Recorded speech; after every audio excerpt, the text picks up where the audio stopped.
place is rich with the sweet scent of flowers. Can we stay here for a while longer?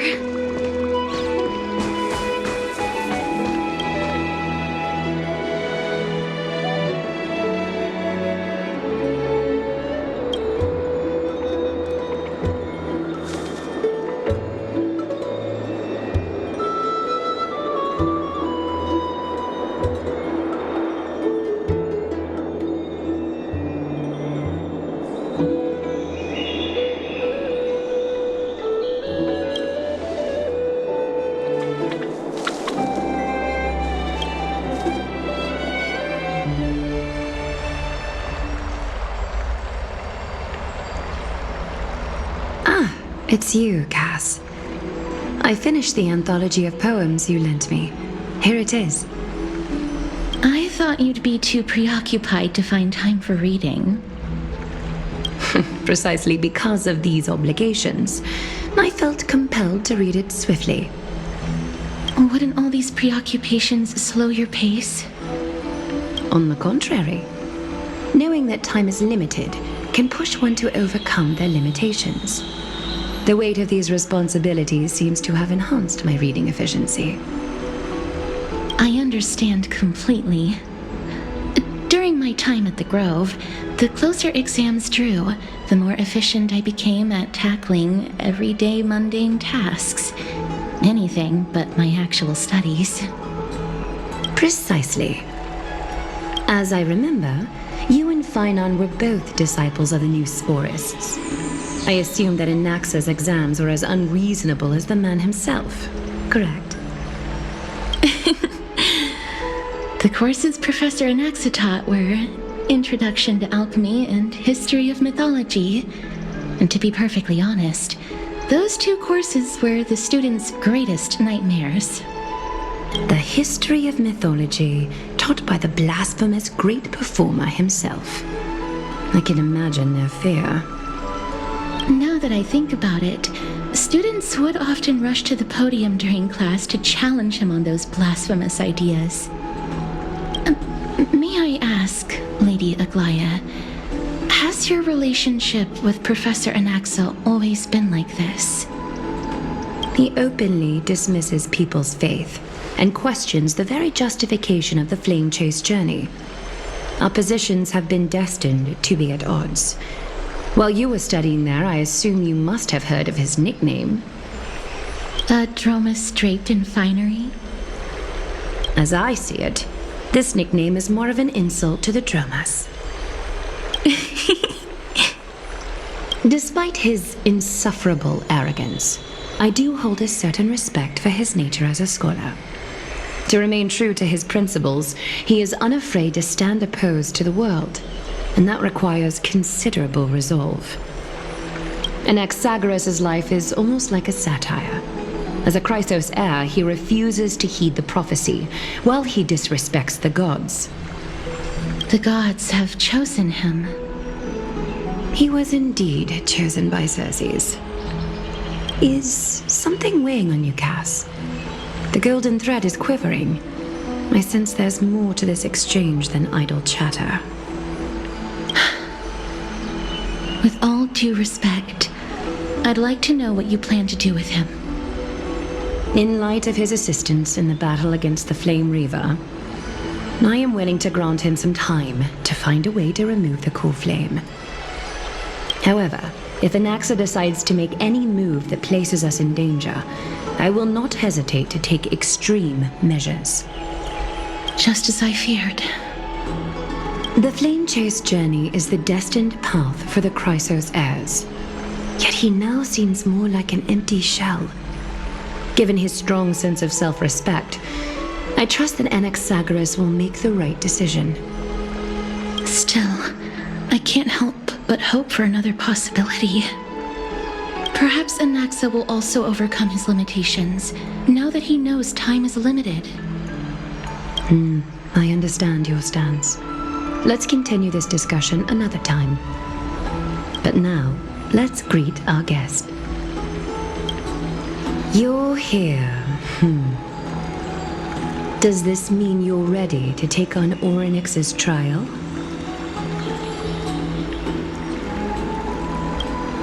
It seems that this sacred beast is just as indispensable, given their intricate ties to the Titan.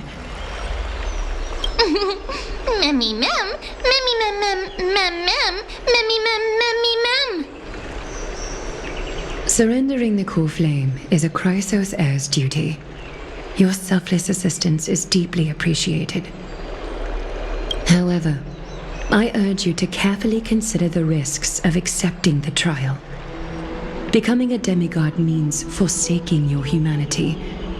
You will inherit Oronyx's divinity and bear the time of Amphoreus, all on your own. From that point onward, your fate will be forever intertwined with ours, never to be separated again, until the end of Genesis. On the contrary, you are the only one who qualifies to attain divinity.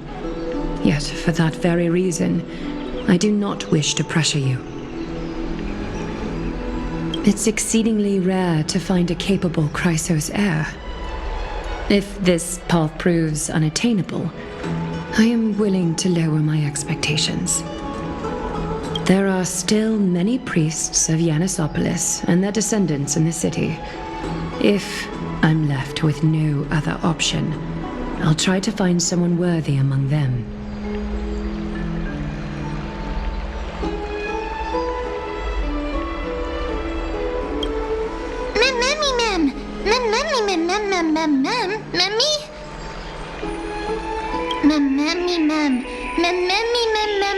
Hero. Memmy mem mem mem mem mem mem mem mem. Memmy mem mem mem mem mem mem mem memmy mem mem. Memmy mem mem mem mem mem mem mem mem mem. Memmy mem mem mem mem. It looks like you know that Titan rather well. Memmy mem mem. Memmy mem mem mem. Memmy mem mem mem mem. Memmy mem mem mem memmy mem mem mem. Memories that exist outside of your own experiences. I can't explain why, but I can vouch for Mem's words. When I was in the abyss, I heard the Titan's groans, full of pain and grievances, yet without any ill will.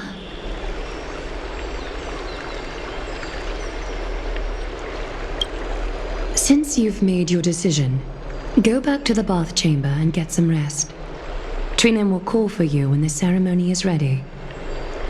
It is difficult for me, as the guide, to absolve myself from blame for things to have progressed to this point. Time and again, you have risen to the occasion for Akima. Nearly rewarding you with some honeydew is no longer able to express the extent of our gratitude. When the dust settles, I hope that we'll have the chance to have a long chat regarding your return journey and the curse of the sky. It's about time that we lift the taboo and discuss things openly.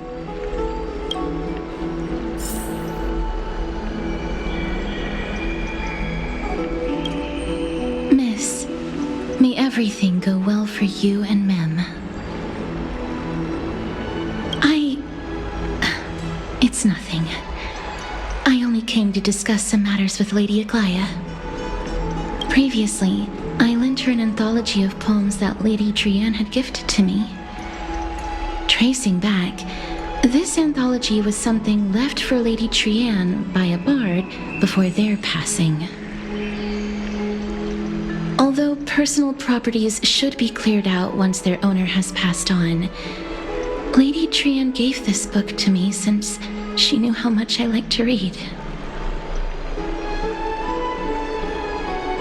No, it's just an ordinary book. It's definitely not some kind of unique copy. It just contains an allegory. In a faraway land, in a city known as Styxia, a dragon corrupted by the black tide descended one day, swooping upon the city like death itself. It swallowed the princess of the city whole before it was suppressed. After taking down the evil dragon, the warriors discovered that the princess's life had already met its end. Overwhelmed by grief, the queen hired an alchemist to resurrect the princess using the dragon's flesh and blood.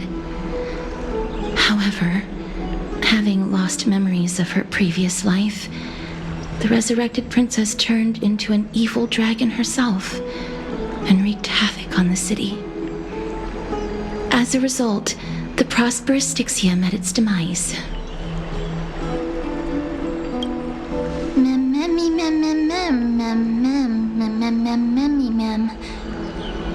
The author of this book is Archepia, a wandering bard who traveled to many cities. Among the things she left behind are poems, dictionaries, and many tragicomedy scripts. She even clearly underlined and took notes in books that covered myths with her elegant handwriting.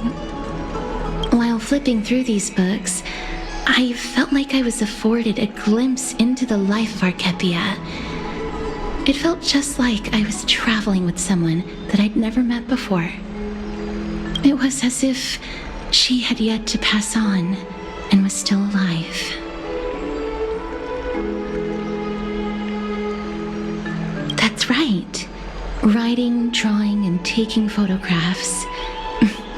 It seems like human nature to try and leave records of things.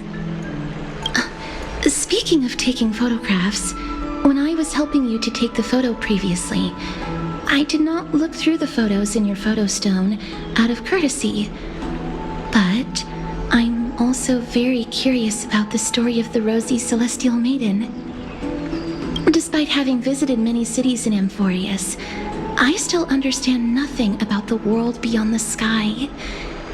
If there is an opportunity... Forget it. Let's talk about this in the future. For now, I only hope that you'll be able to complete the trial safely and obtain Oryx's blessing.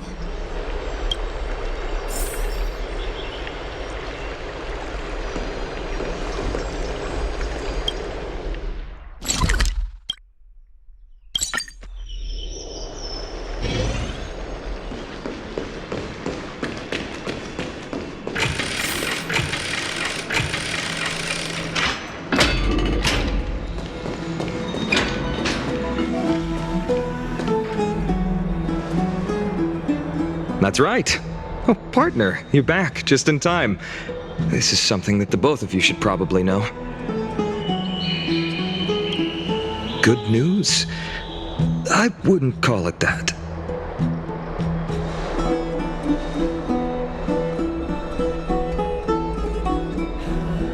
Some background information for you. The Council of Elders is an authoritative body in Amphoreus, made up of different city representatives. They hold legislative power over the Holy City, and are in charge of presiding over the Citizens' Assembly held once every few years. This is the most important social event of Akima. It is highly influential, and can even affect what happens to the Flame Chase journey.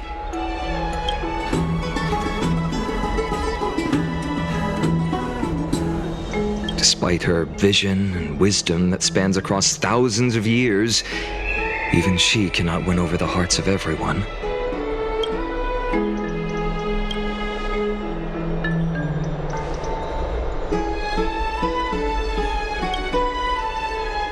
Every 5 to 10 years, the Council of Elders organizes a citizens' assembly at Dawncloud.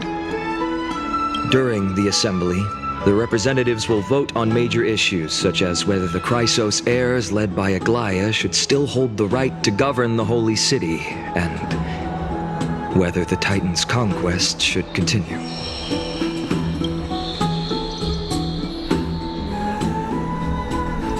That is correct. However, the problem lies in the fact that there are ill-intentioned extremists in the Council of Elders. They view the Citizens' Assembly as a way to restrain the Chrysos Heirs, and hope to take complete control over the Flame Chase journey. We can refer to them as the opposition. During the assemblies held in the past 100 years, the voices supporting the opposition have been growing stronger in the shadows. It's only thanks to Aglaia that the Flame Chase journey has been able to continue to this day.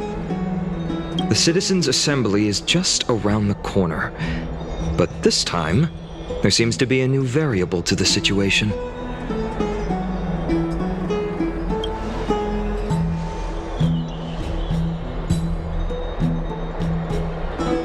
I'm afraid that the Council of Elders might want to take advantage of Professor Anaxa.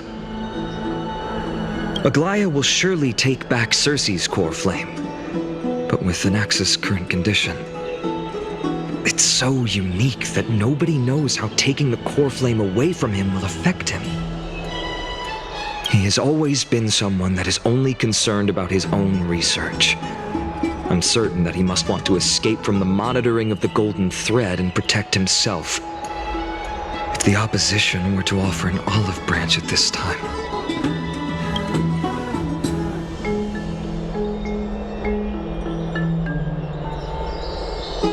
Anaxa has never believed in the prophecy, so technically it cannot be considered a betrayal.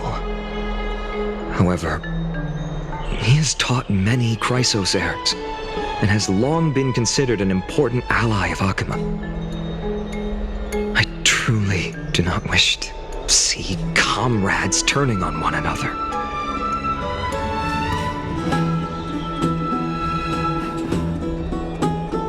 As I believe in his character, I plan to plead with Aglaia and try to buy more time for him.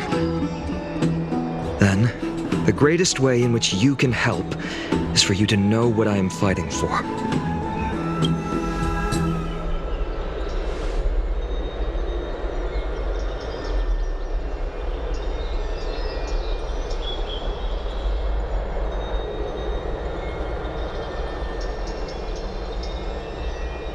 Allow me to apologize for the fact that we always seem to be troubling you. I hope that Oronyx will show more benevolence and be more accommodating.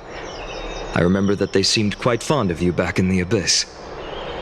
Go and rest and regain your strength. We'll meet at the Vortex in a few days. Oh, right. You can read this scroll if you want to find out more about the Council of Elders and the Citizens' Assembly.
Esteemed one, Oronyx's vacant totem awaits. If you have already made your preparations to become a pillar of Amphoreus, please, step forward.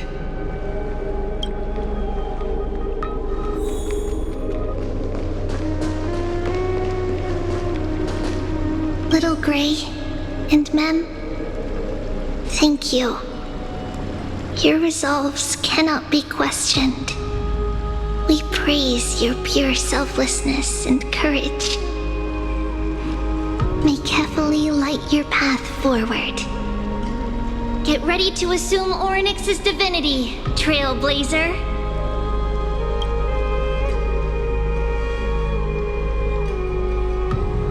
The divine position of Oronyx has already been vacant for some time. We can feel the space of the trial closing as there isn't much of their soul left, we'll have to complete the ceremony before their soul completely dissipates.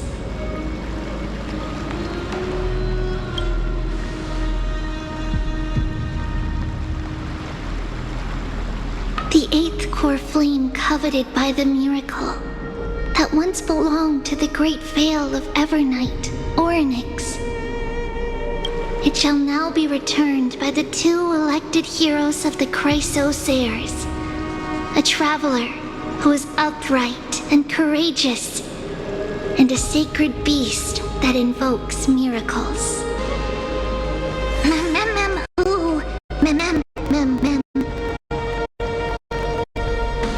Both of you, please, come forward.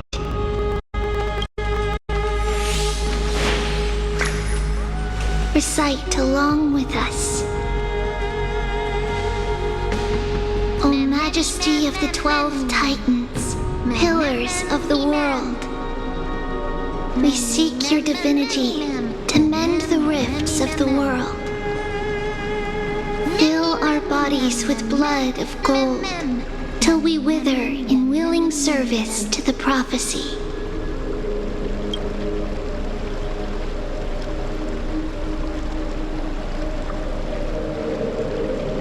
These are just words meant to make the prayer seem more solemn. Please, focus.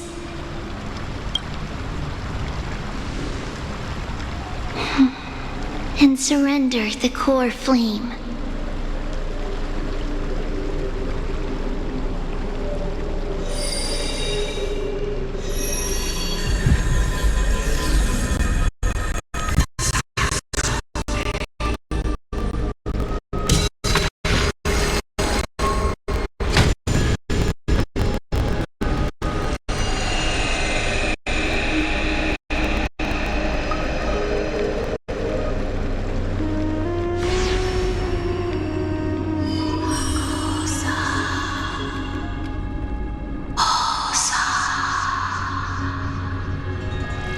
Orynyx.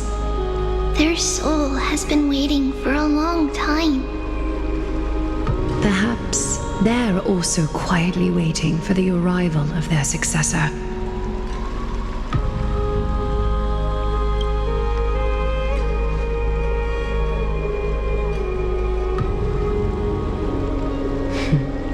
The last time I heard this, things didn't turn out that well. Don't worry, Aglaya. She's tougher than I am, right?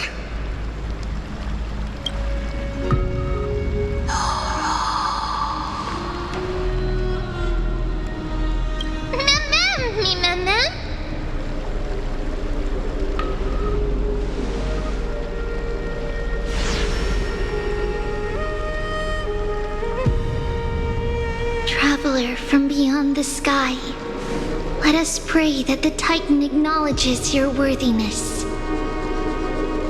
Although she loves cracking jokes at inopportune times, her determination is as strong as the Chrysos Heirs. She will definitely succeed. While she's away, I would like to have a chat with you, Aglaya.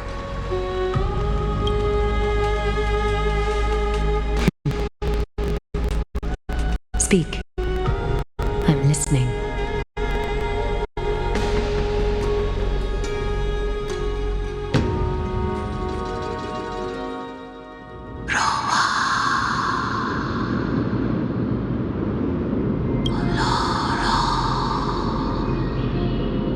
Slap, slap!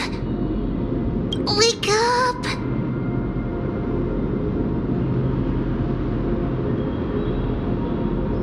How is it? How do you feel? That's right! Look! I don't know what happened, but I'm able to talk! Testing, 1, 2, 3. Testing, 1, 2, 3. I have such a cute voice! It must be because of all the memories that I collected. They allowed me to grow beyond expectations. Also, listen. The words of the Titan are becoming clearer. Mother.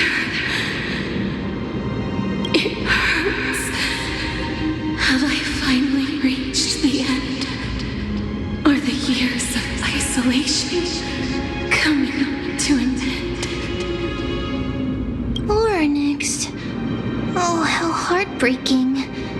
Ever since the figure draped in the black cloak robbed them of their core flame, they have been relegated to waiting in isolation in such a confined space. We are going to help alleviate their pain, right? Memories broken. Mother, where? Mother? Who are they calling out for?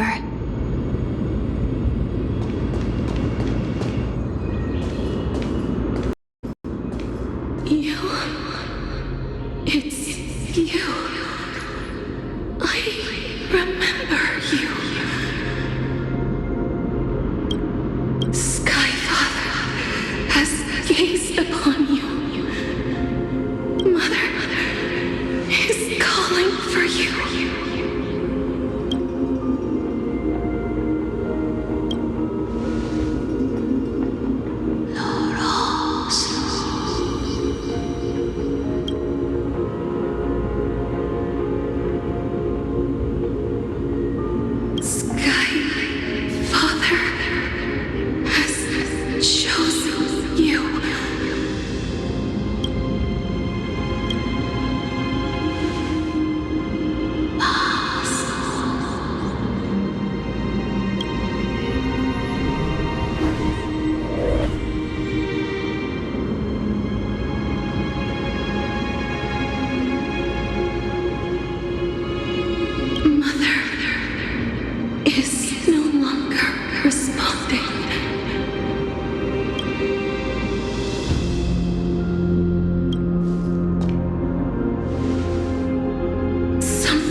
Listen to me.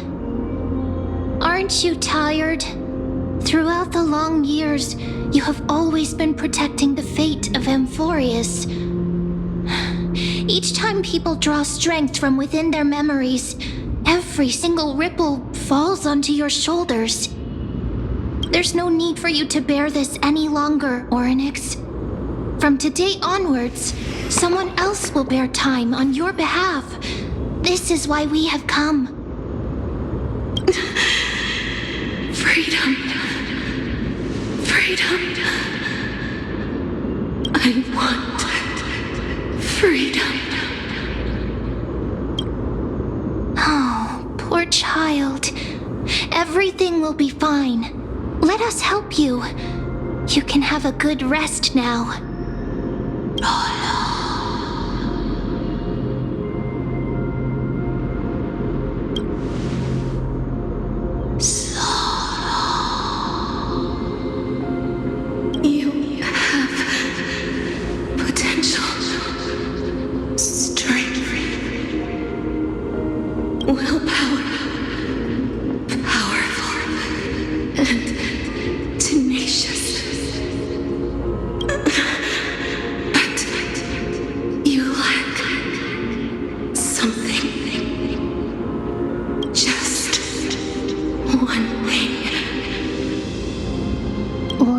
Something.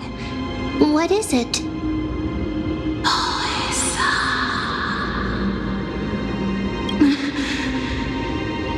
What you lack is a future.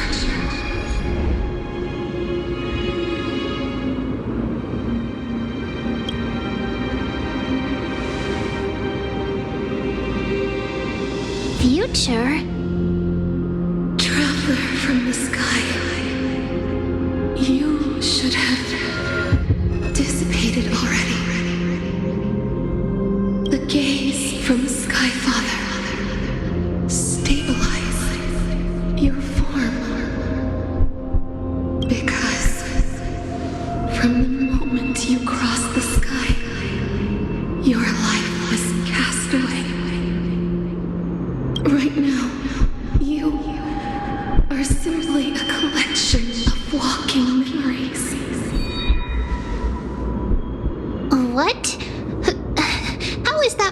impossible!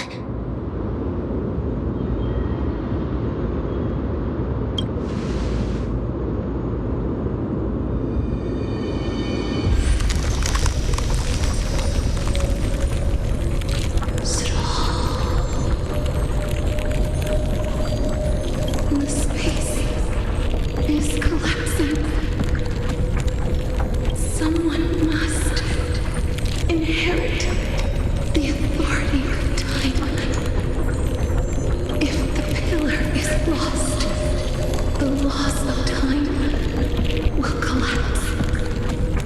Amphoreus will succumb to eternal disorder.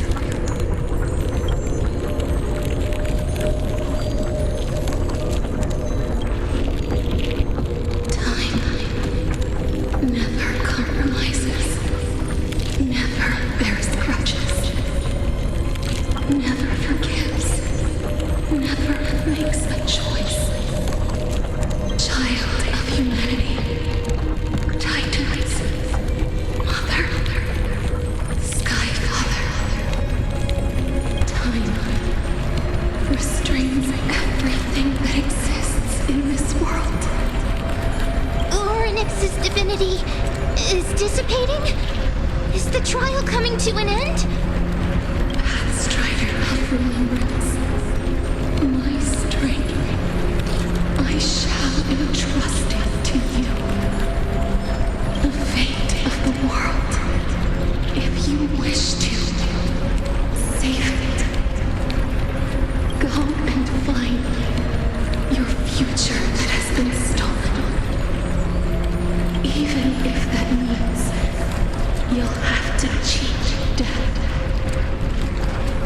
You'll have to challenge that. Hand of shadow, clasped with unyielding fingers.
right? I heard you two talking about Thanatos. Cass is also very concerned about the warning.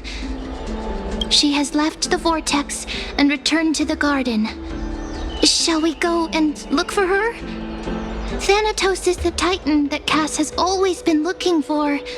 Regardless of whether there are any clues, there's probably no one else that understands death better than her.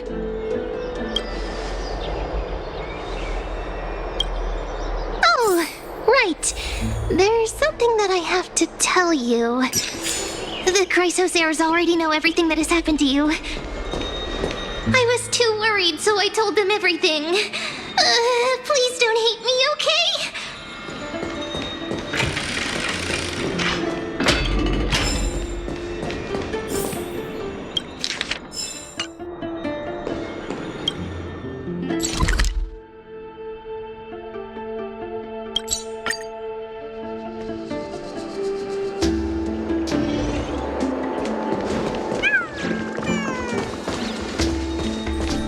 Miss, I'm right here.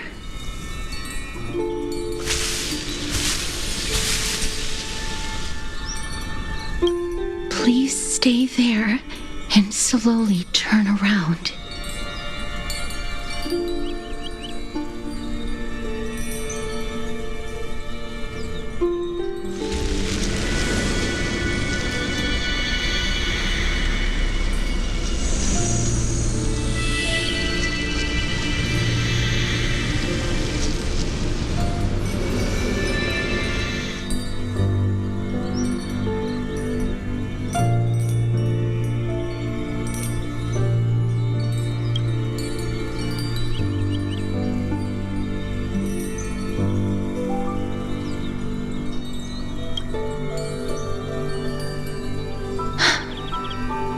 Please pardon me.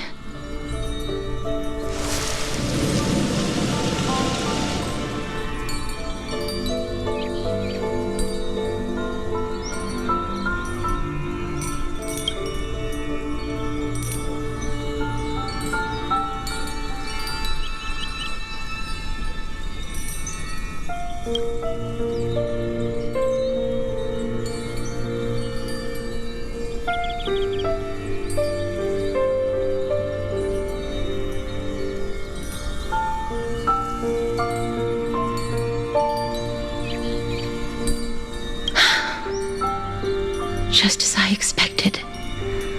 I cannot feel anything. Back at the Grove, I was puzzled as to why you were not affected by my curse.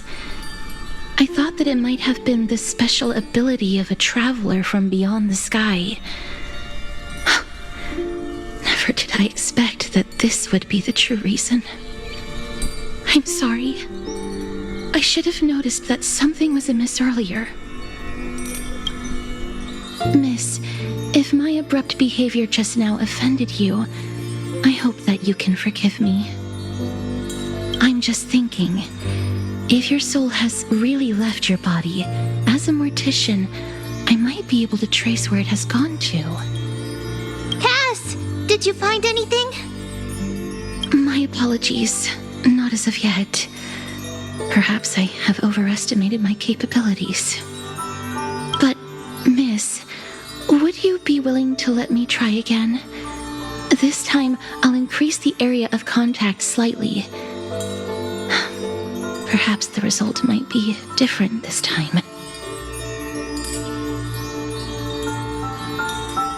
I have never touched the living in this way before.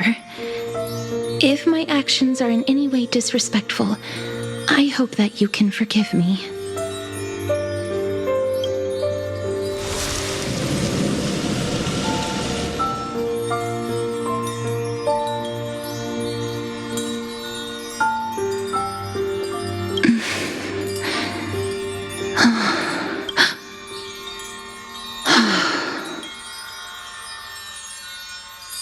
I seem to have caught a glimpse of something.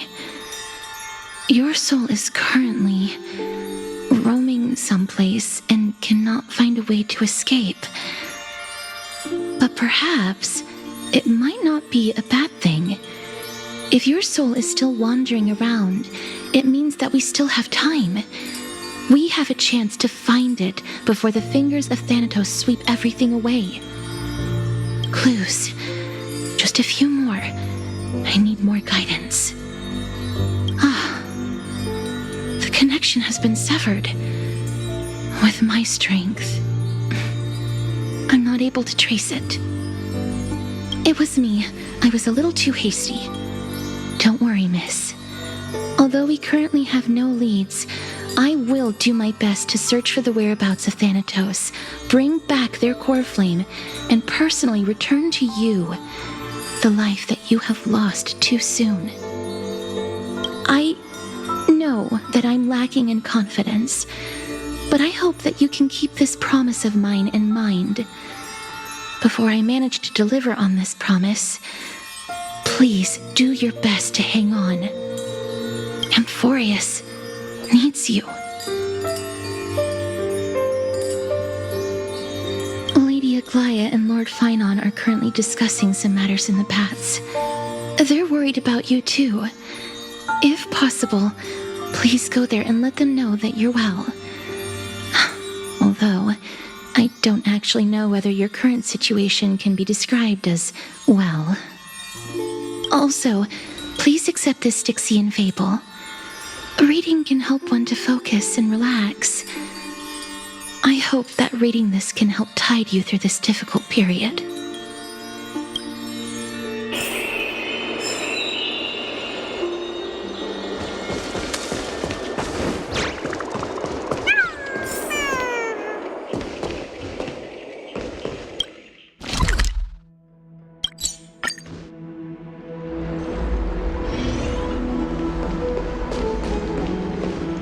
They're here.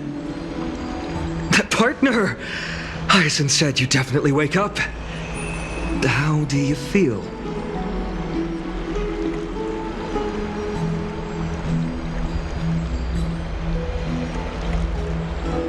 I beg you, please forgive me. You've completed the trial of time, and I have to admit that the process went better than I expected.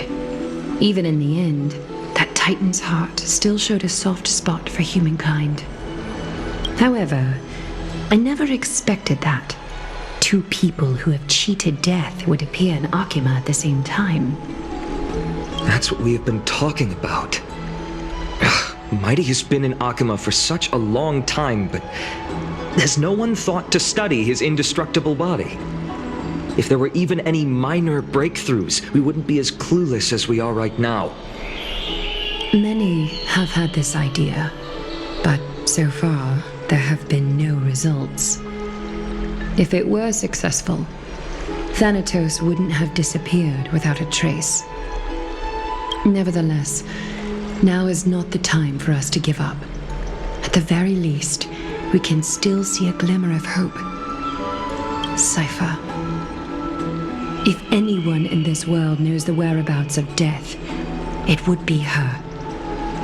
I'll try and get her to return to Akima, but do be prepared for a less than ideal outcome. Please understand that throughout the history of Amphoreus, no one has ever managed to escape the clutches of death. At the end of time, Thanatos silently awaits all. It is my duty. We too require you to bear the divine position of time. But before that, just... What's wrong, Aglaia? Omens always come in pairs. A tiny air current will eventually brew into a storm that tears the sky apart. It's Anaxagoras. He has initiated contact with the Council of Elders. In the end, it has still come down to this. I earnestly hope that your assessment of him is accurate, Finon. Otherwise, the efforts of my teacher and I of the past millennium might be reduced to dust because of that great performer.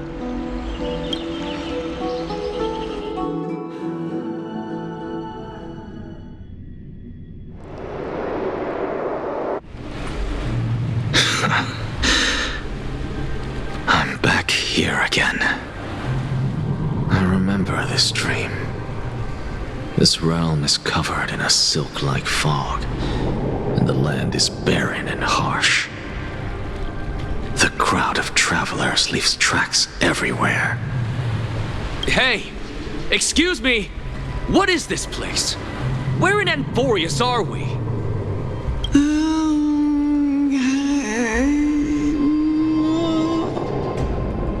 The mutters of the traveler are in a language I'm unable to comprehend. Or perhaps they're just distracted and ignored my question. Tell me, which Titan reigns over this land? And how do I find them?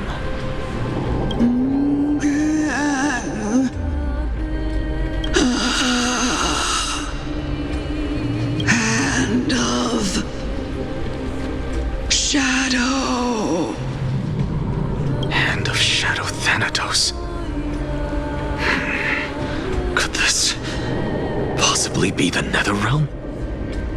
Not Netherrealm. Then where is this?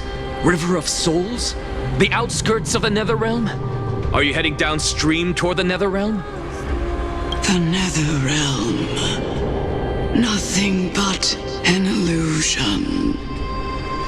Titan rejects you, me. Listen.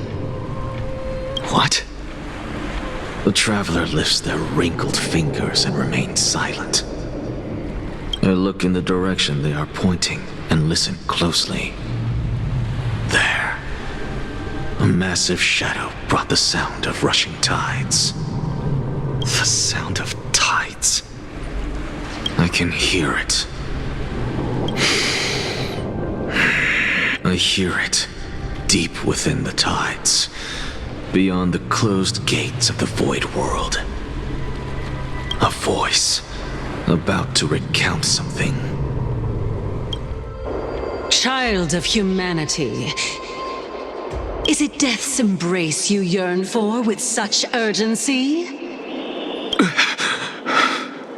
Oh, you have awoken. Welcome back to the mortal realm. Your consciousness is dissipating much faster than I expected.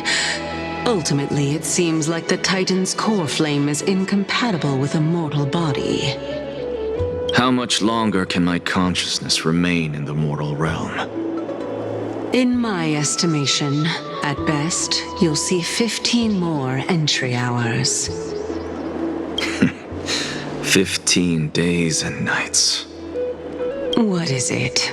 Are you finally starting to become attached to the mortal world now? On the contrary, 15 days feels a little too long for solving a singular problem. Stop giggling. It's time for us to go. The messenger from the Council of Elders is almost here. Let me ask you one more question. Are you really planning to betray Aglaya's will? What betrayal is there to speak of when I was never loyal to her to begin with?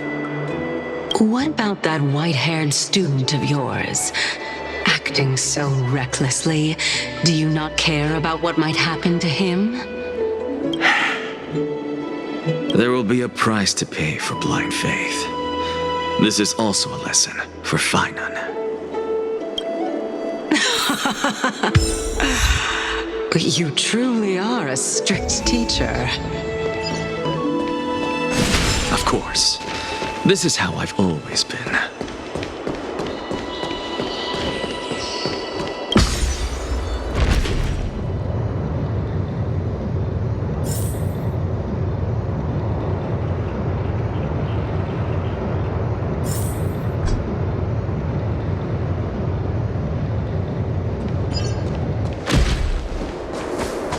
Sorry to keep you waiting, Lord Enexagoras.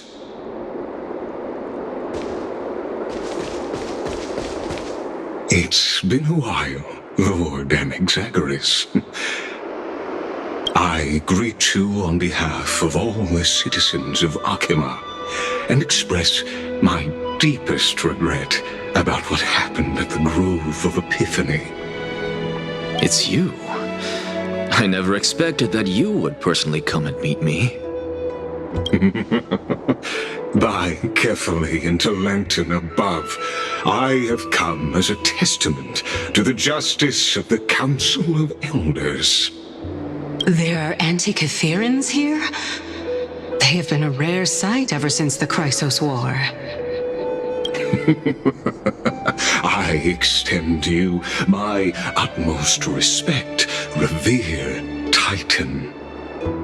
I am Lycurgus, though you may call me Lygus, holding an honorary position within the Council of Elders in Akima, and as the Theoros, I stand to protect the right of all upright citizens to express themselves freely. You can see them too? You know about us. We Antikytherans perceive the world through the amplitude and frequency of souls. Just as I am conscious that Lady Aglaya is secretly listening in on our private meeting from afar. If necessary, Lord Anaxagoras, I can sever the golden thread to protect your fundamental rights. The demigod should know better, for such is her station. Spare those poor threads, and just let her listen to my words. They shall serve only to unveil her own folly. May I interpret this as you having a countermeasure? I need not any plan, because she can do nothing other than petty espionage. As the Citizens' Assembly approaches, and with Oryx's fall, any attempt to capture the core flame within me will only usher chaos and calamity. A truth she undoubtedly comprehends. While I, Anaxagoras, serving as the Grove's special envoy to Akima's Citizens' Assembly, have long known the extent of your abilities. Let's forego the formality of asserting authority, Lord Lygus. Lead the way. Very well. Surely Lady Kindness would appreciate such assertiveness in an ally. She's been waiting. Follow me, please. Is there something on your mind, Lord Anaxagoras? Nothing, really. It's just a question that I contemplate every time before I ascend to Dawncloud. For the Titans, does the falling equate to death? A pondering truly deep. Time is on our side. Do you mind sharing your reflections with me? While all living beings must ultimately face their demise, Kefali has yet to meet theirs. Their journey continues unhurriedly along this long path. Are you suggesting that Kefali may not have truly passed? Yes. For dying implies an ongoing process, an action, whereas death signifies a static state, a definitive termination. In contrast to mortals, Titans exist on a grander scale of space and time, thus elongating their passage into death. The notion of their fall is but a misinterpretation born of mortal ignorance. Ah, an intriguing concept, albeit challenging to substantiate. After all, Kefali has maintained a profound silence ever since the era Arasa, while scholars and priests alike have conveyed the message of the gods' imminent fall. Perhaps the gods, in their arrogance, deemed it beneath them to reveal their perspectives to mortals. Could you elaborate on your statement?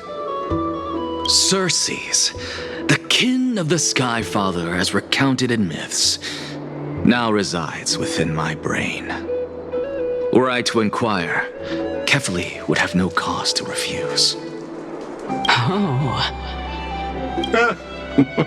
That very well could be true. But what if the world-bearing Titan still chooses to remain silent? In that case, the myths crafted by the people of Amphoreus are nothing more than pitiful jests.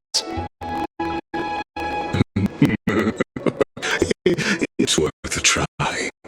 I believe, and I'd love to witness the fruits of your theory and the change it may bring to this imperiled world. Because I completely concur with you on this aspect. If the Titan has indeed met their end, any response from them would be impossible.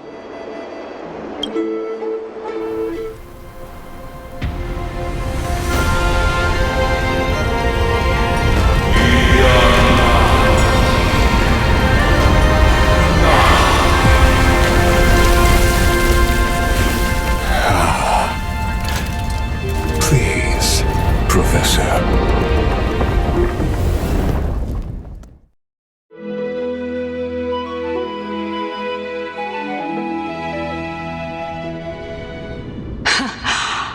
The children of humanity have indeed created a spectacle.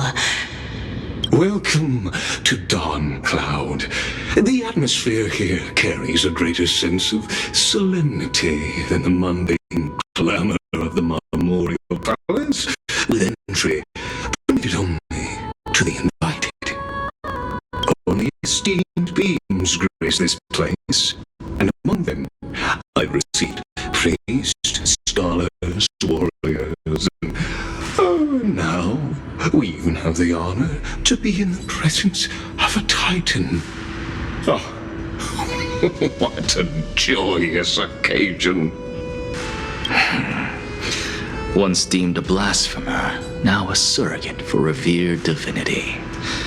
The honor should rightfully be mine, shouldn't it? I'll notify Kindness and the others of your arrival. Kindly wait for a moment. A soldier will be here to guide you shortly. In the meanwhile, you're welcome to explore the vicinity, but kindly remain within the guard's view.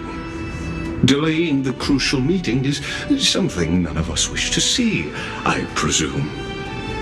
I'm well aware of Kindness's methods. There's no need to emphasize that. As you wish.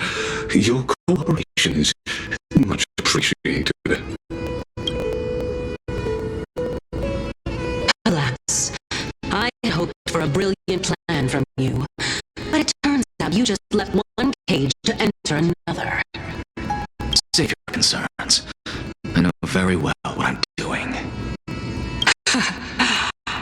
I shall depart to explore the surroundings then. Now that I look around, I wonder if there are any murals bearing my portrait around here. I'm quite intrigued to see how the children of humanity beyond the grove perceive another Titan. Off you go. I won't be joining you. This Titan appears to be quite at ease. I should investigate the Council of Elders' recent activities first. Be aware, I can hear you perfectly well from here.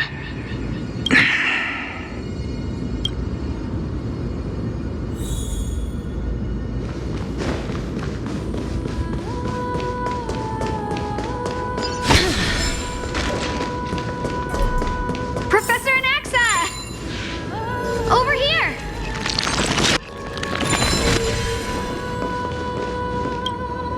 Professor Anaxa? Word has it that the scholars of the Grove valiantly perished resisting the Black Tide. To find you here safe and sound, thank the fates. You could say it's the fates toying with us. It's only the Cremnolians and Idonians who chase glory through death. But your survival is a victory in itself. I'd settle for that gladly. So, are you here to report the incident to the council? I heard that after the Black Tide devoured the grove, Akuma would be next in line, even with the demigod of strife standing alongside humankind. Tell me, how much does the Council of Elders know about the Black Tide? Once Kindness and her followers learned of Circe's and Oryx's fall, they proclaimed in the council that the Flame Chasers could no longer stand against the calamity alone. Yet, when the Crown Prince ascended to godhood and repelled the Black Tide, she immediately altered her tune, declaring that all was resolved beyond Akuma, with the only remaining menace now being Aglaya and her adherents. They might well make their move at the upcoming Citizens' Assembly. No surprises there, those shifty opportunists. Thank you for your honesty, virtuous student. Being an opportunist could very well be a facet of wisdom. Shouldn't you be searching for murals of yourself? I've had enough of your prattling. I was really curious to see how you would find the middle ground between both factions, so I came to listen in. But it seems as though this Kindness is much more ruthless than Aglaya. If so, why do you want to work with her? Could it be that perhaps you've decided to readily surrender this hollow shell of yours, just because you feel like death is fast approaching? I'm afraid you'll be sorely disappointed if that's what you truly think.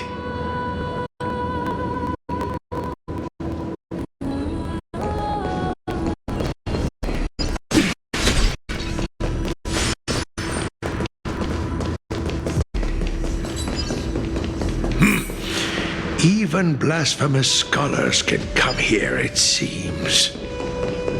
Looks like...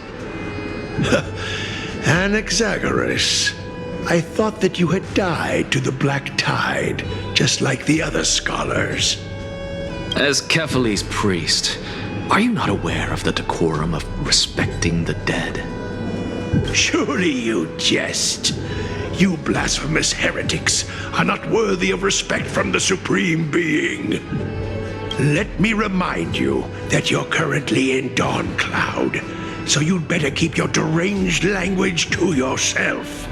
I am no longer that altar servant from years ago who could only acquiesce to the commands of others.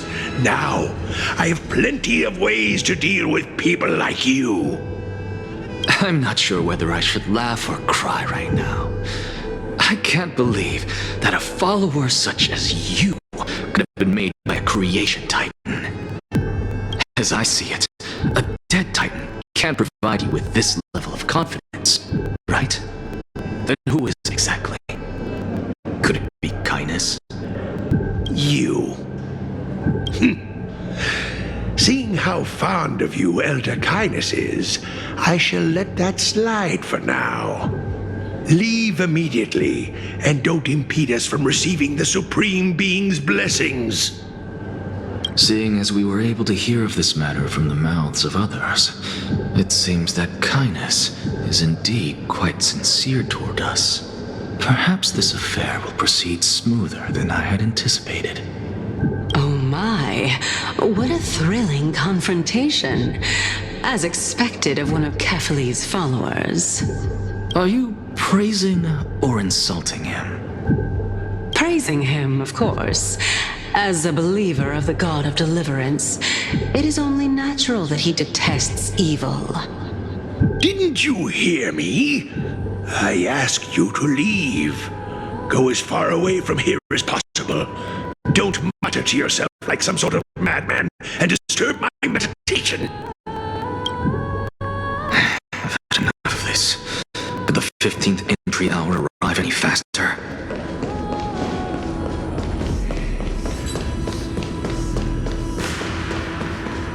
Oh, my. Could it be that the great tree painted in this mural is actually depicting me? Every plant, every tendril, no, even every leaf could be the embodiment of Circe's. As a result, mere mortals who did not know what the Titan actually looked like chose to paint them as a giant tree instead. Their wisdom was portrayed as fruit, to symbolize how they shared their knowledge equally among the masses.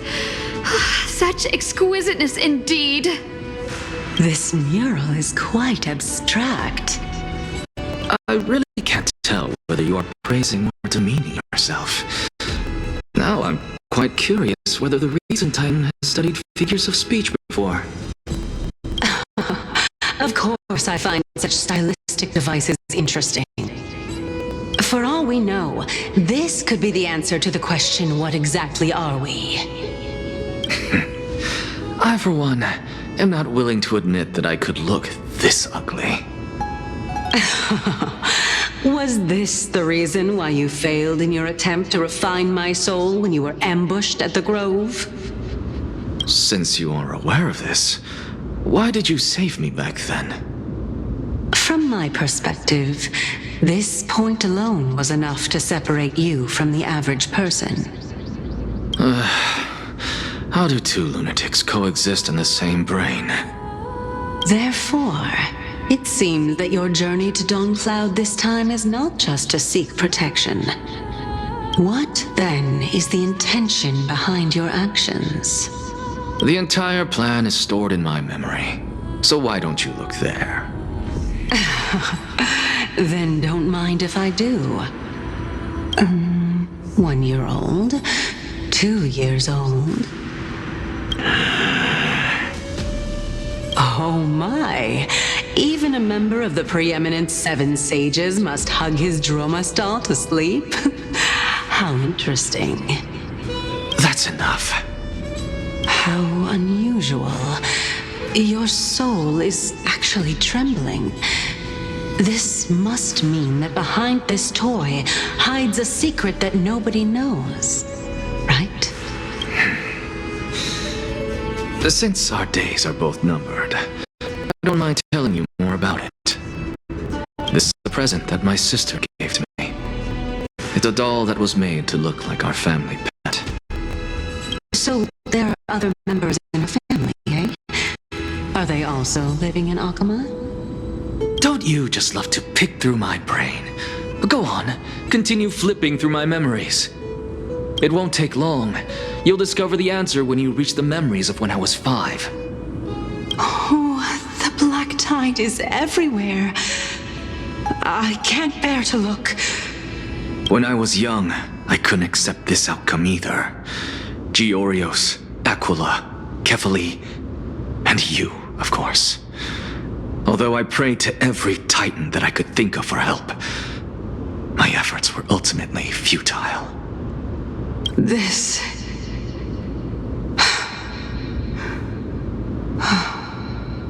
Could this be the inception of your research into alchemy? Indeed it was. Everything started from that verdant courtyard of yours. When I was pursuing my education there, I naturally also came to learn of Thalesis' theory as well. Oh, I remember that person. He was the one to come up with the concept of souls, right? Not only that, he also believed that life, as well as the composition, movement, and transformation of matter, all stem from souls themselves.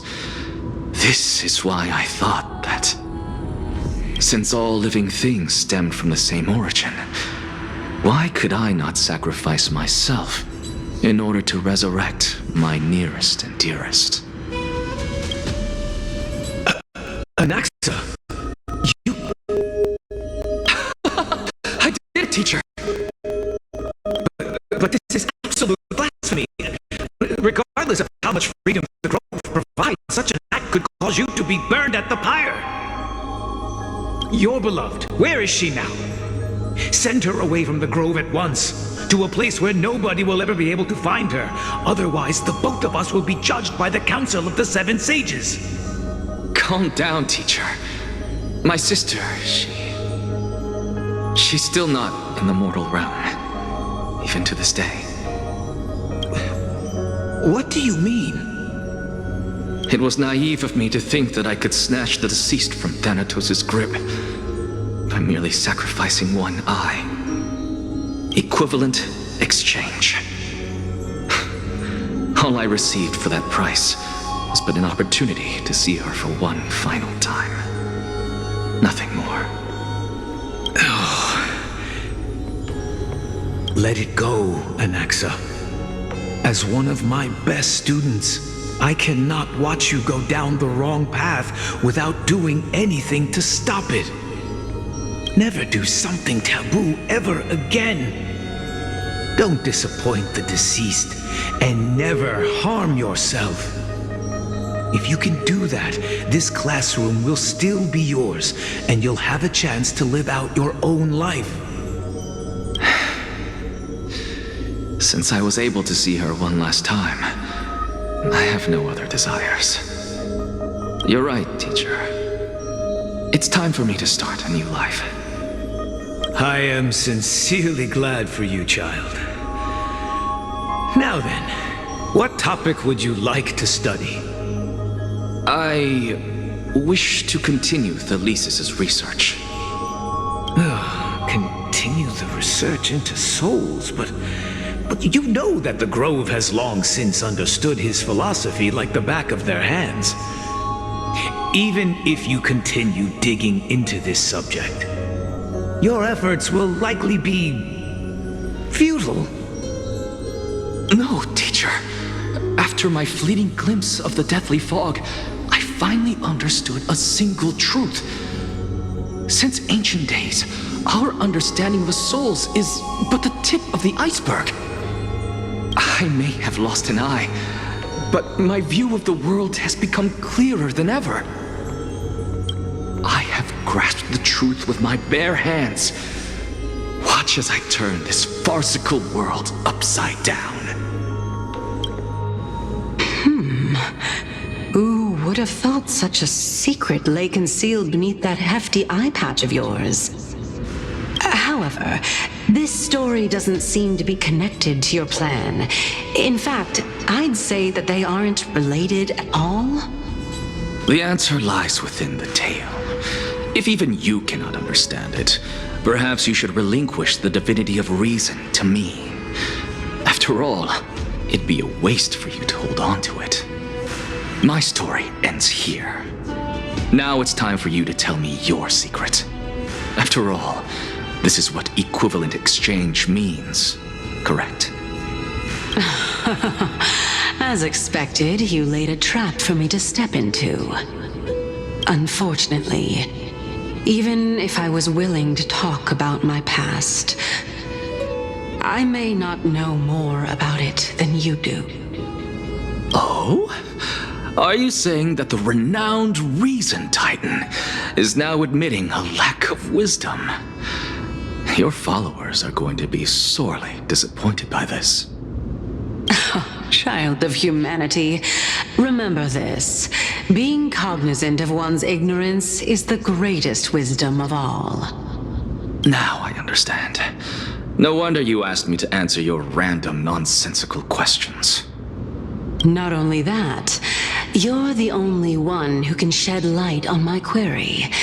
As the saying goes, onlookers see most clearly.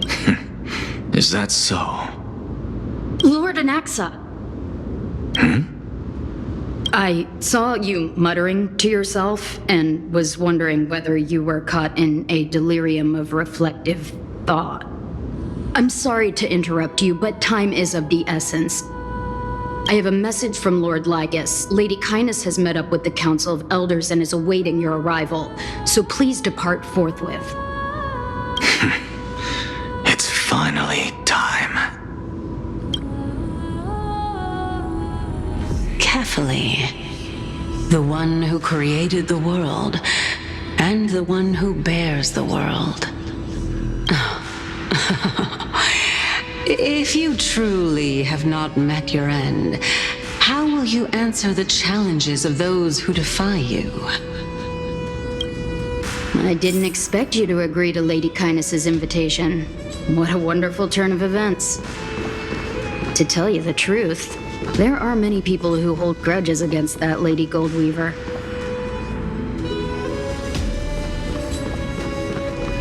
Isn't that the dromas draped in finery? Avoid his gaze. I don't acquaint myself with blasphemers. Don't worry. He's too full of pride to pay us any attention. Your nickname is Dromus as well? You must really like those creatures.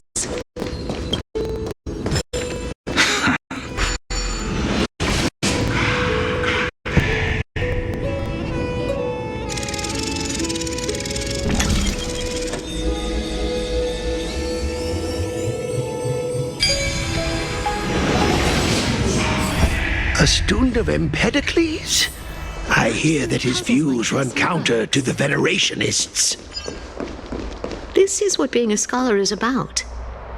A collision of ideas only occurs when there are differences in beliefs, and it is such collisions that lead to progress. Yet, in my view, there are only right and wrong perspectives, neither of which can coexist with the other. What radical thinking. I guess this is why the children of humanity always squabble with each other. How boring. You seem to be avoiding that Goldweaver person. Why don't you address her face to face? I have nothing to talk about with her. Since you're in my brain... Lord Lygus and Lady Kindness are just ahead. I'll take my leave for now.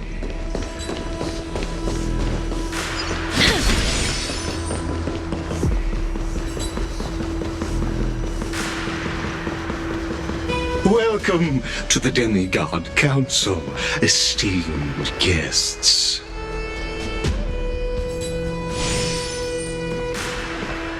Lord Anaxagoras, I've heard so much about you. Head of the Discourse of the Grove of Epiphany, notorious Blasphemer, a Chrysos Heir who bears Circe's Coreflame, a survivor of the Grove Calamity. Did I miss anything? Well, if so, please be so kind as to enlighten me. Since Lady Kindness is already well acquainted with me, I won't waste any effort introducing myself again. But then again, perhaps the customs are different here. Back in my hometown, there is a form of etiquette known as honoring guests. The host will welcome their guest with warm hospitality by treating them to fine wine and a cozy bed. And yet, ever since I arrived, I have not been welcomed with warm courtesy or ceremonial gifts. Instead, I am met with intense scrutiny. Even more absurd, the host has sharpened their blade and instructed their servants to lie in wait in the shadows. Perhaps you intend to cut open my heart, retrieve the Coreflame, and then hold a grand feast for all of the guests. Everyone, stand down. Thank you for understanding. I am but a feeble scholar who is not used to the stench of avarice and blood. No need to be humble, my lord. From my perspective, your courage and gumption are worthy of the reputation of the Seven Sages. Your bravery is more than adequate to accomplish our perilous endeavor. So, you wish to start a war? Well, since the Chrysos Heirs are calling for war, we will respond in kind. Conflict is inevitable. Since Aglaya endeavors to suppress the virtuous commoners with blood of gold, we will not hesitate to display the rights and mettle the citizens of Akama are so entitled to. As to your question of whether peace is still a viable option, well, to that I can only say this. Everything hinges on the next citizens' assembly and whether they have a sudden epiphany amid the clamor of the masses. And since you, as the Chrysos Heir, accepted our invitation, you have indeed given us a glimmer of hope. What brazen arrogance. What you're saying right now is worlds apart from what you were saying before you retired your cleaners. I don't deny it. After all, they're responsible for cleaning up any threats, and just a moment ago, you were on the side of the Chrysos Heirs. But now that you're an ally of ours, we can continue talking somewhere else. As you know, these walls have ears. I was fortunate enough to have the opportunity to discuss a treatise about the Venerationists with your teacher, Empedocles. Yet, it seems you subscribe to the Nusporists instead, Lord Anaxa. I've heard that this school of thought is one with many detractors. It's normal for ideas to have supporters and dissenters, just like how there are two types of people in this world, geniuses and dimwits.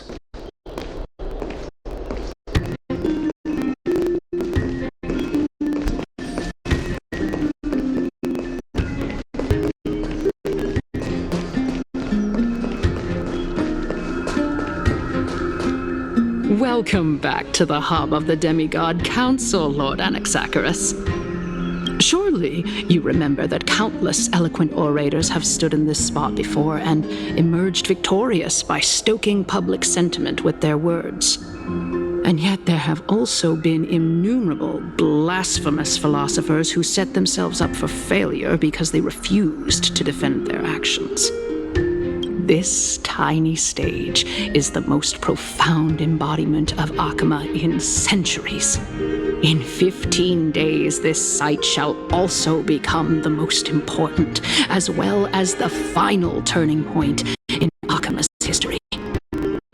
May the both of us carry out our duties with honor and lead the masses back toward the Era Chrysia, a golden age with no death, strife, or trickery. Oh my, 15 days and nights. That aligns perfectly with the date of your demise. Could such a coincidence truly exist? Using death to prove myself fits my intentions perfectly. What strong conviction you have, as expected of the hero who dared to stand up to the Gold Weaver. As expected, she misunderstands you. That's enough, Lady Kindness. Dispense with the niceties. I only accepted your invitation so that I can serve the commoners alongside the members of the Council of Elders. Don't test my patience with such superfluous formalities. Well, you say that now, but surely you also require my aid as well, so that you can stay alive even when being pursued by the Golden Thread? You worry too much. She won't show her hand too freely, as she still needs to garner support from the masses at the Citizens' Assembly. Even someone like me can tell that only a sliver of her humanity remains. Surely you're not asserting that she will definitely act in a rational manner. As you're no doubt aware, Aglaia covets the Coreflame that I possess, which makes it the bargaining chip that allows me and the rest of you to negotiate with her. However, in return, I'll need the Council of Elders to support me as much as possible. Naturally, this includes the guards as well. You're well aware how valuable Circe's Coreflame will be in the Era Chrysia that you are desperately pursuing.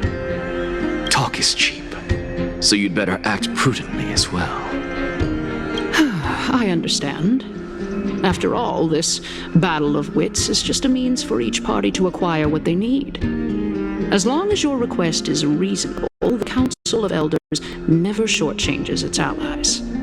Since we're both intent on mutual cooperation, let's not mince words and just speak plainly to each other.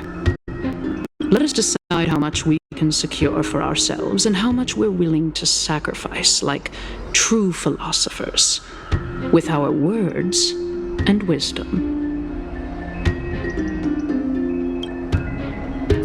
Continuing from the earlier topic, let us discuss our common enemy, Aglaia.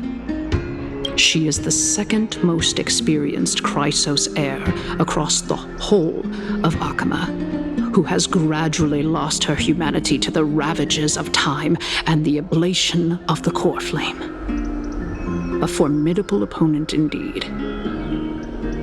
Admittedly, there is ample reason for her to take your life. Yet your previous reasoning is quite sound. As a seasoned political animal, it's unclear whether she will actually cross that irreversible boundary. Moreover, she still needs you alive so that the Titan's trial can be completed.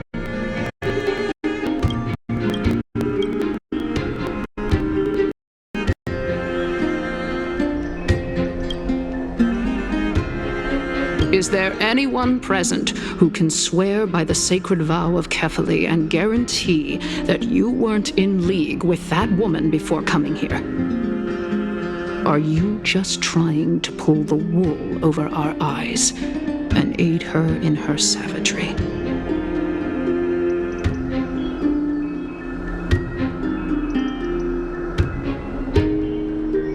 I believe you're aware of Castorus the Executioner. Long before I returned to Akama, Aglaia had already dispatched her to monitor me. If I weren't able to reach this place in time, I would have been forced to meet Thanatos first. As compared to a comprehensive plan with uncertain results, if you decide to cut open my chest and remove the Coreflame, wouldn't that settle her nerves even more? Everything is in place. She just needs the right timing. I understand what you mean. At the very least, the both of us agree that this tyrant who wallows in extravagance and greed is the greatest threat to achieving peace in Akama. The Council of Elders is willing to defend your right to live, just as we defend every oppressed citizen. However, I regret to say that sentiments in favor of the Chrysos Heirs and Aglaia are only growing in magnitude. The peace that we are aspiring toward, as well as everything that we hold dear, will be destroyed completely. The city will be burned to ashes, and the citizens' blood will be shed. Tell me, what are you willing to do for our esteemed citizens so that they can vanquish the enemies of our fine city?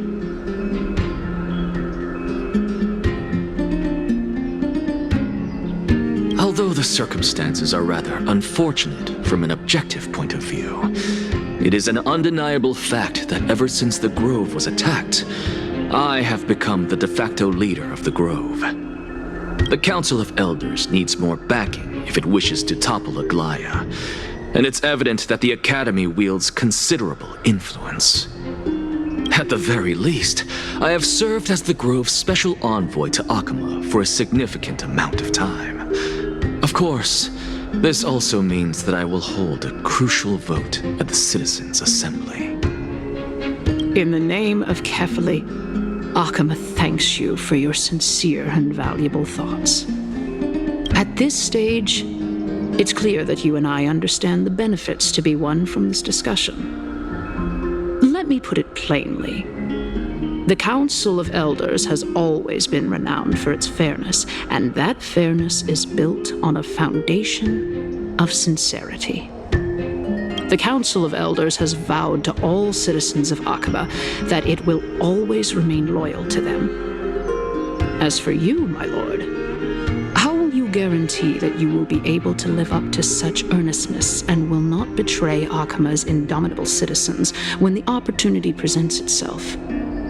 Just as you now betray Aglaia when it suits you. Surely you jest. My loyalty does not need to be proven. The fact that the Council of Elders is asking for proof of my loyalty is itself akin to a form of betrayal. I am incredibly honored to have witnessed the both of you bury the hatchet in a civilized manner. However, I am afraid that I must interrupt for a brief moment. As the Theoros, I have observed the following. Lady Aglaya, the Flame Reaver, is currently on her way to Dawncloud. Oh. Well, I do believe that we might have a slight overabundance of guests today. Feeling dissatisfied, Lady Kindness? Despite the Council of Elders' lofty residence on Dawncloud, it must still tolerate the whims of the Chrysos Heirs. So you were holding back just now. Seems like you are better at playing this game than I. In any case, I'm glad that she's arriving here. So tell me, Anaxagoras, now that you're an ally of mine, if Aglaya were to demand that I hand you over, what should I do? You can do as she says. Tell her that the Council of Elders merely wished to chat with me and had no intention of offending her. However, by doing so, the authority of the Council of Elders will be as thin as papyrus that has been soaked in blood. Not only can it be destroyed at the slightest touch, but the Council will also lose possession of a valuable Coreflame. No, more like 2 Coreflames. After all, at the next Citizens' Assembly, that young lady who is synonymous with death will also be standing on our side. Oh? How can you be sure of that? Is that of importance to you? All you need to know is that I have a plan. In my opinion, you should be more worried about the impending threat. If Aglaya can seize me in full view of the masses today, she could also dismiss the entire Council of Elders in one fell swoop tomorrow. If that happens, the discussion that we've just had will turn into an utter joke instead. Is this the outcome that you wish to see, Lady Kindness? Fine. I will handle this matter appropriately. But you do best to remember this. Fool the people and karma will be on your tail. I'll overlook it this time, but don't count on there being a next time. Unless, of course, you crave cruel punishment and consider suffering the perfect state to ponder the true nature of souls. Well, what do you know? That happens to be one of my rare talents. We shall see then. I've got to say that you've managed to really impress me again. But shouldn't you be going after more? Dying to know what I'm after, I mean, I'm the reason Titan after all. It is in me to ask and seek answers. Easy there. You'll learn the answers soon enough. I didn't bring it up with her purely because she doesn't have the means to give me what I truly want. It's as they say, onlookers see most clearly. The true masters of Dawncloud have always been the Theoros, who watches over everything.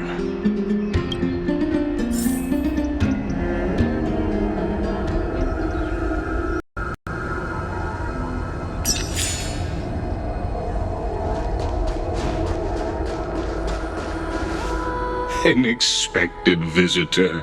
Welcome once again. You know, you could actually skip all the pointless debate and come straight to me to seek an audience with Kefali. I have no reason to refuse you, do I? You may not, but Kindness has. Whoever gets hold of Kefali's Coreflame will get to rule over Akama. She's wary of me, so naturally I had to gain her trust. I would say that debate was not at all pointless. Very true. In my view, this individual has gone to great lengths to get close to Kefali. He might very well be plotting something nefarious against the Titan. Are you still willing to let him pass, knowing this? Yes, very much so. All living creations are always free to visit Kefali's transcendent vessel. This comes with being the world-bearer. How convenient it is to be able to hear what they say. It is truly my honor to speak to a venerated Titan in person. Please, go ahead. Let me join you both on this journey.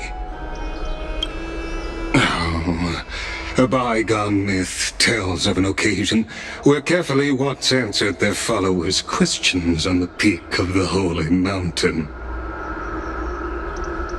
Their followers have since believed that scaling this Titan cliff is one way of being with the god. Hear that? It's not every day that you get to climb a mountain with Circes. You should sing me a hymn of praise. Titan hymns are beyond me.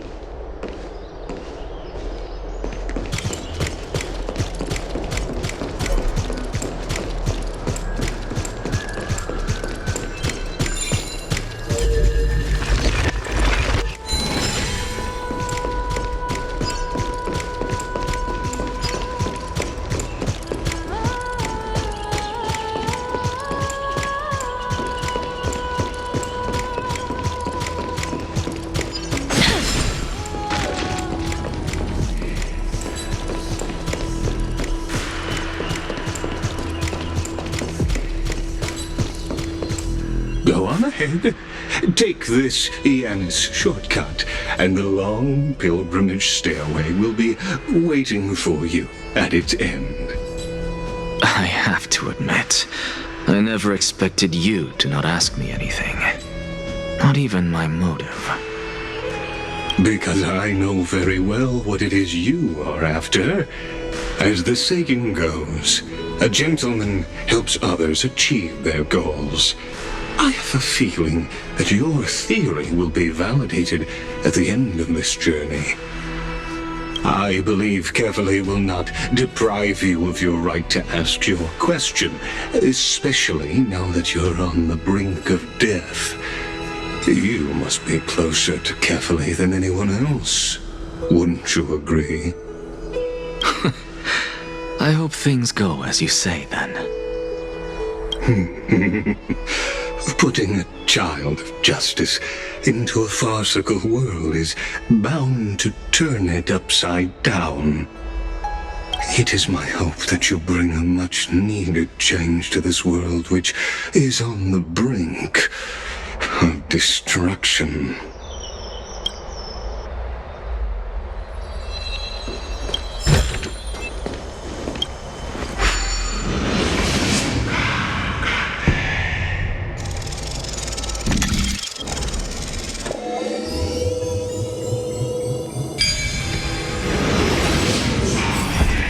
Honestly, this is my first time going up to Dawncloud's peak.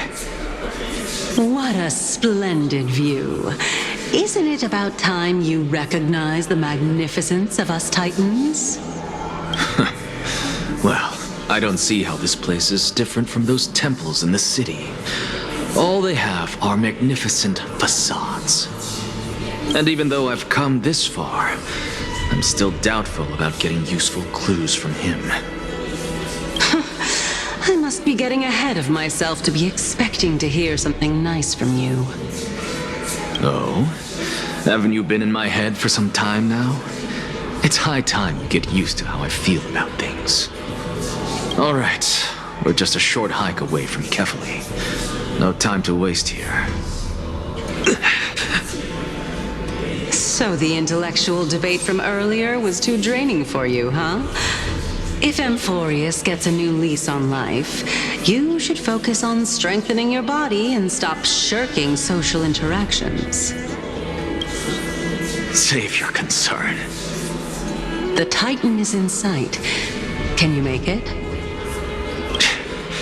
Why? Are you going to carry me up if I were to fall now? I know how far I can go, so just hold your tongue and come along. Fine then. I guess I won't say any more.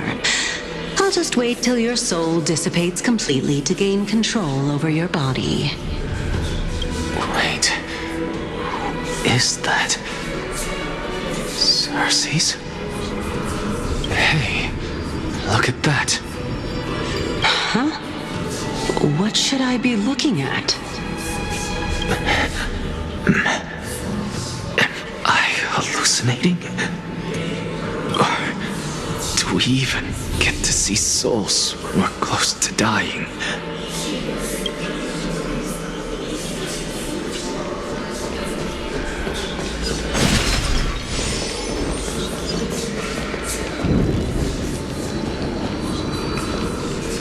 Oh?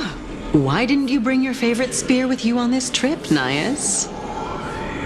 Nias? I know I've heard this name somewhere. It's unfortunate. The Black Tide destroyed every last inch of my calyx. How could that be? Even a creation of Georios, from their prized ores and molten fire, couldn't escape the fate of destruction? Hey, Cersei's. Do you know a certain Nias? Nias? No, not that I remember. How did you even think up such a strange name? I just saw him. Nias. A warrior-like figure who was just chatting with you here. No, I have no such memory. Could you be hallucinating?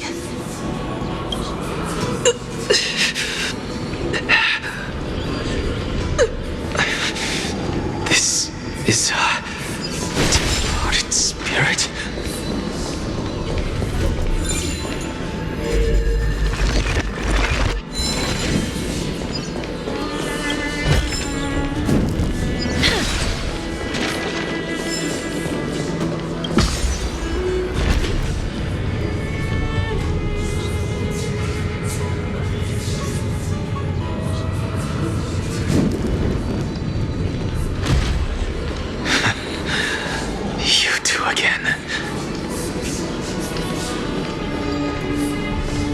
Enough about me. Did Kaos ever reply to you? Well, regrettably. Seems like the price of becoming a demigod is a lot heftier than we thought. Kaos. Demigod. I've never heard of this person. Which Titan's authority did he inherit? Look on the bright side, Nias. Since we've come all this way, I doubt he'd snub his old friends, would he? Let's just hope we mean as much as the world to him. Hey! Are you seeing that same hallucination again? Yes. It's still you and Nias, but you're now talking about a certain Kaos. I'm guessing he's one of your companions? Kaos? This name sounds just as strange to me. Never mind. I think I know what this is about. If things are as I thought, then they aren't hallucinations, but the souls of people. What? But if those are the souls of the dead, then what am I? Beats me. For all I know, you're just an illusion I conjured up in my dying moments. Let's just keep going. As long as I take in more sights and hear more stories. Know your limits. Wander too far among the dead, and even I might not be able to save you.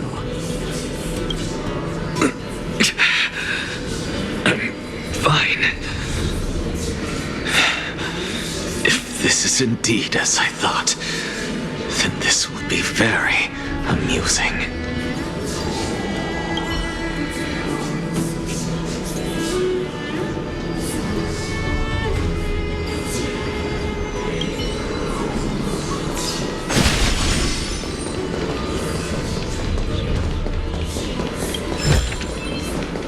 to make something with it. But what to make? So, we meet again. I'm sure you wouldn't mind a snooping ear.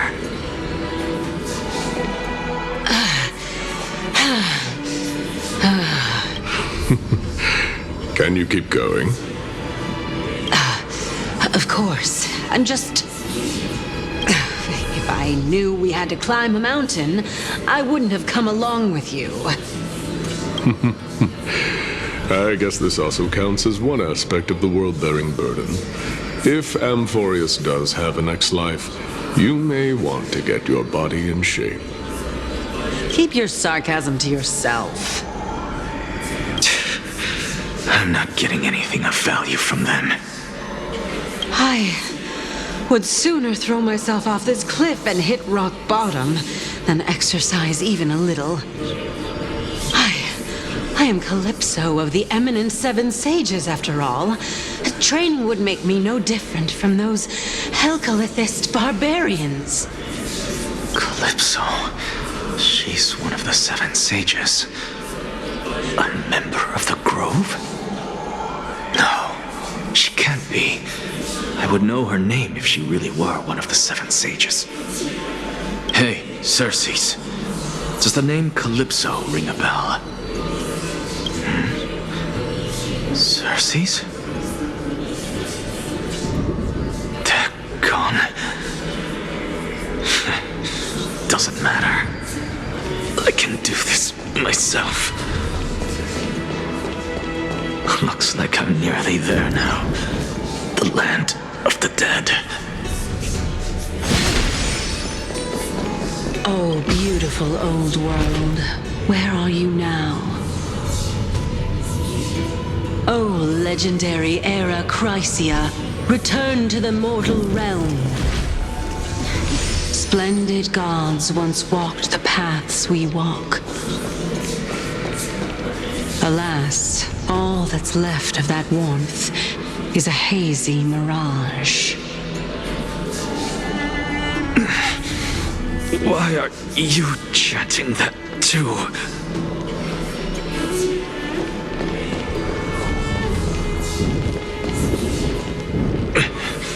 We're here, finally. So, I don't get to ask the Titan my question, but all of you make for a pleasant surprise, nonetheless. Very well then, let me uncover the truth for myself.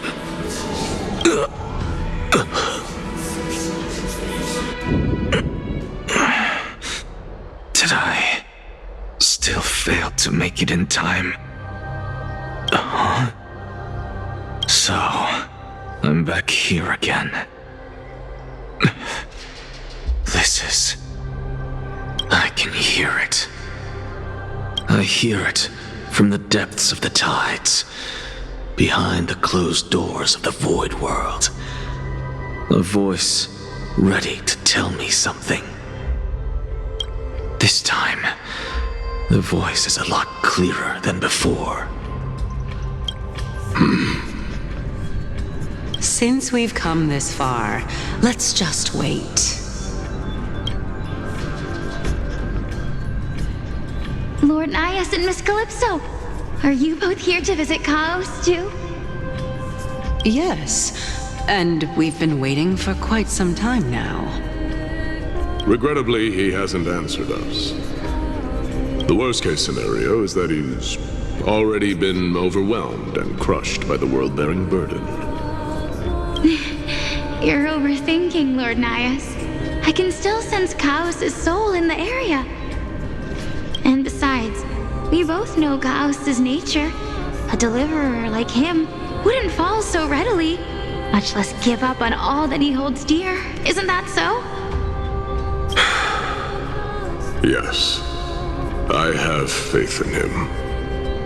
That reminds me. Why are you making this trip alone, Polixia? Oh, my sister needs more time to make sure the flowers are fine. Such a pity. Both of you have hearts kinder than anyone else. Yet you were born only to take over Thanatos' divinity.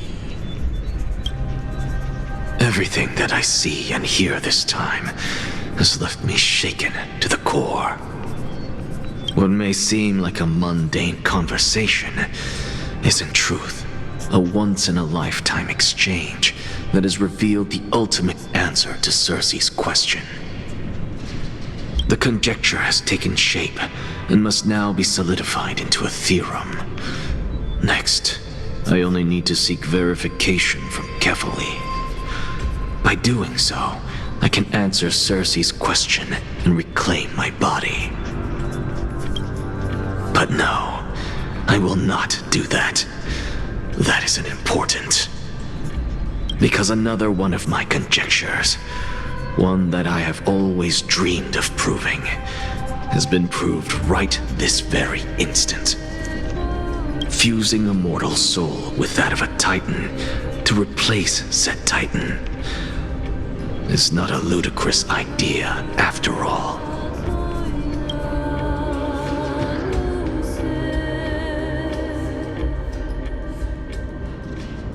What are you thinking about?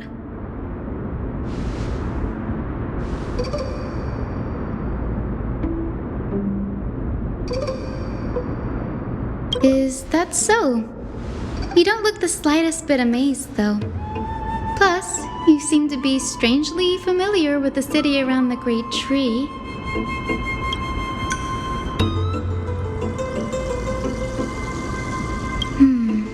Events of the past, huh? I was also a child when I looked up at Circe's. Their leaves and branches reflected the sparkling stars, and their trunk was like a pillar that supported the sky and ground. I stood at this very spot back then, imagining the day when I could climb to the top of this tree, because I would be the closest I can be to the sky at that spot.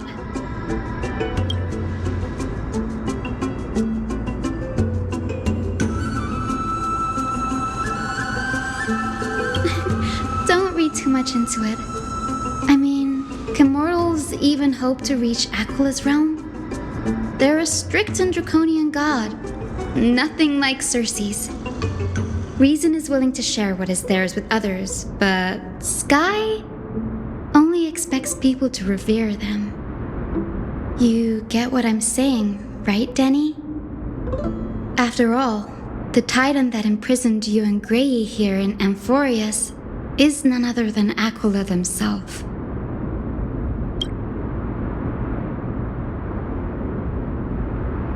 But there will always be people who dream of soaring towards the sky. The Grove has a wealth of research on Aquila, and that is exactly what we are here for. It's just, I never thought Grey would meet with something like that before we set off. As a physician, I should have been there by his side.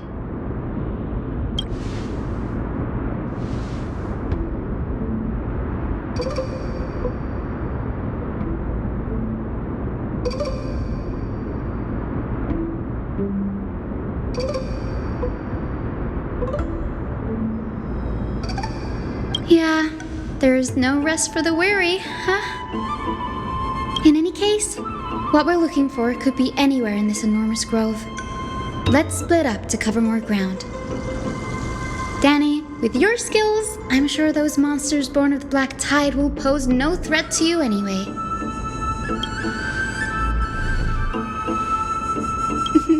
Have you forgotten that you're talking to the chief physician of the Twilight Courtyard? Have more faith in me. I'll be just fine.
This is way more trouble than I could have asked for.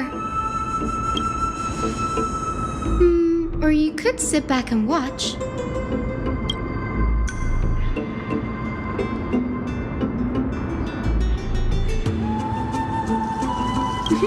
I'm kidding, Danny.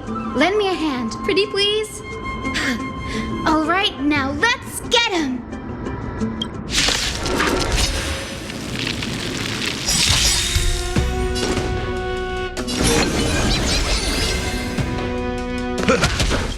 Nice, like my friends. Indulge yourselves! Eternal. Who's here? Enjoying yourself? Embrace a new life.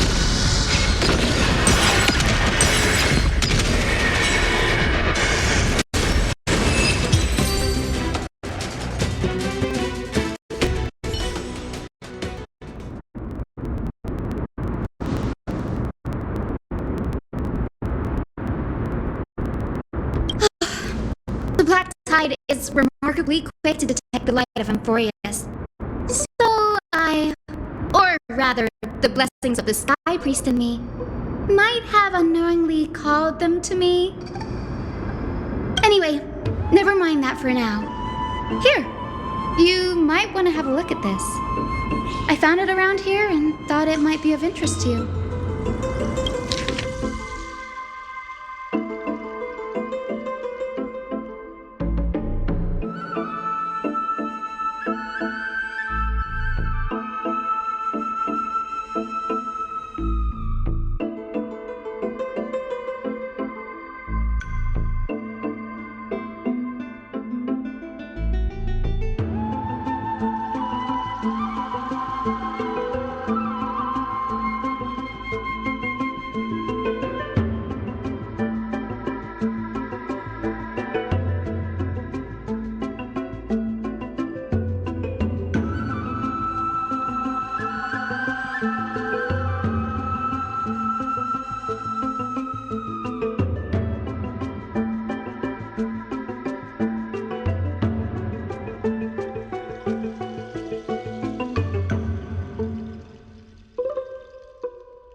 This is new. I didn't know Professor Anaxa was researching the sky. He's never mentioned anything about it.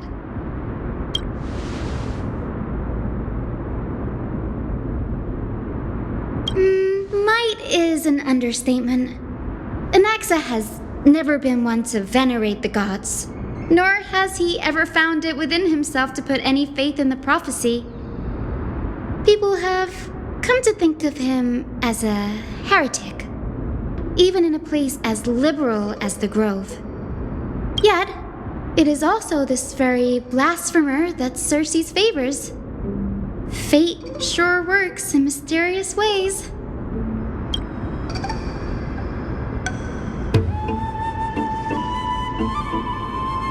Oh, let me have a look.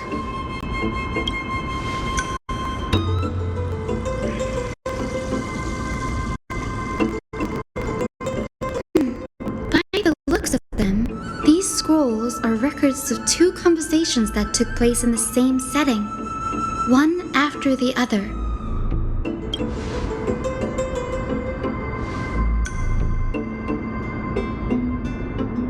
Sure, go ahead.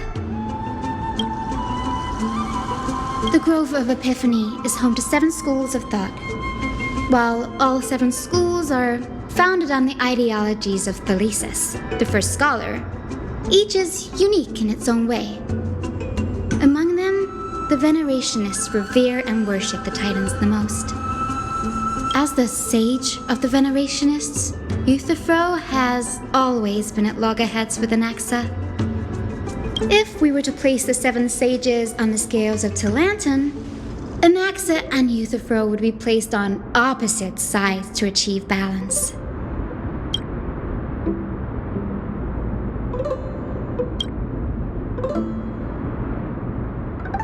Nearly everyone in Amphoreus has heard the story of the sky ships by now.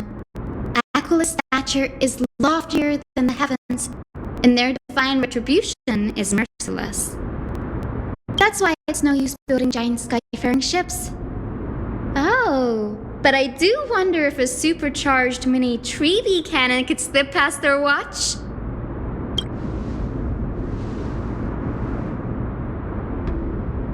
Newsporus primarily study the application of alchemy in soul repair. Everyone considers Anaxa a blasphemer, but that has never stopped him from sharing his ideas, no matter how taboo. If you must say that he's hiding something, then it's likely what lies beneath his eye patch. Anaxa often says that every failure brings us one step closer to the truth. Perhaps, to him, the crash of the sky ship carries a different interpretation. The firmament is not impenetrable. On the contrary, it was precisely because the sky ship represented the first step toward breaking free from the shackles of the earth that it provoked the wrath of the Sky Titan and brought divine punishment upon itself. It's a shame that the majority of the Grove's research on Aquila was headed by the Venerationists, with sacrificial rituals making up a predominant part of their findings. Discourse about more esoteric subject matters in relation to Aquila dwindled even further after the sky ship incident. So much so that even this scroll is completely new to me.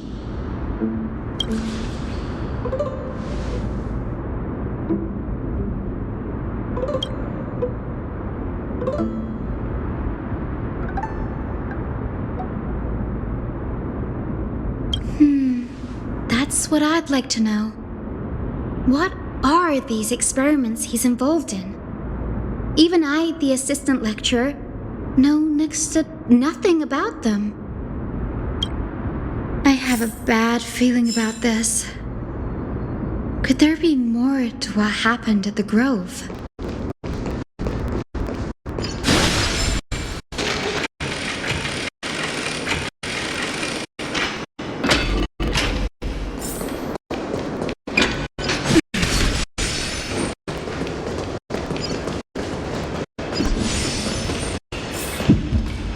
This is the Library of Philia, a place where the Grove stores its collection of tomes. Other than books written by the 7 schools, you can also find philosophical texts, ballads, and religious writings from the Outlands here.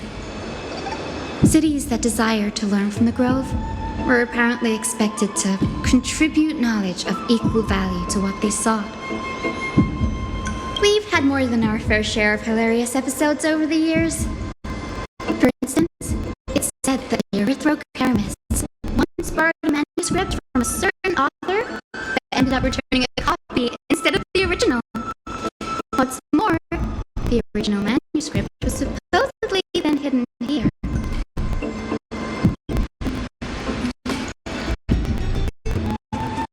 Nice? No need to hold yourself back, Danny. You can just tell it like it is. Their behavior was no different from bandits.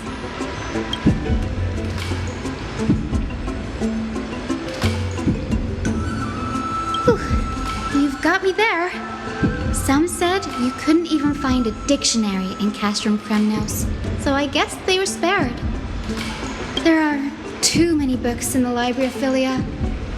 Flipping through them all will take too long. Why don't we use the Biblioslate to search for the texts we need? We can bring them back to Akama for reading after that.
Complaints about him.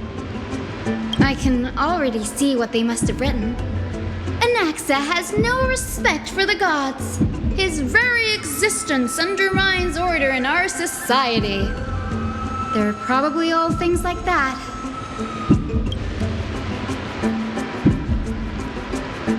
Why else would they call him the Great Performer? When Anaxa established his school of thought, the first thing he apparently did was read his own work to everyone. Are the Titans truly an accurate reflection of what humans think gods should be?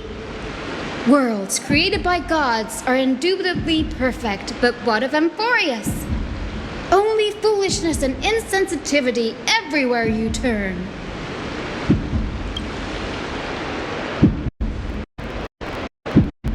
They marched him straight to the seat of judgment before he could finish. Though what he took on in the end was more of a debate than an actual trial. He had to address every one of the scholar's allegations, or face expulsion from the Grove. The first allegation was... Do you agree that since the Titans created the heavens and earth, so the mountains, rivers, and seas must likewise be their creations?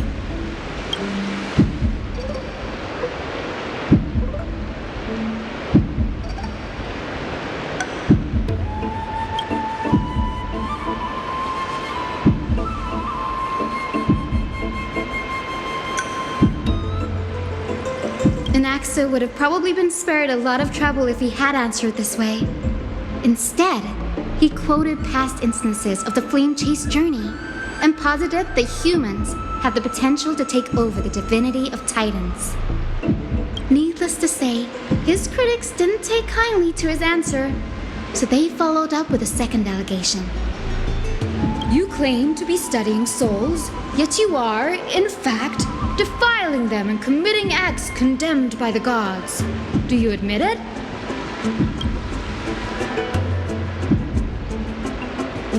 Anaxa always wears an eye patch, never removing it, even when alone. Some say he used one of his eyes as an alchemical ingredient.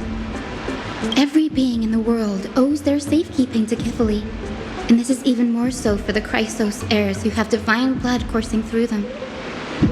If he has really done something of that nature, then it'd indeed be sacrilegious. Thankfully, they had no way to prove it, so it amounted to nothing more than an allegation in the end. One by one, Anaxa engaged in wars of words against those who would challenge him.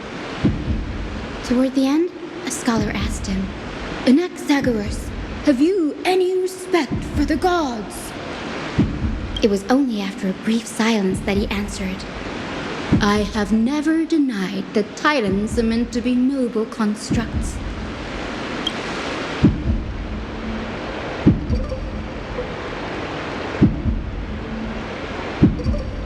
Yes, I'm not sure how that controversy was eventually resolved, but what's for certain at least is that Anaxa was allowed to stay in the grove where he continued his research, despite being regarded as a heretic.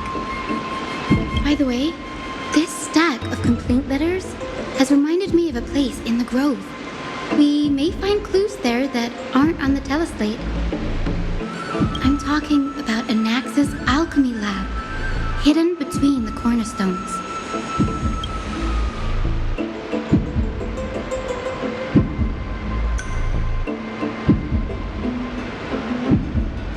It's a well-kept secret. Among the 7 sages, excluding the nominal chief sage, each has a private sanctuary where they can conduct research undisturbed in their free time. Even the administrators of the Library of Philia are restricted from accessing those places and documenting the sage's research. But with the grove in this state, I'm sure Anaxa won't be mad even if we sneak into the lab for a short while, right?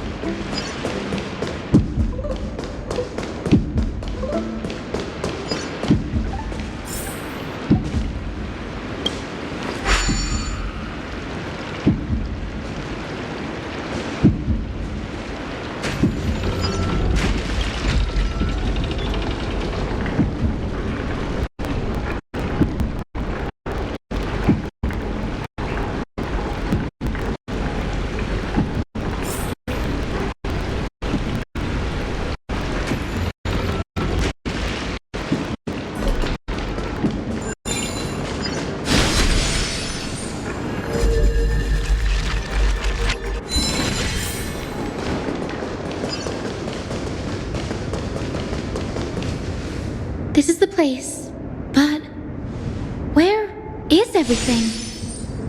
Materials for alchemical experiments, matrix diagrams, and even the seal to the lab.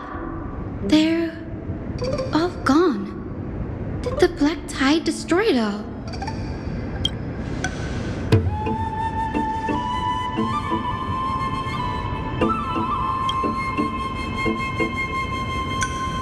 No, not even close. Not only are alchemy experiments high-risk activities, but Professor Anaxa also has a penchant for using bizarre materials. Students often saw him walk in looking right as rain, but come out covered in soot with his hair singed. Naturally, no one dared to come near this place. Huh? That bookshelf over there seems to be the only thing still intact.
friends in Alchema and me?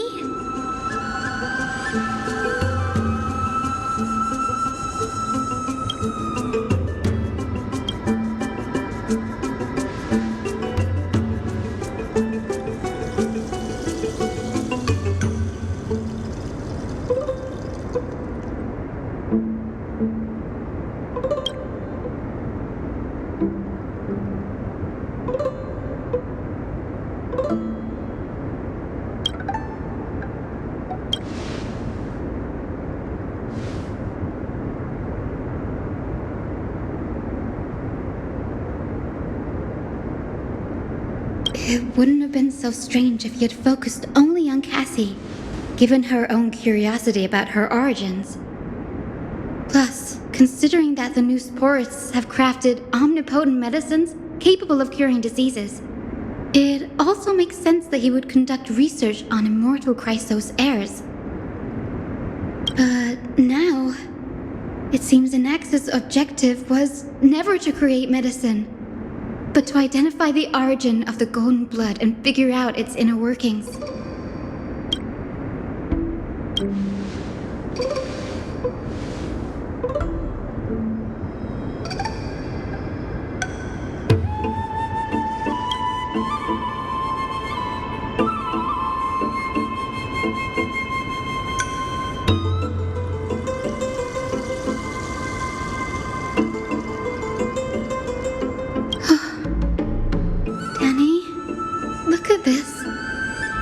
I have a bad feeling about this.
My biggest fear.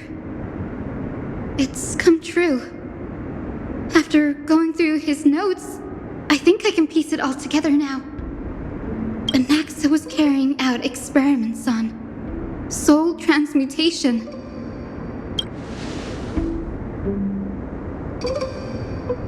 Yes, this is what he was secretly conducting research on. Something he had to keep hidden from others.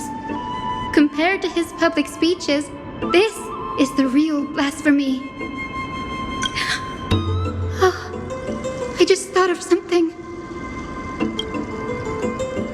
Do you remember when the black tide was approaching? The Grove had planned to send Circe's Coreflame to a safe place. But an accident happened along the way, and Anaxa lost his life in the process.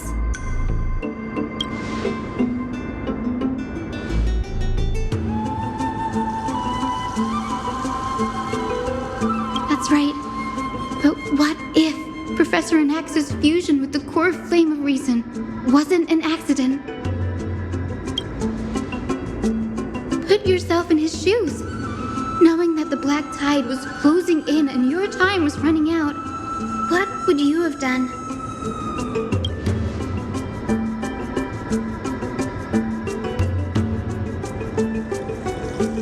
Exactly.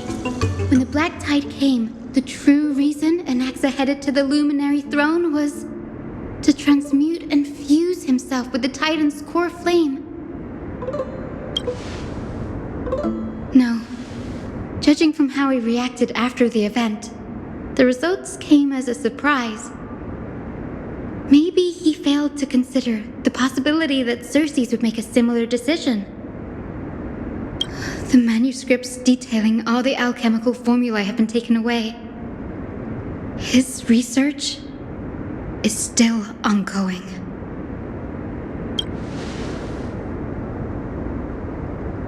Like what? There's only one Titan left in the world now. No. No way.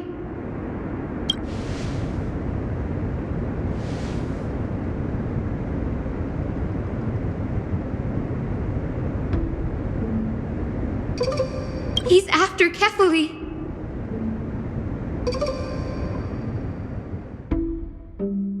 Sir, this sky above us, it's not real, is it? Of course not. This is just an image from a projection device used for educational purposes. A simple trick. The day-night cycle has been lost to this world, so that students like you may still learn about the night sky. Astronomers have harnessed the Titan's miraculous power to manipulate the light, projecting the nights of the past here for you. Much like how the sky above the holy city is also illuminated by Kefali's dawn device. So, the skies of Akama are fake too. You mustn't conclude that, Anaxa. You should know that only a child would expose a trick and be proud of it. Often people know more than they let on. They simply choose to feign ignorance because they have no other choice. Then they're just deluding themselves.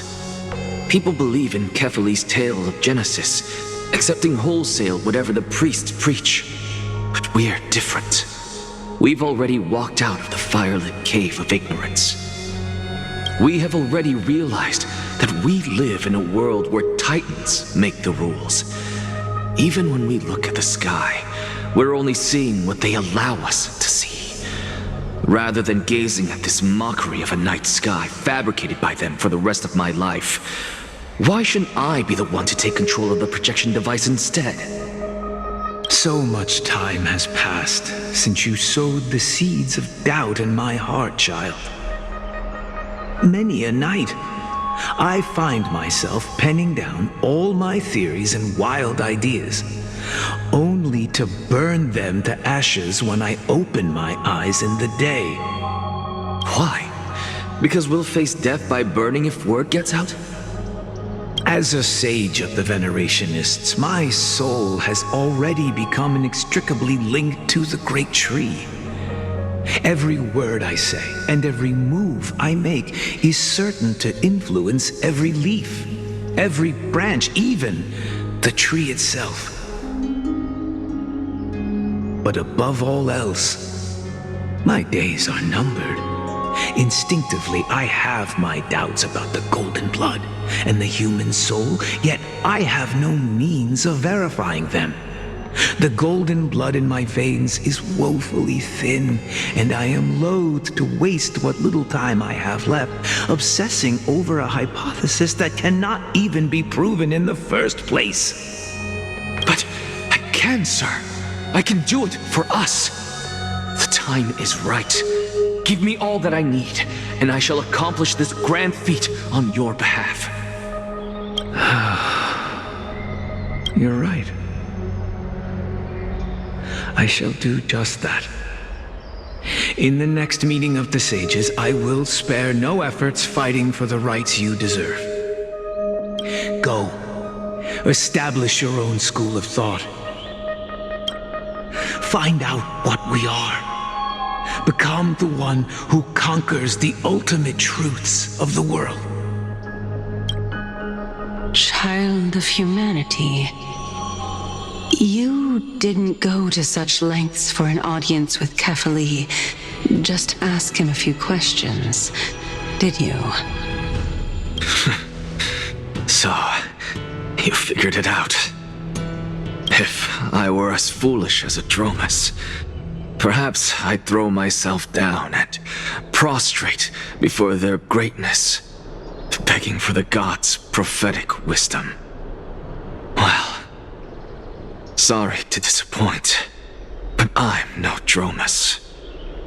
Alas, I am a human, standing tall on 2 feet, possessing both intellect and pride. Before such power, does it make any difference whether you're a human or a Dromus? I'm sure you're familiar with the story of the Styxians. When the raging waves threatened to swallow them, they didn't just give up and become sitting ducks. No. They constructed a dam that kept the roaring tide at bay, chaining down the mad Fagusa. They call me a blasphemer, Xerxes. But that doesn't mean I deny the existence of gods. It's just, as I see it, Titans are simply a force that mankind has yet to find a way to tame. Oh? If power that rivals the Titans is what you crave, why not conform to the prophecy and brave the trial? Why stop at harnessing the power of the Titans when I can do so much more? The source of life is what I wish to grasp, to understand what makes up the soul, and to learn what we really are. Thanks to you, I've had the chance to personally verify, in more ways than one, that the soul indeed ceases to exist in death. But where there is death, there is life. And where there is an end, there must also be a beginning. How then is a soul born? That was the only unknown variable left in my calculations. And by the sound of it, you have already formed a conjecture.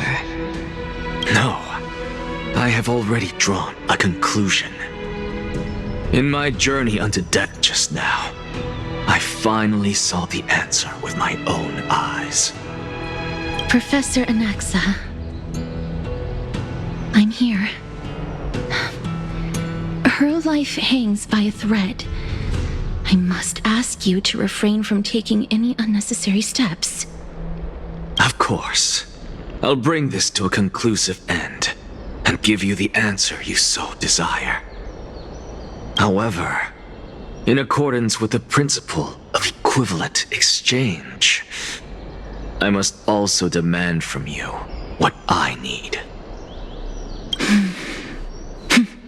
As you wish. Don't you care to know what the price might be? It's a matter of uncovering the truth about the Death Titan and her survival. This may be the only time I can ever save someone's life. There is no need for me to think twice. I see. In that case, let the show begin. Indulge me. Am I correct to say that you intend to prove Thanatos' whereabouts and prove the nature of our existence now? Before I begin, I must confess I had been stuck in a cognitive trap all this time. As unrelated as these two propositions may seem at first glance, they are in fact logical equivalents. They are merely two different ways of telling us about what the soul is at its core. The reason I say this is as I've mentioned earlier. The answer was hidden in my journey unto death. Anaxa, you were in the Netherrealm? Yes, I am but a living dead man now, but that's not important. What truly matters is, I overheard a conversation between heroes. That's not all. Remember how I said you were a part of that conversation too, Xerxes? And I've told you that I have no recollection of such an event. That was likely just an illusion conjured up by the mind of a dying man.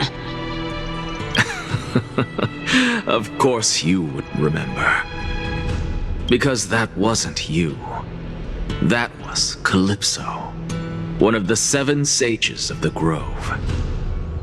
Calypso. Oh, that's the name I made up on a whim when speaking to this girl. How do you know of it? And surely you jest. Don't you think I, of all people, would know if that were the name of one of the 7 sages under the shade of my tree? Don't you claim to know the Grove's past like the back of your hand? It seems you've lost even the memories seared into your soul. Use your head, Circes. Since all of this took place in the realm of the dead, it stands to reason their likenesses are of souls from the past. The living cannot step foot into that world, so who could they be? Think about Calypso. Why does she share your likeness, yet you have no idea who she is? The answer is evident, is it not? Those fallen heroes are the mortal incarnations of the Titans before their ascensions to godhood. The gods aren't master creators born out of thin air, and they are no different from humans, because they all evolved from one. Does this answer disappoint you? Yes, because you've answered nothing. If I truly was once human, as you claim, then where do the children of humanity come from? Even on the off chance that you speak the truth, this brings us no closer to grasping Thanatos' whereabouts. How are we to find them? I knew you would say that. But it matters not. I know what I'm doing. Actually, why don't we have this supreme being standing before us tell us everything?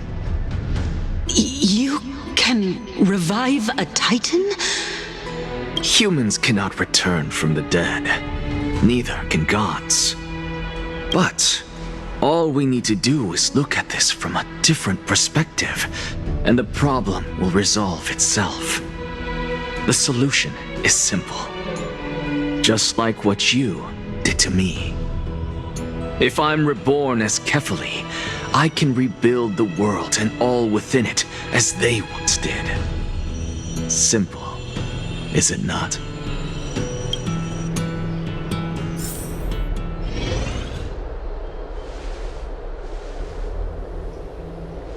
I have news from Hyacinth and Danhung.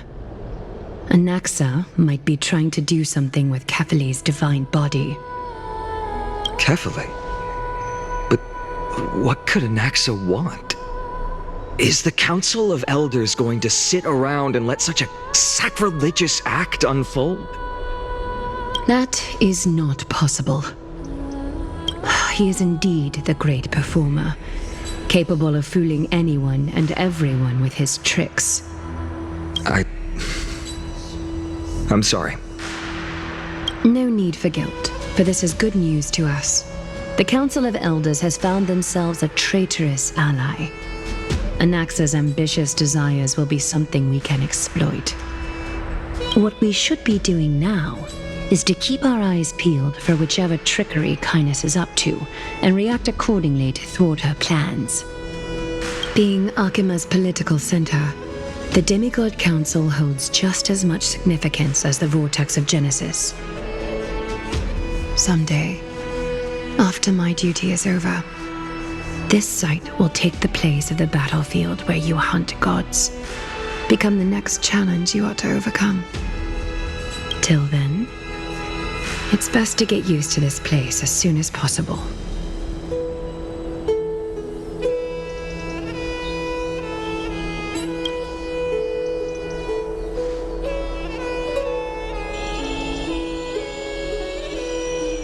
Preposterous! The Chrysos Heirs only have their standing because of the Council of Elders! How dare they trample over it!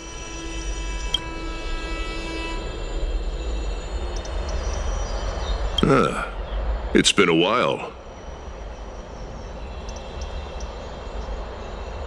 What is that supposed to mean? Is this really the sort of person that the young lord praised as a ferocious warrior? It has indeed been some time, Lord Crateros.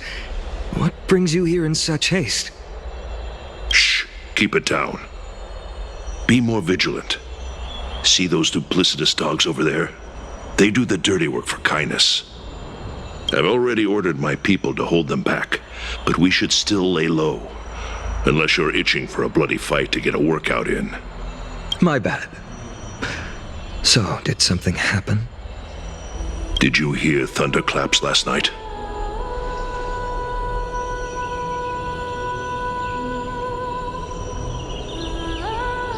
Thunderclaps are beacon signals of strife.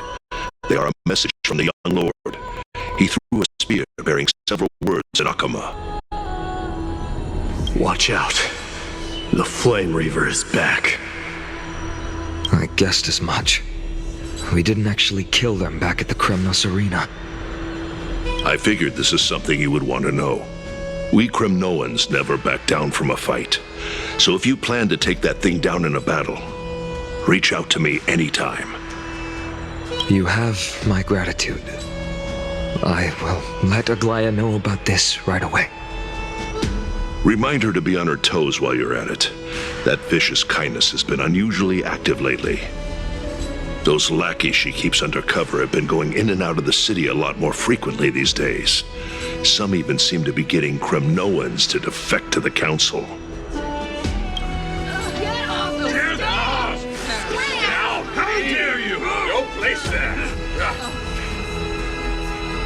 That's... Looks like you can see it for yourself. We should get back. Thank you for the intel, Lord Crateros.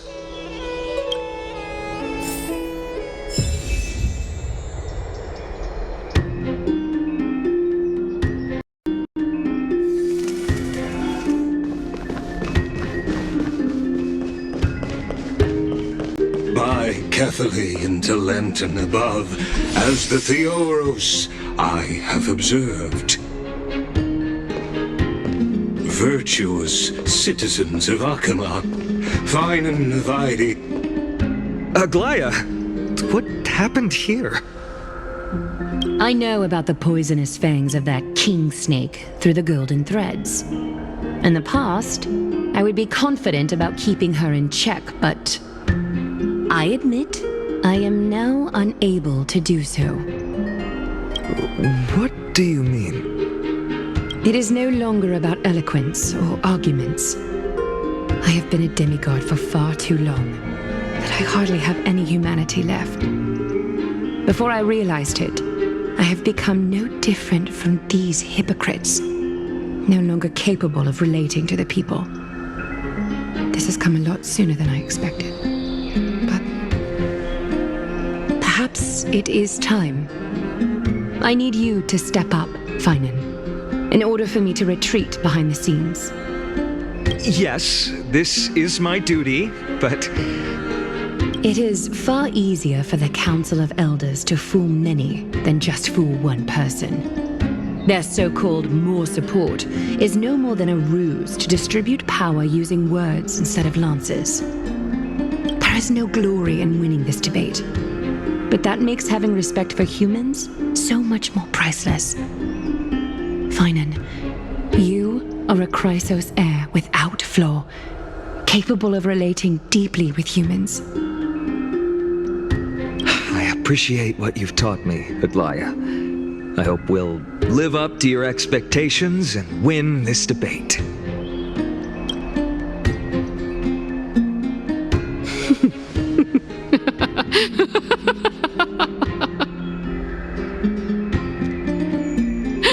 Oh, you've done well, Lord Calictus. Let me take over and personally close this debate for today. Dearest counselors, let it be known that I sorely miss the blissful times portrayed in lyrical poems. Back then, Amphoreus was home to nearly 1,000 cities, each with their own local faith, while gods walked the earth and shared close bonds with humans. Yet, in the present, People from all over are forced to leave their homeland to seek refuge in the holy city, where they hope to rest under Kefali's protection. All of us have long been in the same boat, with no way out of this plight. We didn't have a choice in the past, but now the Council of Elders brings to the table a new possibility. All I have left is one question for you. Would you rather strive toward the unheard of Era Nova, or return to the prosperous Era Chrysia of our past? Make your choice. Now, which of the two would lead mortals to an ideal future?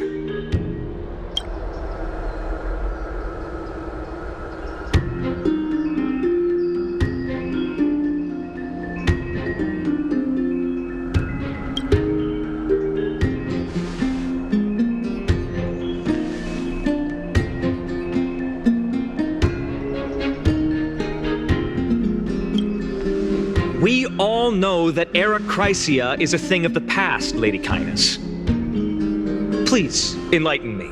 How does the Council of Elders plan to turn back time? Let the 3 Titans of Calamity be born, and Era Chrysia is nevermore. But bring demise to those Titans, and Era Chrysia will descend upon us again.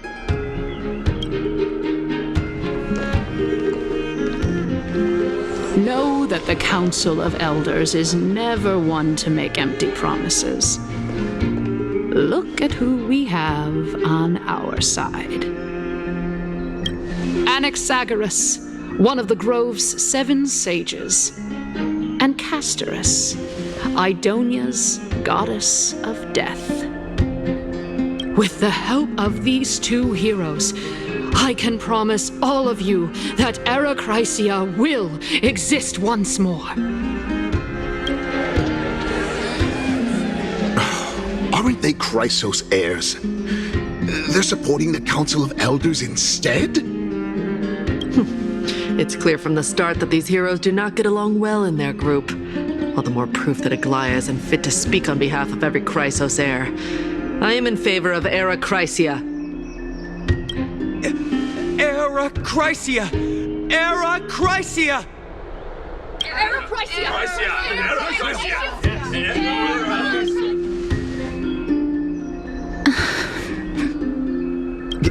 Castorus? Why are you standing over there? You finally arrived, Naxa. So have you, Cass. Don't worry, Aglaia. Well, I know that you have many queries. Could you continue to converse like how the citizens normally do? Tell me, dear citizens, if we successfully retrieve and return Thanatos' Coreflame without anyone passing the Death Titan's trial, what would happen next? The answer is simple. We will have a chance to rid the world of death and bring Amphoreus back to an era when all beings live forever. We'll usher in a new future that will be entirely different from the flame chase journey. He's one of the 7 sages. That's impossible. Your proposal is much too idealistic. As long as the Black Tide still exists, how can we go back to the old days? Remember what I previously said? Kefali's Coreflame is guarded by the secret power of the Council of Elders. Plus, Fagusa's water curtain will be able to block out any external perceptions. Tell me, dear citizens, have any of you ever seen even a glimpse of the threat that this person is talking about anywhere within the walls of this majestic holy city?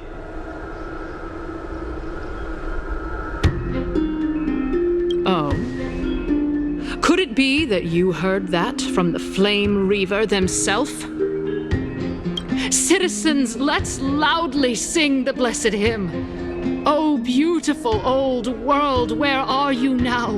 O legendary Chrysia, return to the mortal realm! After the destruction of the 3 Titans of Calamity, the Flame Chase journey will have to end. Chrysia! Yes! Yes! This is bad. The masses are now totally riled up. Anaxa, pray tell. Everything that you've mentioned hinges on the premise that we can find Thanatos' existence, right? Thank you, Lady Aglaya, for still caring about this city. However, dear citizens, we are truly fortunate and blessed. For Castorus, Idonia's goddess of death, will surely find Thanatos under my guidance. What? With that, I solemnly promise that the Coreflame Lady Castorus brings back will be personally managed by the Council of Elders. Thereafter, if we are able to garner the support of all of you at the Citizens' Assembly, we shall spare no effort in ensuring that the Chrysia will return to our world once again.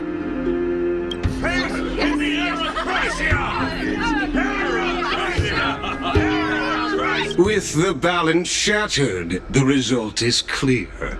Buy carefully into Lenten above, as the Theoros I have observed. Akama has chosen her destiny. The issue up for discussion at this Citizens' Assembly shall be modified to the suspension of the Flame Chase journey. This resolution shall be put up on the Wall of Heroes, such that all citizens are aware of the city's way forward.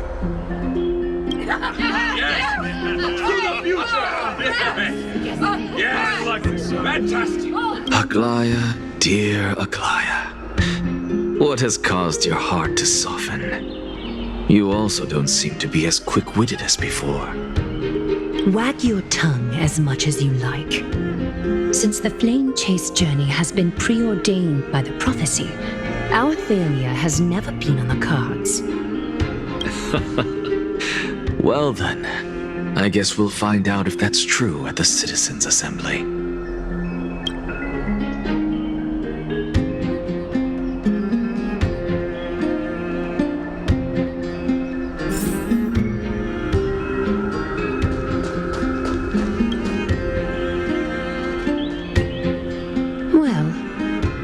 It seems that when I sent you to look for Anaxa, I unintentionally facilitated your partnership with him instead. My apologies, everyone. I know that you have many questions to ask me. I will answer them to the best of my knowledge. In that case, please tell us as much as you can.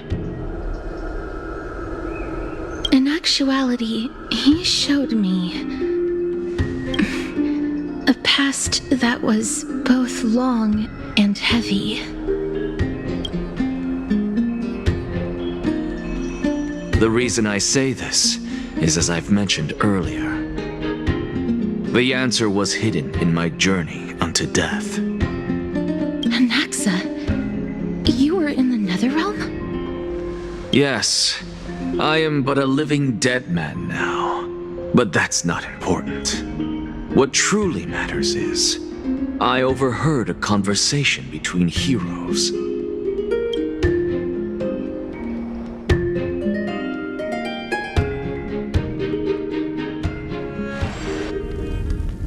Have you heard of this tale before? A tale about the ocean god's treasured pearl, our hometown. It was a seaside town which enjoyed the ocean breeze and glorious, peaceful times, thanks to the wisdom of its ruling queen. Until one day, an evil dragon descended upon the town. Its wings were large enough to blot out the sun, while its claws were sharp enough to rip the waves apart. It barged into the tall tower and devoured the queen's beloved daughter. It even settled itself in her bedroom, like a tyrant king. The queen assembled 300 warriors who managed to subdue the evil dragon by chaining it up. However, when the queen slit open the dragon's belly, she realized that the princess had long since been digested, and all that was left of her was a pile of bones. Devastated, the queen wept for several days.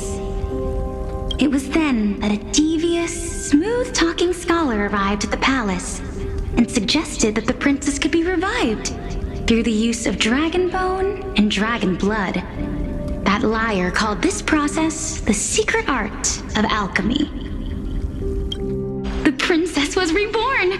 The queen was overjoyed, blissfully unaware that the evil dragon's soul still lurked within the princess's body. As revenge, the evil dragon swallowed the poor queen, the glib liar, the courageous warriors, and all of the town's innocent civilians in a single gulp. Worse still, the souls of the deceased refused entry to the Netherrealm because they were filled with regret. Forced to roam the mortal realm, these resentful souls ultimately converged into a river of souls that would not retreat for a long time. The terrifying death had consumed all. Thereafter, our hometown fell into ruin as well. Until...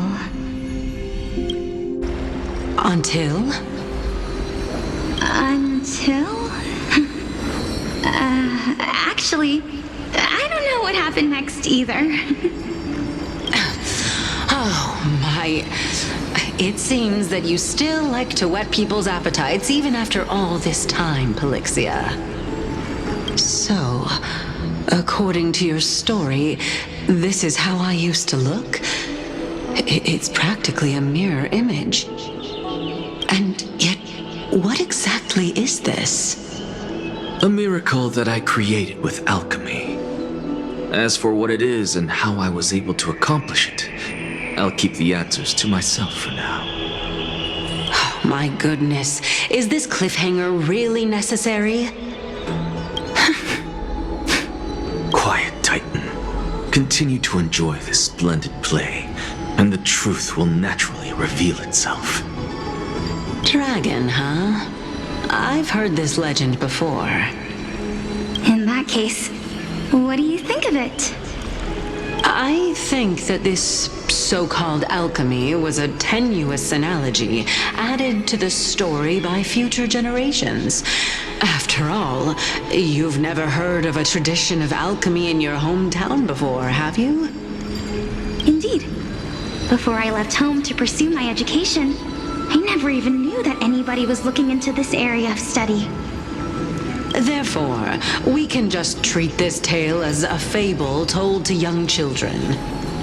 A fable, you say? If so, what moral is it trying to impart to the kids? I guess it might be the concept of equivalent exchange? Oh?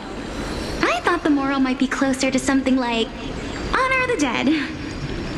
Huh. What? At a loss for words?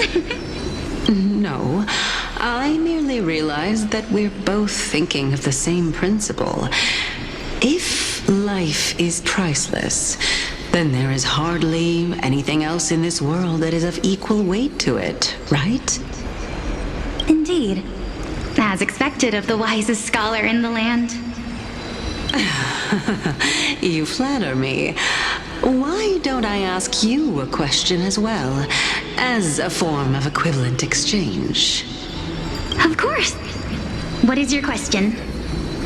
If I imparted my knowledge of the art of alchemy to you, would you use it to resurrect someone you loved? What? What kind of strange question is this? I got it. You're just trying to get me to tell you whether I like anyone, right? Let's just leave it at that. That was rude of me. Yes, I would. Oh? Death is inevitable. In the days to come, I'm certain that someone whom I cherish deeply will leave me for good. If such a mighty power really existed, I think I would use it without hesitation. After all, you, me, and the rest will all have to face that fateful moment eventually.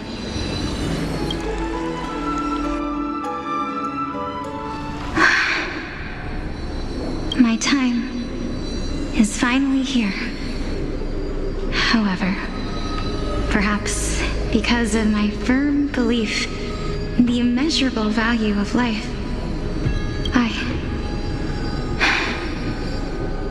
I am unable to complete the trial. You shall wither, and through that, the dead will sprout again from the remains, and be reborn with the dead flame. It is a pity that fate is such a cruel mistress. Is there no other way of interpreting those words? I'm afraid that the meaning is clear. Between my sister and me, one must pay the price. Our trial can only be completed when the one chosen sacrifices her life.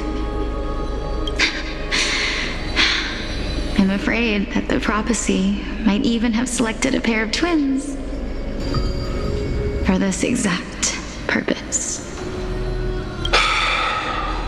Fortune makes fools of us all. My sister is prepared to sacrifice herself. And yet, I can't do the same. How absurd. My time is almost up, but I'm still afraid to welcome death. What should we do? If I'm ultimately not able to make up my mind...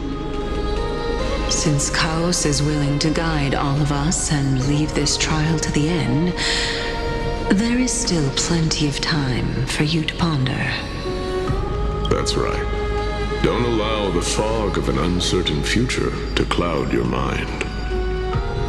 Trial, prophecy, the topics that they're discussing seem familiar. But these three people must not have left their names in the epics. Otherwise, I would have some recollection of this. Amphoreus' history before the Titans were born was complete chaos. Is that not strange by itself? I have long held three hypotheses about this. However, let's continue watching for now. Calypso, Polixia, and this warrior. I seem to have met him somewhere before. Regarding this matter, Nias, are you confident that you'll complete your trial? Of course. Though, I am worried about what will happen once I've emerged victorious.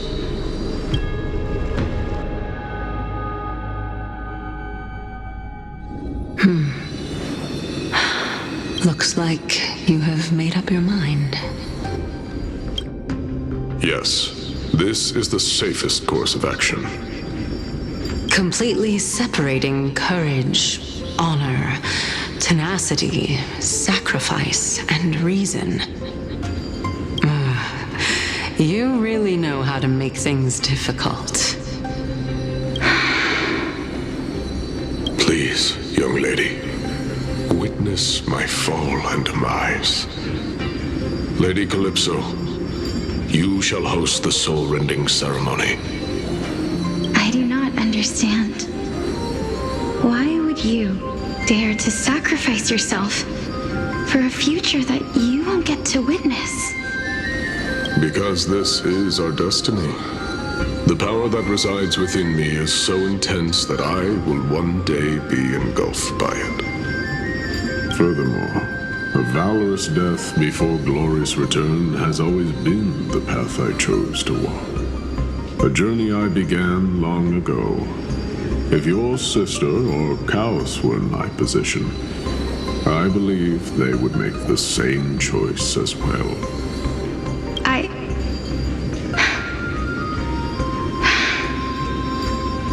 I'm not that brave.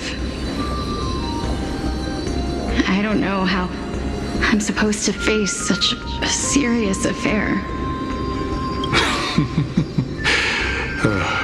Despite being Death's chosen one, it seems you still don't know how to face it.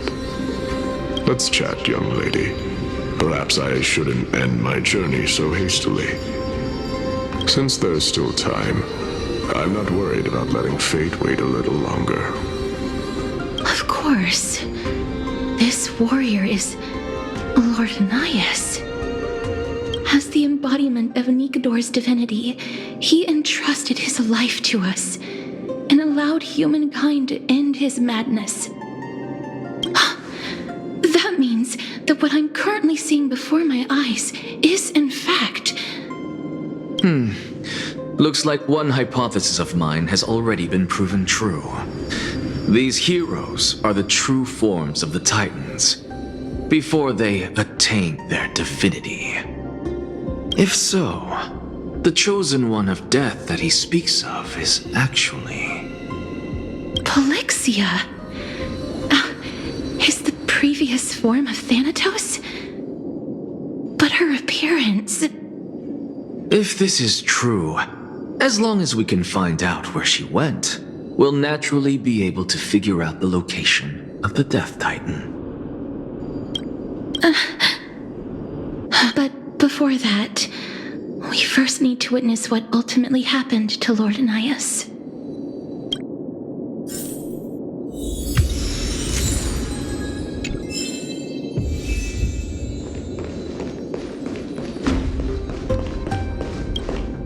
Honor, courage, tenacity, sacrifice.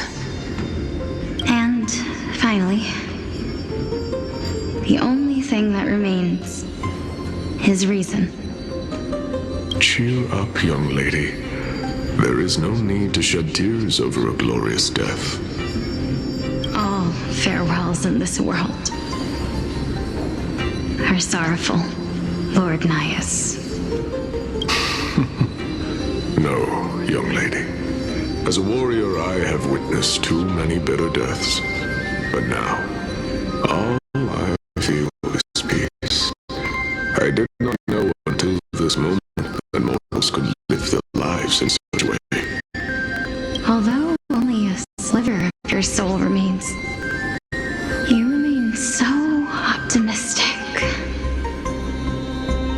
Or maybe the truth is that you aren't able to feel sorrow anymore. To be honest, I don't know either. But I am certain of one thing. This is not an acceptance of death nor apathy toward it. It's not even a feeling of despair. I am just enjoying what remains of my life to the fullest. Enjoying? Indeed. Along this journey that we've taken together, not only have I changed the world, I myself have also changed in the process. And now I have reached the journey's end. When I look back and see the grand epic that I've personally written, how could I not revel in that fact? But when you depart the mortal realm, won't all of your accomplishments be reduced to nothing? Separation and death are two sides of the same coin. Reconciling this doesn't come easily for a mortal. Finally, let me recount to you a story of mine, young lady. The first time I returned from the battlefield, I felt extremely hollow. The calamity had devoured everybody on the battlefield but me. When I returned to the city alone, the citizens held a banquet for me that was far from pleasant. I felt as though I was still on the battlefield, and the person who had returned was nothing but an empty shell. It was late into the night by the time the banquet ended. My head still reeling, I returned alone to the barracks. On the way back, I encountered someone. It was a crazed scholar looking at the night sky and muttering to himself by the side of the road. Although I tripped over him and fell, I wasn't angry in the slightest. And maybe because I saw myself in him, I inexplicably asked him a question. Do you think that it'd be better if we just died on the roadside like a couple of stray dogs? To my surprise, he shrugged his shoulders and sighed. To someone who is currently experiencing death, dying and living afford the same amount of bliss. Now please go away and don't block my starlight. Are you trying to say that there is no difference between living and dying? For they are both journeys that lead toward death? That's exactly what life is, and death is, but a scale to measure how valuable the journey was. Journeys and epics are only glorious and magnificent because all things eventually fade to dust. Therefore, young lady, don't detest your fate. Instead, willingly and respectfully embrace it. The embodiment of strife telling me about the majesty of the world. Indeed. I believe that when the fated moment eventually arrives, you will be able to understand my words. It is time for me to knock on death's door. I will set up a long table at the end of the road and humbly await your arrival. When that moment finally comes, let us drink and be merry then.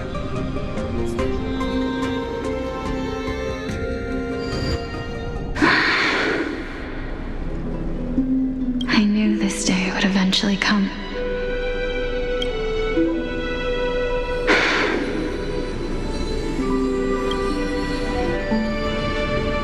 Are the both of you ready? Polixia. I'm here. What? This... This is quite interesting indeed. Is this... Polixia's sister? Is it... me? Now, it's time for us to fulfill our promises. Are you afraid?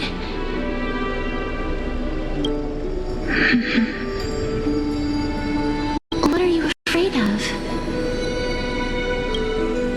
That I won't be able to do it.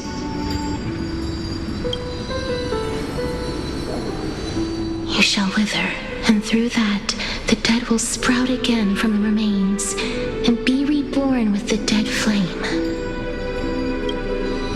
As foretold in the prophecy, and according to our vows, once it all ends, we must face our fated moment head-on. Even if it was prophesied, do we have no say in the matter? It's so unfair. Why are we the only ones who are forced into mutual destruction? Let me do it, sister. Let me be death's sacrifice. I was never long for this world anyway. But you're different. I was the one who wasted your life after all. You're wrong, Polixia.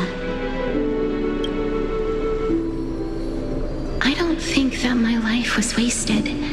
Just the opposite. When I finally arrived at this destination and looked back at the journey I took, I discovered that flowers had long since bloomed along the path I walked. It was you who sowed the seeds for this sea of flowers, one that is more beautiful than the promised land at the end of the world. Besides, I have lived a fulfilling life. Even though I was fated for sacrifice, none of the things that I've experienced will dissipate. Instead, they'll forever live on as memories inside your head. Will they not? How could my memories of you ever compare to the actual you? Well then, tell me, what exactly are we?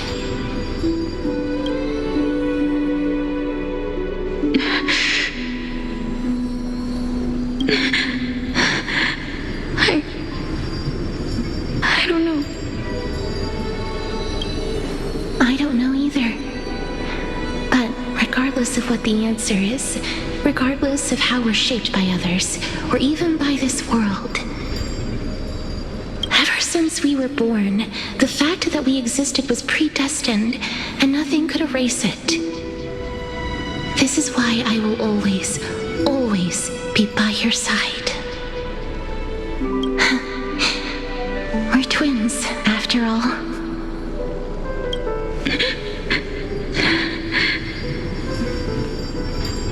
All right, my dear Polixia. It's time to extract my heart and light the flame of death. After that, use it to plant the first bud in the prophesied new world.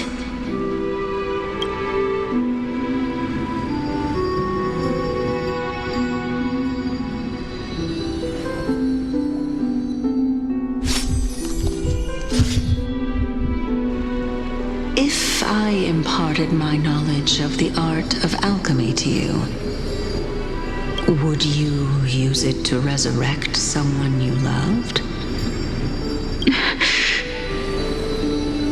Death is inevitable. In the days to come, I am certain that someone whom I cherish deeply will leave me for good. If such a mighty power really existed, I think I would use it without hesitation. Even now, my answer remains the same. This is why, sister, I promise you, in the prophesied new world, I shall plant the first bud on your behalf. Go now. Return to the ocean god's treasured pearl, our hometown. I shall open wide the entrance to the Netherrealm and grant you a second life. The living beings on this earth shall respond to my call and lead you to the sacred daylight. Remember, do not look back on the land of the dead, and do not stop moving. In the new world promised by the prophecy, march toward your new life. As for the price of our equivalent exchange, let me be the one to pay it.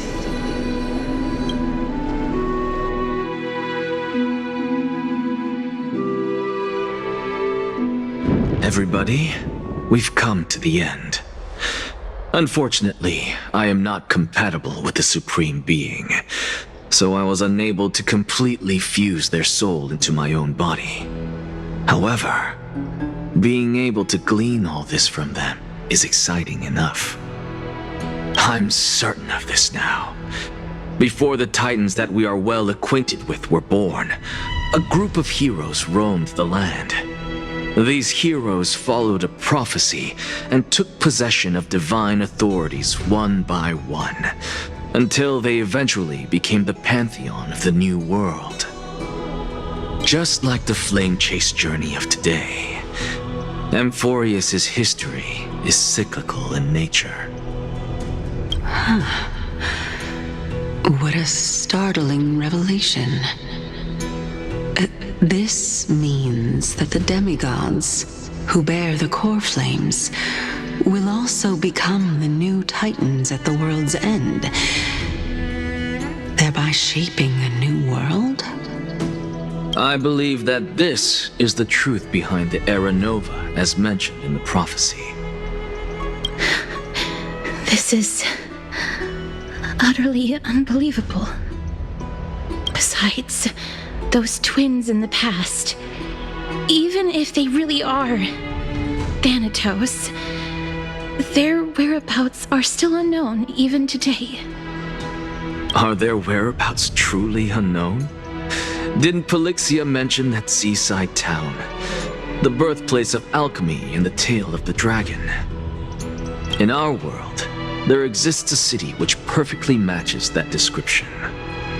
Styxia. But the people there worship Vagusa and bear no relation to Thanatos. I have also never been to that place, as in the time of Idonia, it had long turned into underwater ruins. Take this. This is... the Nuspor's masterpiece, the Philosopher's Stone. It was made by transmuting all of the sages' wisdom into a single entity, with their flesh and blood as its foundation. Remember, I've mentioned before that the art of alchemy is all about conversion, tempering, and ascension. This process also applies to the pursuit of truth. Regardless of how unbelievable this sounds, the truths of the world have been refined from the impurities. Think about the story of the dragon. This stone will lead you to your real hometown, allowing you to reform the door to the Nether Realm and discover Thanatos' fate. You still look as confident in your victory as ever. But what if your conjecture is wrong? Simple. I shall merely admit to the entire world that my experiment was a failure. However, my line of thinking will not fail because I have already planted the seeds of doubt into the hearts of the masses. Actions speak louder than words, Castorus. With the assembly about to begin, don't forget the promise you've made. I've already searched for so long. I'm willing to try one more time. While we converse, her life is also slowly slipping away. But before I leave, I have another question. What exactly did we witness just now? That was the world imprinted in Kefali's soul. If we are to prove its existence, you must take the final step. Go. Do not disappoint me. I understand. Hey, child of humanity. Don't get antsy. I still remember the question you posed to me. As a scholar, I do not wish to offer up ambiguous conclusions. Let's discuss this topic again when she manages to find the evidence. I merely wanted to ask, was that stone transmuted from your heart? If so, rebirth is no longer an option for you. Why not? When I was a child, I lost someone dear to me. When I was a teenager, I lost my faith. A while back, although you saved my life, I also lost my soul in the process. Now I'm merely forsaking my body. What's the big deal? Why are you always finding ways to die? Isn't it good to be alive? This is but a necessary sacrifice on my path to transform into the purest of them all. Can someone who's dead even claim to be the purest of them all? Furthermore, if If your hypothesis is proven correct, does it not just confirm that the myths are true, and thereby invalidate all your theories? No, it's just the opposite. If my hypothesis is correct, it means that I can actually ascend to godhood and reshape this absurd world that you all have created.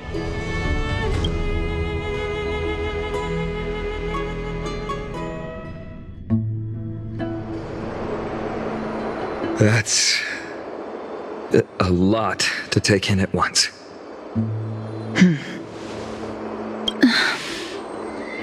Lady Aglaia, please, let me explain. Go on.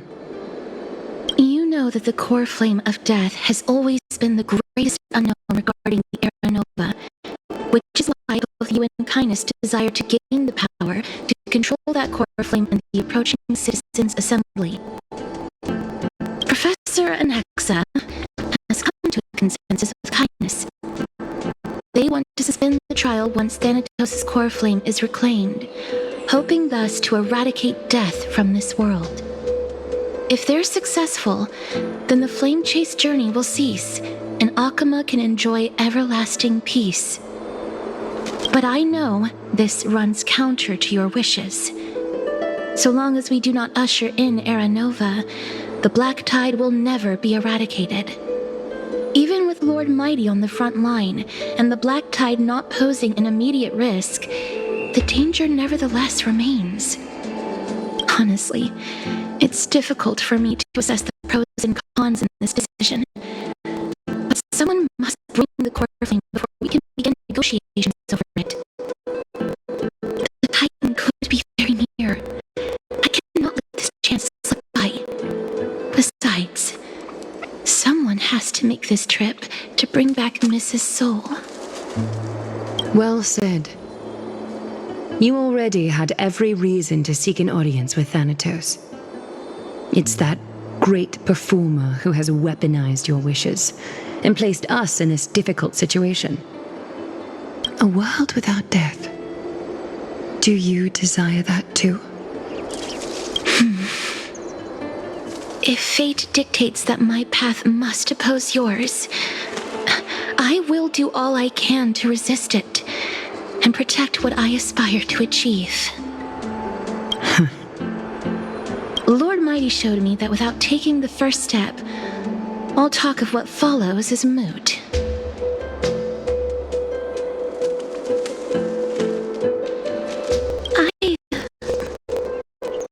I've always hoped to hear you speak your mind, Cass, and I am glad to have heard your true thoughts. Styxia, I visited that place in the past. Though it is now an island surrounded by the river of Soul's torrents, it's not hard to see its former splendor. Go. I will not stand in your way. As for you, you are someone who has cheated death. I believe you have more than enough reason to make the trip with Casterus and meet the god of death himself. Casterus, I too look forward to your journey. I wonder what kinds of new interpretations your completed story will bring to the flame chase journey. Thank you, Lady Aglaia. I hate to put a damper on this heartwarming moment, but if Styxia is now an island surrounded by the river of Soul's torrents, then how do we find a way in? Lady Treby is probably... The answer is quite simple.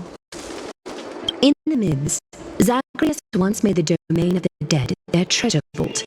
That is to say, they could enter and leave the nether realm as they pleased. And if they could do that, then it follows that the demigod who inherited their divinity must be capable of the same. I'll see you at Marmorial Palace at Action Hour tomorrow. Cypher shall be your guide to finding that ancient city.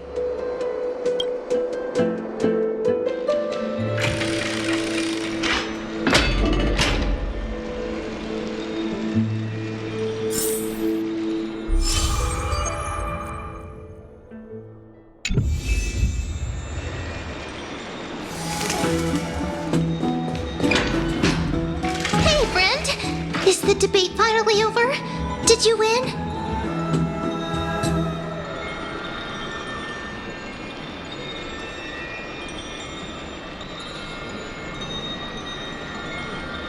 Oh, that means victory is around the corner. Well, moving on. I was hard at work even while you were at the debate. I borrowed a mountain of books from Cass to see if I could find a way to solve your problem. Let's see. I still have only 32 books to go. Really? Oh, that's fantastic news. I knew it. Hard work always pays off. Especially if you're as diligent as Ma'am. I feel like a huge burden has finally been lifted off my shoulders. Why are my eyelids so heavy all of a sudden?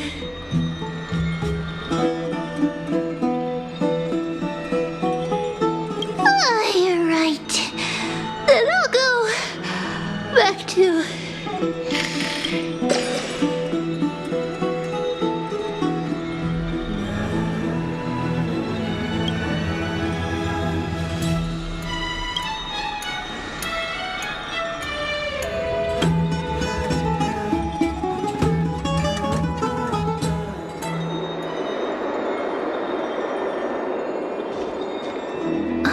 Cass? What a surprise. Lady Treby. Is something troubling you? I just wanted to speak to Lady Trian for a bit before I set off. No matter how breathtakingly beautiful Styxia once was, the place is now the domain of the departed. There is no telling what we'll encounter there. I don't want to have any regrets. Has anyone told you that your eyes are sparkling today? Is that a figure of speech? In the past, when you did smile once in a while, all of us could see that your heart remained troubled even as you smiled. Lady Treby, you know perfectly well that see you tomorrow is nothing but a white lie. I hope your toughness is not a mask hiding a lonely heart. Cass, you hardly ever talked of your past. None of us knows what you went through apart from Maggie. But we know it must have been filled with pain and hardships, as it is the fate every Chrysos Heir is destined to live out. We are just happy for you that the Coreflame you're meant to inherit has finally surfaced. Isn't it a little too soon to say that? But you already know what tomorrow is, don't you? There's no need to rely on anyone else. Just give it your all and leave no regrets. We have always believed that your embrace is just as warm as everyone else's. Because we embrace others to comfort them. And Cass, you're the kindest Chrysos Heir we know. Thank you, Lady Treby. This feeling... it's hard to put into words. I suddenly found myself with so many wishes. So much I want to accomplish before setting off. Then go do it, Cass. Trian was actually working on a surprise gift for you. It's a pity she didn't get to finish it. But now Trinan and I are working on it, and we'll make sure to give it to you. So, let's meet back here when you return from Styxia. Safe travels. See you tomorrow!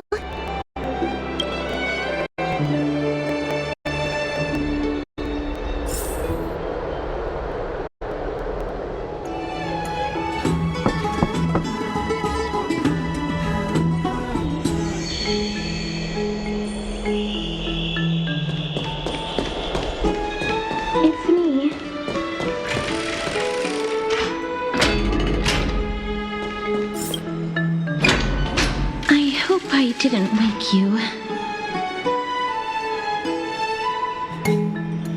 Huh? No. I'm here because of private matters, actually. If it isn't too much to ask, I'd really like it if you could come along with me to retrieve something.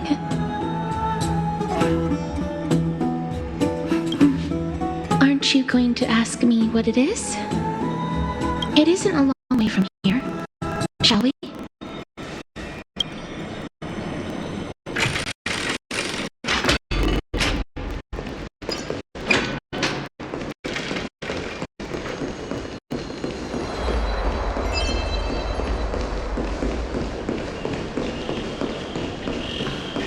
Faith can dispel the black tide. The streets are packed. I want to vote! Tell me how I can vote! Take your ceramic shard engraved with the Kefali rune, select the Council of Elders in your heart, and pray silently until the shard registers your choice. Then toss it into the dolium. The Council of Elders? More like the Council of Buffoons! The Black Tide took my hometown long ago! Who are they kidding with bringing back Arachrysia? It's all a shame to create their own Arachrysia in Akama! The Titans are just. So long as we do not overstep our bounds again, we will not incur divine wrath. Oh, please. The time when these deranged Titans should have vacated their spot to the demigods is long overdue. You'll see soon enough, you old fogey. And I pray that Talanton smacks some sense into you with their scales. We shall see how this turns out. That was quite a spectacle.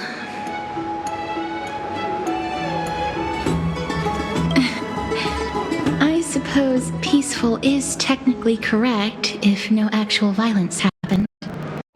To this day, I still find it almost unreal that Akama is the only place illuminated by light amidst the crumbling ruins of Amphoreus. And its people are even holding votes to reconcile differing opinions. This peaceful sight is making me forget that this is the end times.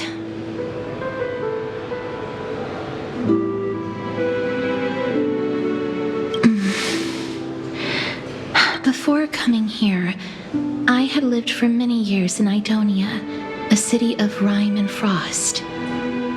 The people there were devotees of Thanatos, and were well known for their unique burial rites and traditions. Traditions that I played a major role in.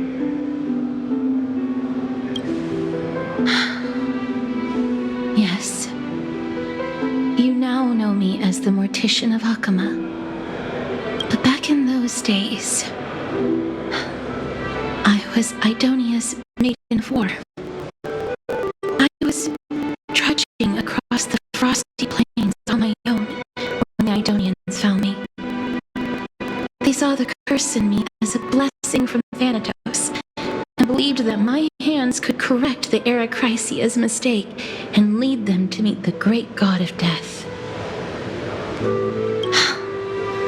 They provided me shelter, but in return, I was expected to grant merciful deaths to war captives, prisoners bound for execution, and heroes alike.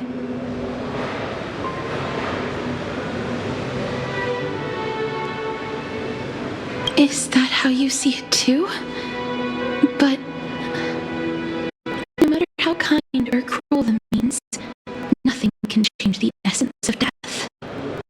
Taking away someone's life is never worthy of religious worship.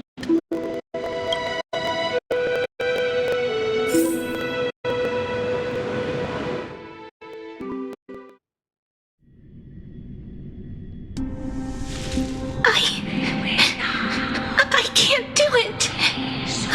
Their voices, they pierce my ears. The pleading, the thanks. I know that feeling, child. I was was once as lost as you are now. But you must respect those walking towards death, just like how you should respect yourself as the Holy Maiden granting humans glory and liberation. What you're asking me to do is no better than the task of an executioner, and yet you want me to respect myself. No matter the titles, I am still taking away human lives. This won't be the first time that Edonia's fanatical nether warriors have faced death. On the contrary, recruits new to the battlefield often run away from their first fight. Death is the mightiest and gravest power in this world. The fact that you can wield it means you are deserving of respect. That's such a twisted reason. Then let me tell you a story. In Idonia, the great swords commonly used by executioners are called Draconian, in memory of Drakon, an elderly executioner. The sword has 3 air holes along its body. If the sword is swung down swiftly and accurately, the holes would make no sound, and the executed would also depart this world quickly and painlessly. But should the executioner have any hesitation, the holes would produce a piercing whistle. On that cue, the screams of the executed are sure to follow. Every executioner after Drakon is to hone their sword skills every day in preparation of future executions. Every swing of their blade must be more resolute than the last, for failing to do so will bring pain. Pain for the dying, as well as pain for themselves. No. I can never get used to this. You misunderstand, child. I am not telling you to get used to it. I'm asking you to consider the source of the dead's suffering and use that knowledge to fortify your future touches with more and more determination. Go, walk with the dead and love them as you love life. Then you'll no longer hear those noises.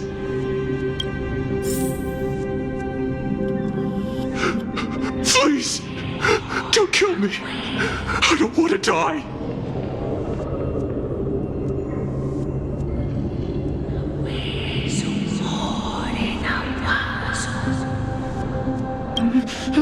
No!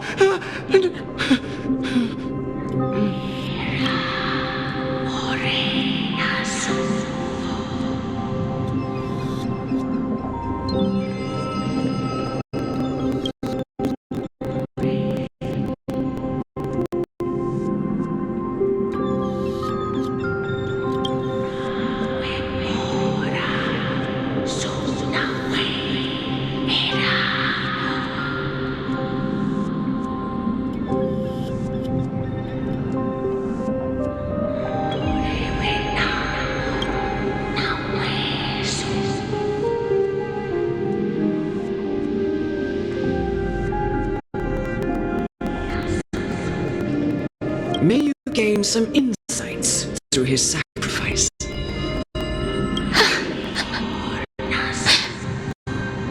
Is this all? No. Come with me.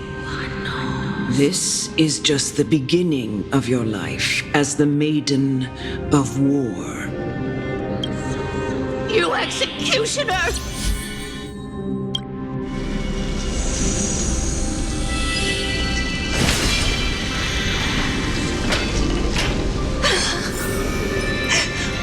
Holy Maiden! Go, grant her glorious death.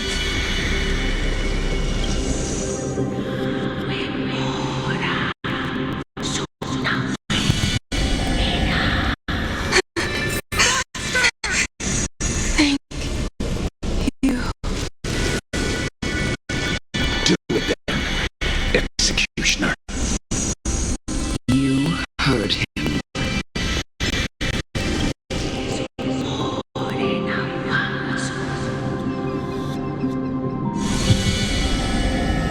I curse you to live in eternal... Please, grant me release. You know what to do.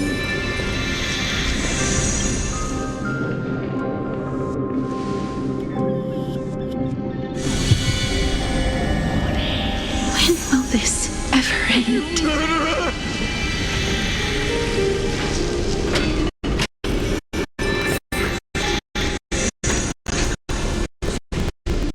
Come. Fulfill your duty. What? What are you trying to do with me? I have aged. The time has come for me to heed the summons of Thanatos and journey to their domain. The final resting place of every Idonian. You're not that old yet.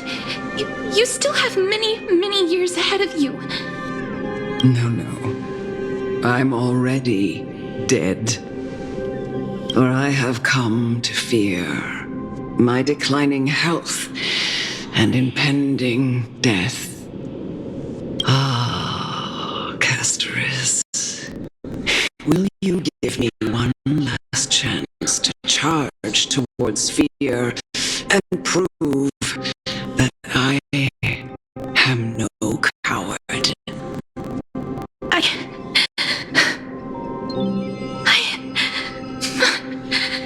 I can't take this anymore!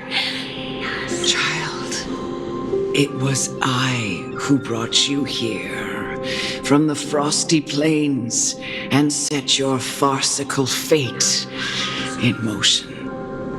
It was also I, Chief Executioner of Idonia, who forced the heavy duty of executing others onto you. I've always known that you have doubts and even anger about my faith and about me. I never had a choice. Indeed. We essentially abducted you. Yet you can end any sinful life with just a touch of your fingers. Shouldn't it be easy for you to escape from here? I'll never do that. It doesn't matter how lightly the Idonians take death, or how readily they accept it. I simply can't do it.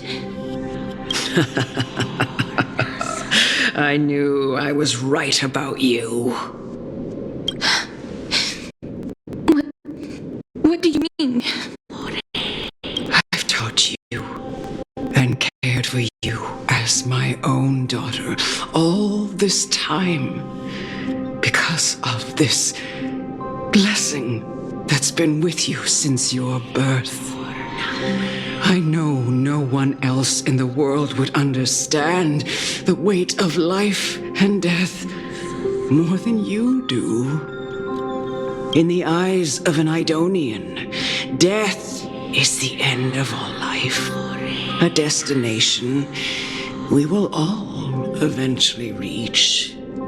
Humans should not resist it, but learn how to face it. You can only live your life to the fullest after understanding this principle. And when you do, even if you eventually leave Idonia's protection, even if you must carry the curse forever, you can live with your head held high, like everyone else. No! How can I? Come now.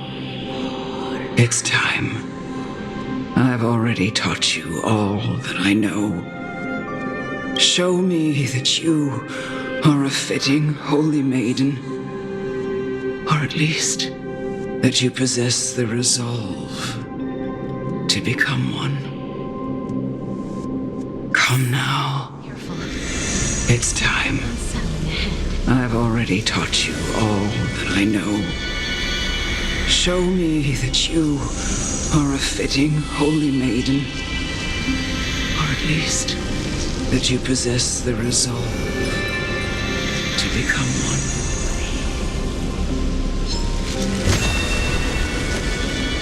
Emerge from your cocoon.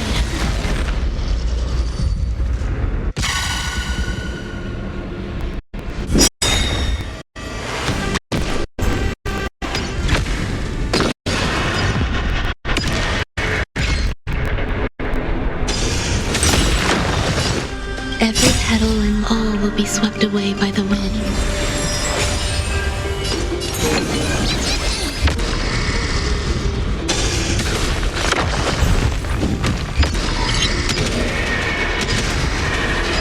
May death protect us!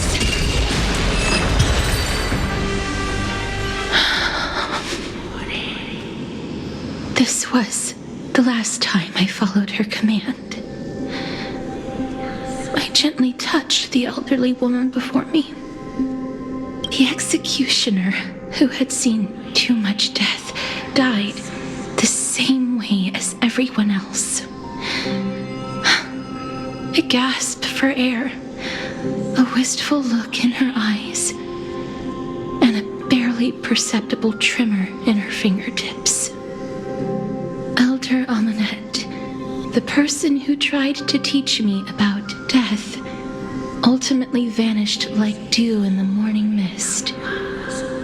She spent her life embodying the beliefs of the Idonians, and when death finally came, she embraced it exactly as their doctrine had taught. I have nothing but respect for her. I erected a cenotaph in her honor in the marshes outside Idonia's city walls with the others I had laid to rest. Then, I set out once more in search of Thanatos.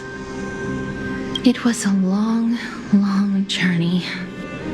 I heard so many discussions about death along the way. Life finds meaning in death. The world improves because there is an end. It seems the most terrible darkness in this world. Everyone talks about its heavy weight. Some resist it, some worship it, and some even revere it. How did a disappeared Titan become the deepest fear of humankind? And why do they haunt my dreams? I continued my travels to seek an answer. Initially, I was running away. Then, I started searching for it. And now, at the end, I just want to know if my touch, if my embrace, can do more than taking things away. Can I make anything? Can I leave anything behind? I don't want to die.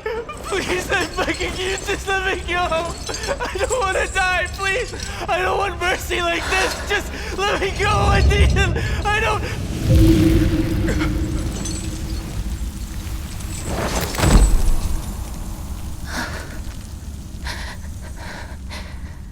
I hate these icy hands.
at your hands. Only you can grant them peace.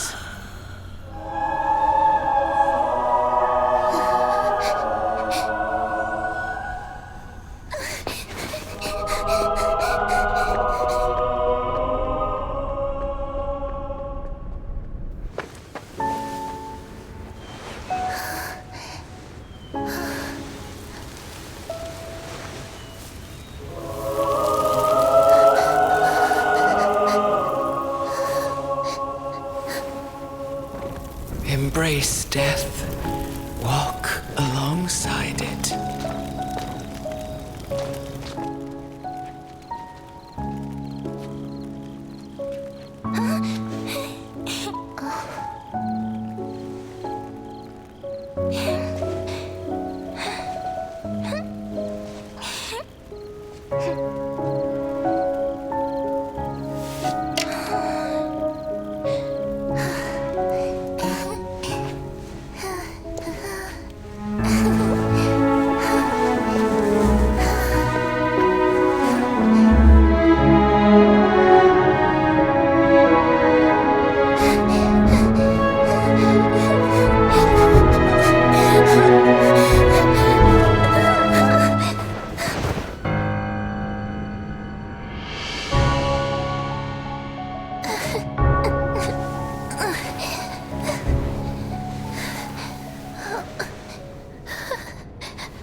Is that you, Castorus?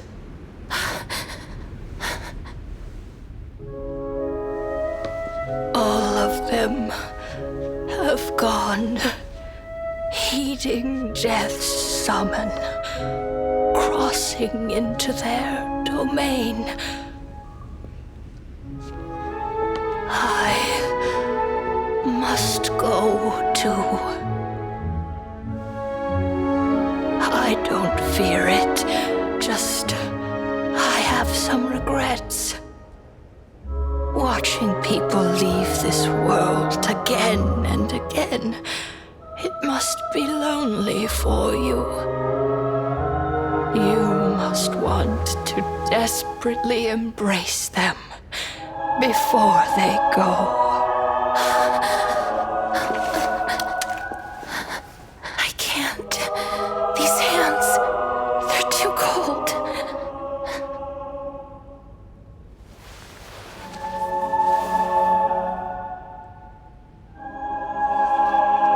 But Big Sister Castorus, your hands are so warm. Just like anyone else's. So go on. Don't hold back. Give me a warm hug.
day that Oryx's trial ended, you must have had many questions.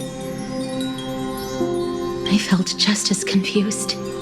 Why, as someone from beyond the sky, were you so cruelly dragged into Amphoreus' fate? I wished I could take action, but no matter how hard I try, I cannot simply interact with the living as ordinary people do.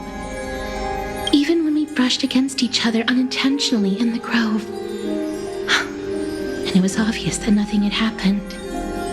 When an almost unattainable hope finally welled up in my heart.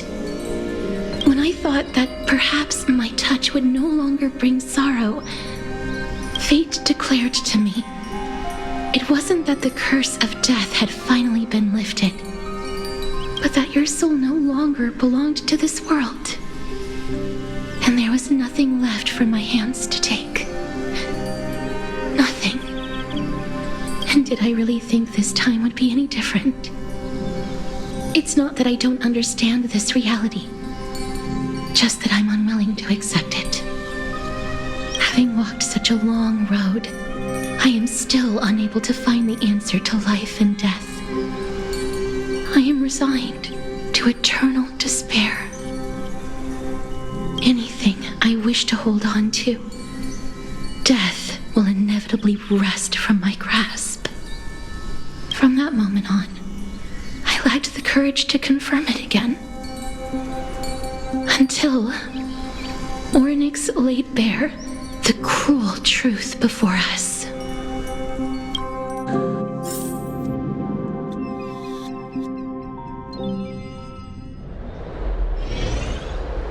But now, perhaps I might have one last chance. Long ago, Trinan read a prophecy to me.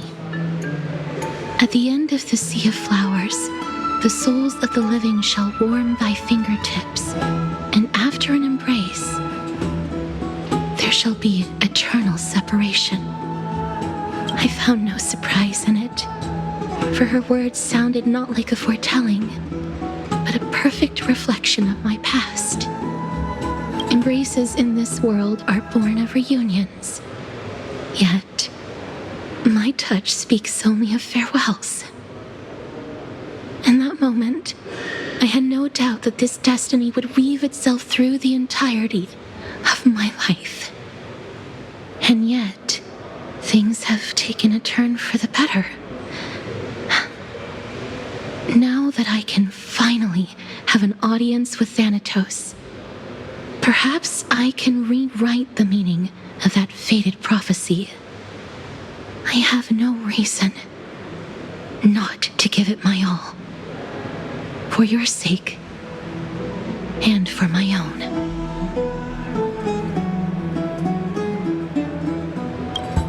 With that, I won't have any regrets.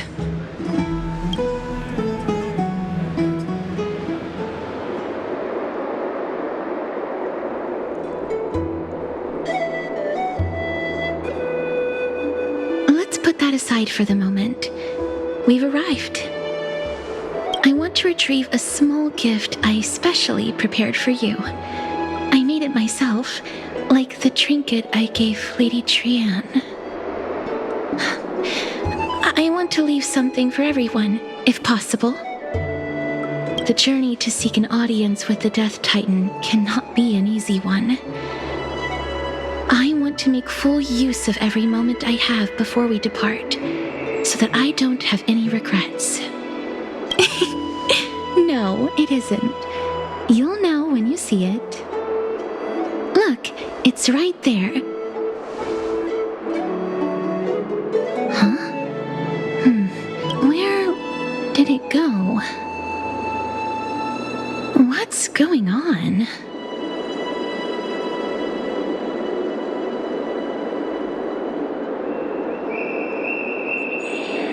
This is the coin of Zagreus and a slate. So it's her.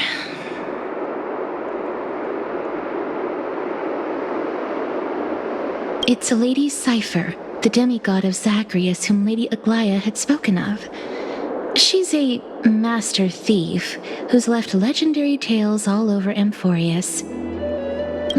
So many years have passed, yet she's still announcing herself in such a crass manner. Let's just do as the slate says and look for Lady Cypher.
It's right there.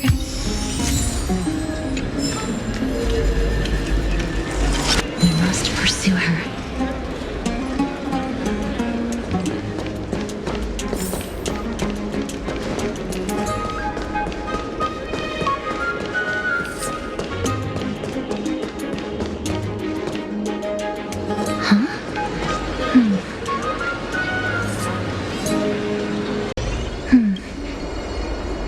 This is a trick she left for us.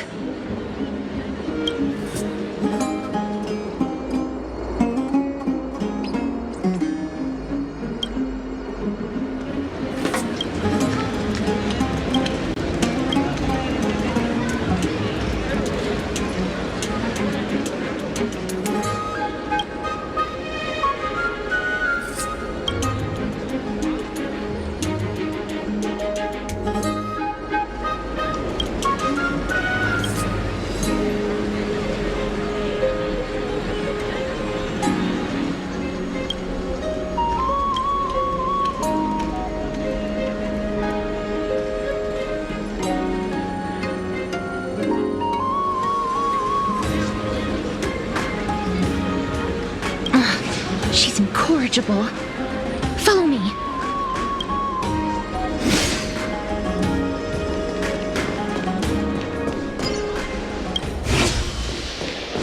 This is how it should be.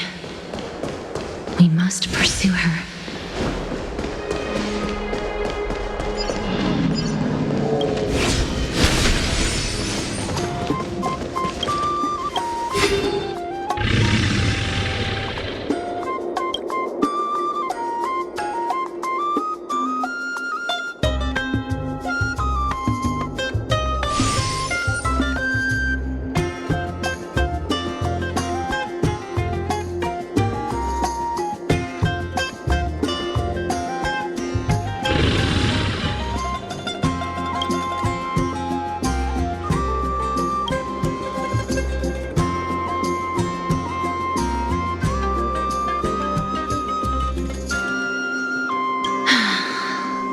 Cypher, please come on out.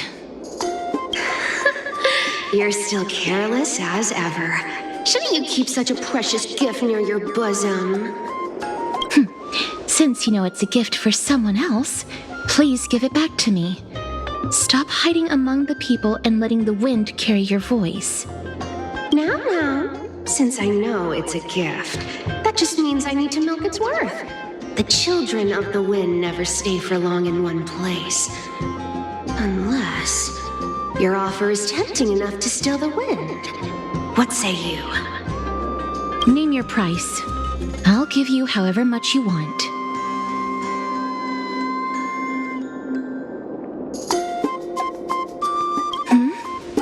What's wrong?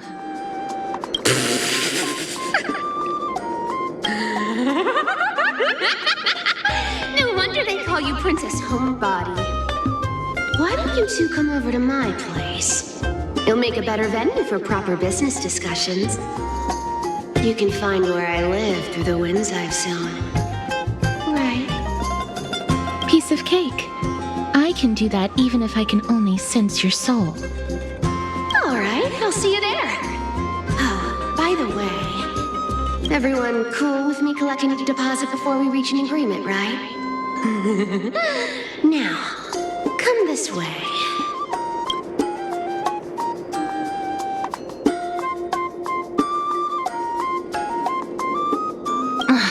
She's incorrigible. Follow me.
Here.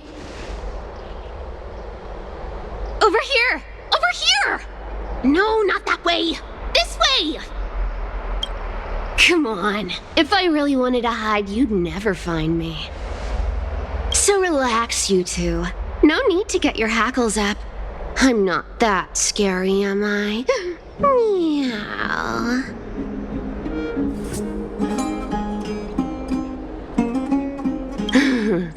No way. Some people might have been into that a millennium ago, but it's long since gone out of style. Loosen up, buddy. Shall we get down to business?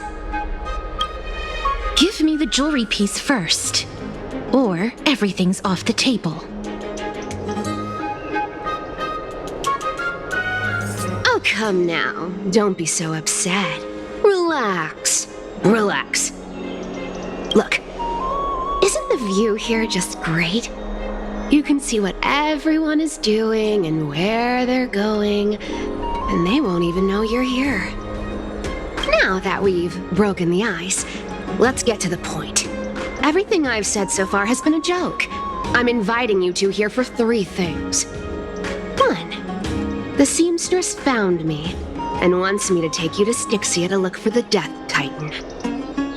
2, the Council of Elders also found me and wants me to make sure the Coreflame of Thanatos ends up in their hands.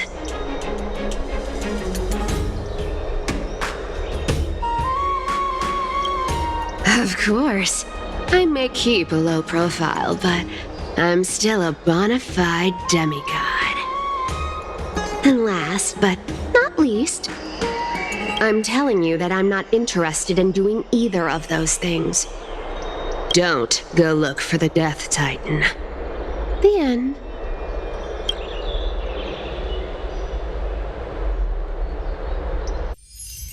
Wow, this is some high-quality stuff.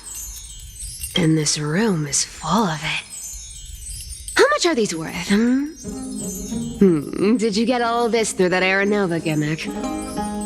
Some of it is family fortune, while the rest came from my business as a dressmaster. Don't liken the flame chase work to your shady dealings. Well, I should have busted down your door instead of going around like a thief. Well, spill. Why are you giving me so much money? Payment for doing work. You're worth this much. Did you forget my stance to all this? I thought I made myself very clear. You wish to run away. Run away from your responsibilities, from the prophecy, and from your destiny. You shall walk with greed and die over petty change. I understand this prophecy weighs on you immensely. That is why I have never reproached the demigod of trickery for running away. But I need you right now, so don't turn me down.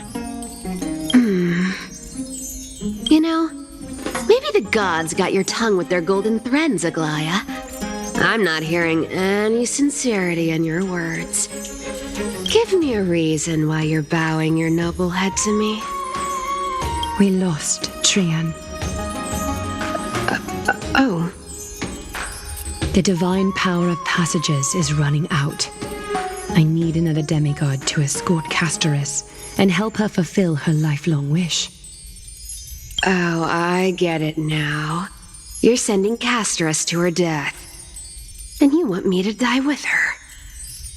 This is Castorus's own request. I have never seen her so determined. She brought this up herself? You're not pulling my leg. She's also made up her mind to leave her confused past behind. As will you, Cypher, when you finally make up your mind. Don't be so sure. Time is hard in the likes of you and I. But Castorus remains pure as driven snow. She can always turn back before the end, you know? Maybe she'll remember Trian's sacrifice. Maybe she'll remember the countless martyred Chrysos Heirs. Maybe she'll remember you, with your one foot in the grave. I ain't as optimistic as you about what she'll want to do. Tell you what, why don't I take this room of treasures as a security deposit, and we make a bet? Go on. I bet she'll change her mind and turn back. Now, if I lose, I'll do what you want me to do. Return this deposit to you, plus giving you another room full of treasures. How does that sound? You sound like you have all the confidence in the world. In that case, let's make a pact with those conditions. I hope you're prepared to lose it all. In conclusion, I want to win. So I hope you two can give up on going to Styxia. I'll give all the treasures in that room to you. And you can split it between yourselves, however you want. What do you think? Tempting, right?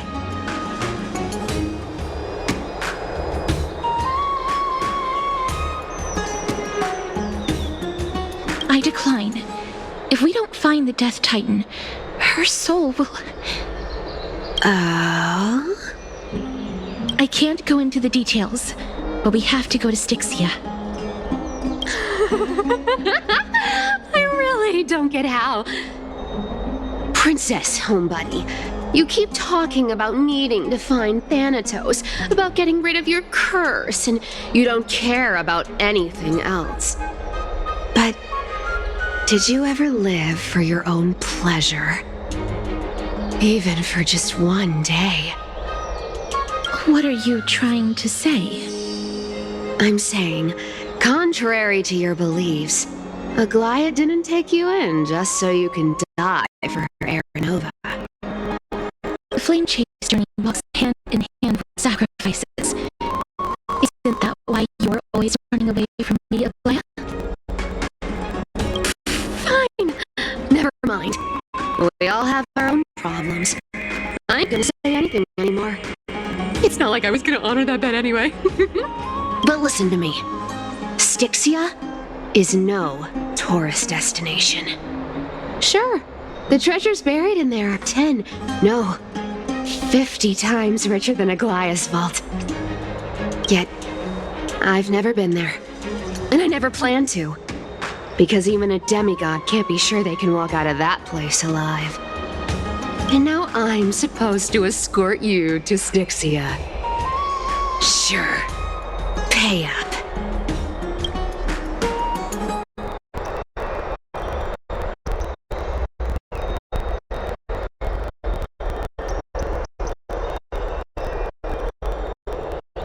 You know, you're not wrong. At least it's part of my responsibilities. I don't like this. However, I have lived a longer life than most people. Though I'm not as good at doing business as Lady Aglaya, I still have some savings. I can give them all to you. Then how are you going to live the rest of your life? Then I'll give you 80%. Well, don't mind if I do. 80% of Castrus's savings and a bottle of dew of divine blood. Not a bad trade.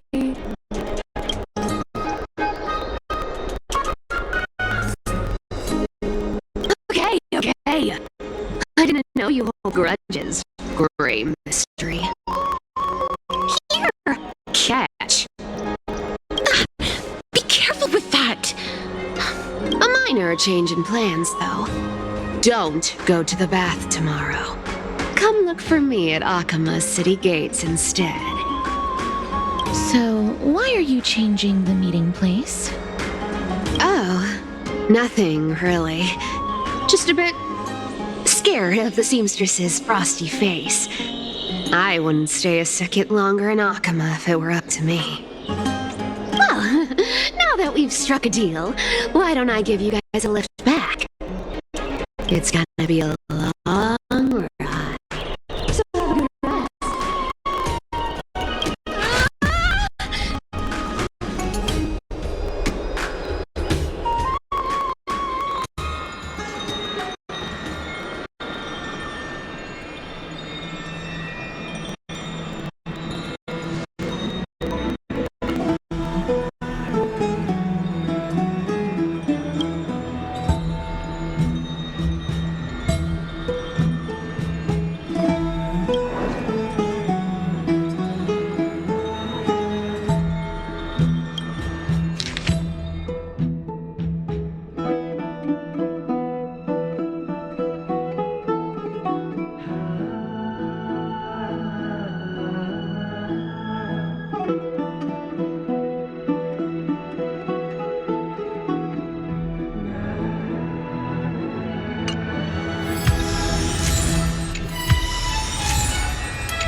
Sunny. Just the weather for farewells. You're here? Totally. The trio team is the best set up to reach the finals. No need, I already told her. She's fine with it. You sure know how to put me in a spot, Castorus. I need to travel with you, but I can't touch you. What a bother. teasing. Don't take it hard. Did you know that the legends say you have to put an obol into the mouth of the dead or over their eyes if you want them to successfully cross the River of Souls and enter the Netherrealm? That's the fairy fare for entering the Netherrealm. However, I honestly won't ask you to pay this time. I'll pay. And then we'll just have to go through the motions.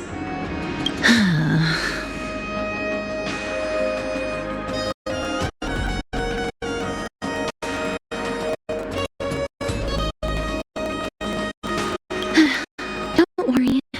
It's not a lot. Alright, pass me the coin. It's time to get the gods' powers going. A fleet-footed trip to the Netherrealm, here we come. Oh, one last thing before we go. I gotta give you this piece of advice, especially to you, Princess Homebody. You can't catch the wind by waiting. You only live once, so make the most of every moment you have. Get ready. Be steady. Hi, your turn. Don't be nervous. After all, it'll be gone in the blink of an eye.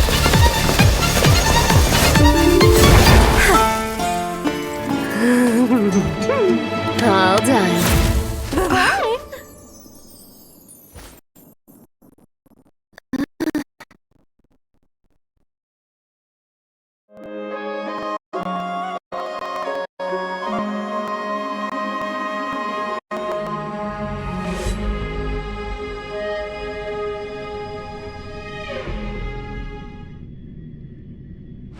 Are you feeling all right? She's the demigod of trickery. When she flips the coin of whimsy into the air, she gains incredible speed that lets her travel anywhere in an instant. Just like how she clearly had no intention of lingering here for even a second longer. We can only depend on ourselves for the rest of the way. Don't worry, Mem's here to help. Being cute isn't my only forte. I'm strong too. This is Styxia, the city of dragons and waves. Anaxa hypothesizes that the missing Thanatos is somewhere in these ruins. This is the land of their birth. Or perhaps of their death.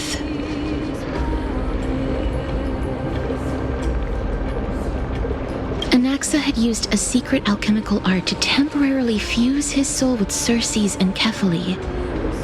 And when he was on the verge of death, he was pulled by Thanatos and caught a glimpse of the flowing river of souls.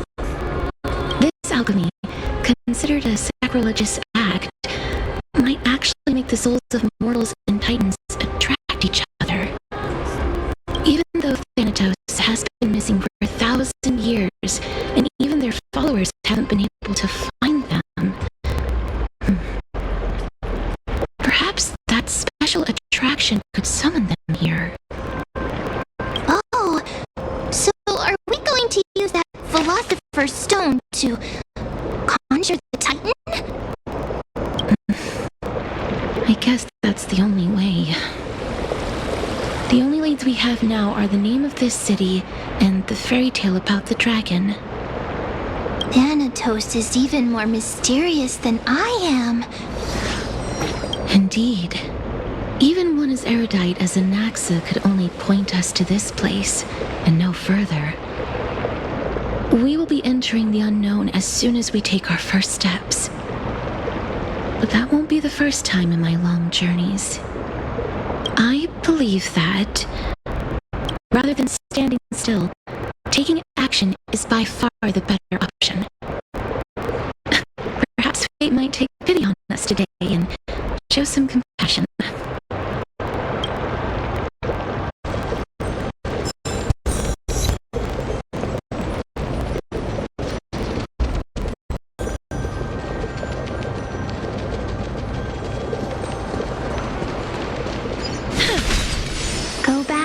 whence you came. Go back. Ahead lies the realm of the dead.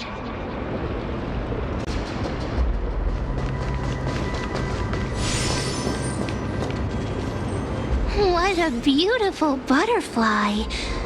Is it talking to us? This is a eulogistic butterfly. They are found in places where many have met their demise. In Idonia, some think of them as manifestations of Thanatos' benevolence. By turning the lingering obsessions of the deceased into these creatures, it is as if the Titan has made life into a specimen. Others think of them as Thanatos' messengers that guide the departed to the Netherrealm. The second theory sounds more believable. After all, the things they're saying are rather, direct. Perhaps. But the fact that we're able to hear their whispers proves that we're fast approaching the realm of the dead.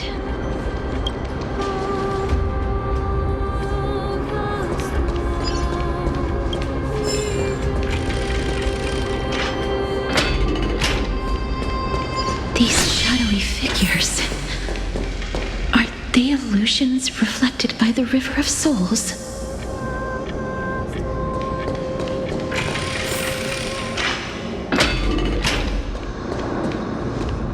Do you want to buy any fish? Huh? He can see us? Wait. More living people. I'm not selling my fish to living people. You lot are too shameless. Buying fish without paying. If I ever see her again, I will. Could it be that you're all dead souls that never achieved rest?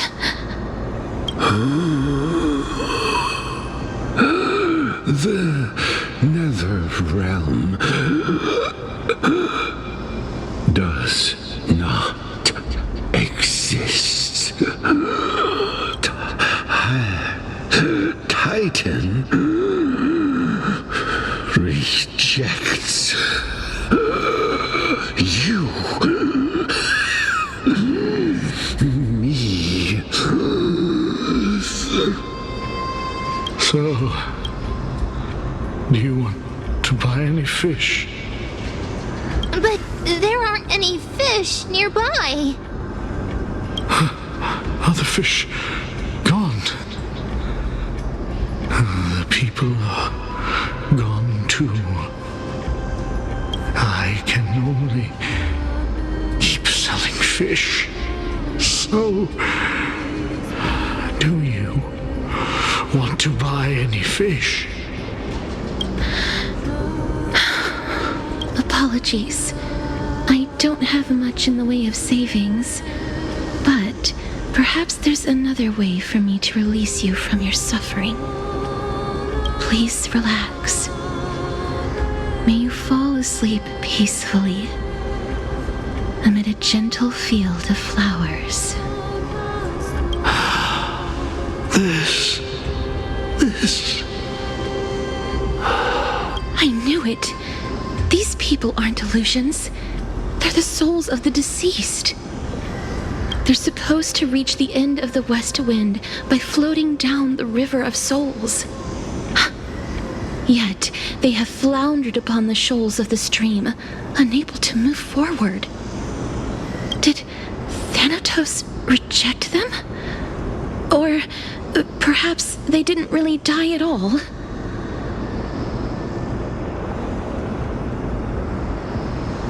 I have no idea. This circumstance is completely unprecedented. Hang on. Didn't he say more living people? So that means he's seen other members of the living apart from us? Could it be that these souls are stuck here due to someone's deceit? If something is done out of goodwill, are you really gonna call it deceit? Goodwill? I can't see anything good out of... Wait a minute. Lady Cypher? That's me. Could it be that you are the living being that those souls met? I couldn't take their behavior anymore. So I stole some things here and made up some lies there. Just trying to give them something to look forward to, you know? It's because of vile living creatures like you that we're being misunderstood by all of them. What else am I supposed to do?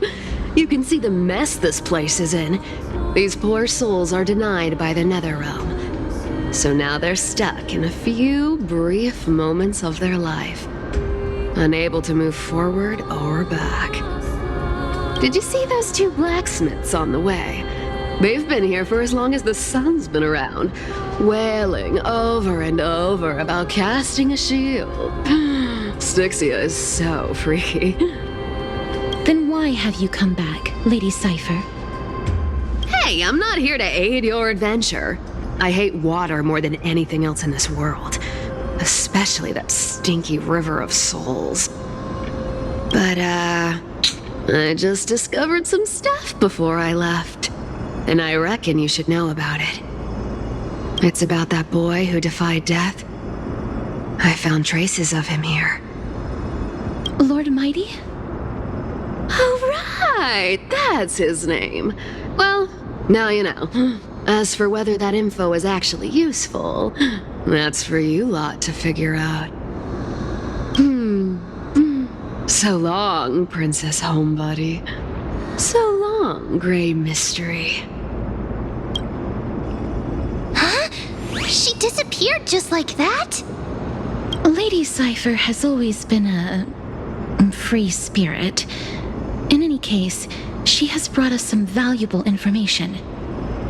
If Lord Mighty is also somewhere along the river shoals right now, then he will certainly become our signpost. After all, he's different from those wandering souls. He will find his way, even in the realm of the dead. Don't worry, it's time for me to shine. Oryx's rune of recollection is nearby. Use prayers to return the river to before it got flooded.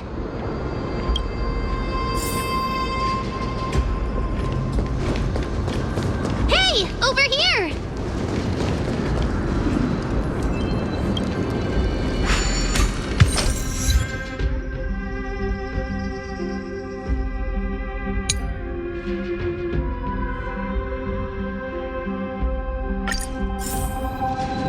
Oryx's miracle has appeared. Amazing! It's like we're inside a giant bubble.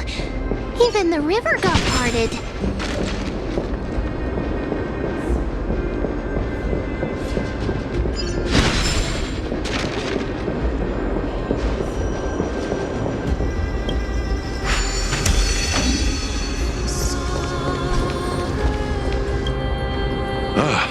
By the looks of it, you must be the foreign warriors that the Queen had mentioned, right? Since the current campaign requires the utmost care, I wasn't able to make time to welcome all of you. Please, forgive me. Foreign warriors? A priestess, a warrior, and a divine beast. You look identical to the blessed saviors that the Queen described.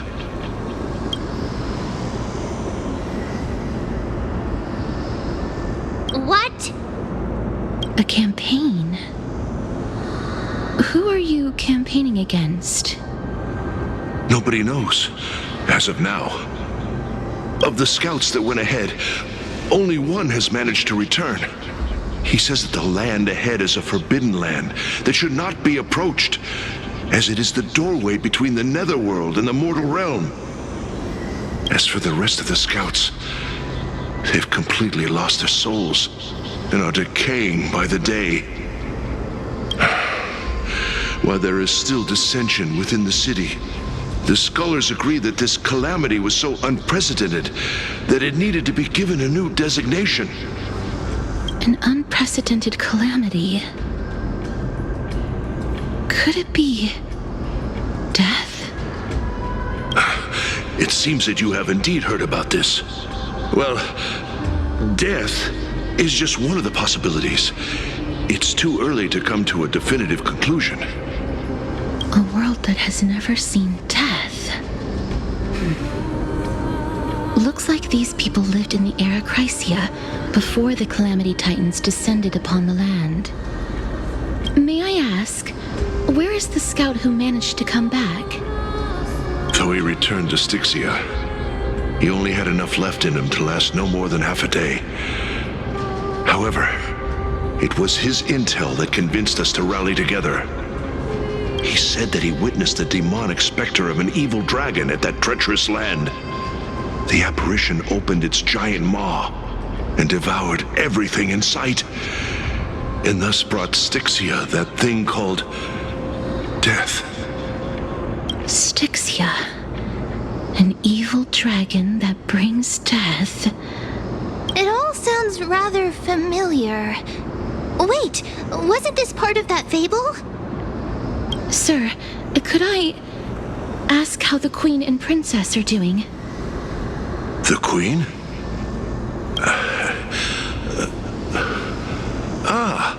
By the looks of it, you must be the foreign warriors that the Queen had mentioned, right?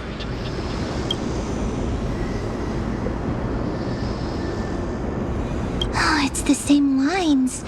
Looks like he's still trapped in the moments before his death. Leave it to me. Sir, the war ended long ago. Styxia no longer exists. Styxia is no more? This cannot stand! Newcomers, hurry up and go take your positions! Oh, looks like it's difficult for this gentleman to accept reality. Sir, I am the Maiden of War, sent here by the Queen herself. If you accept my blessing, then today's battle will be smooth sailing. Maiden of War? I've never heard of this.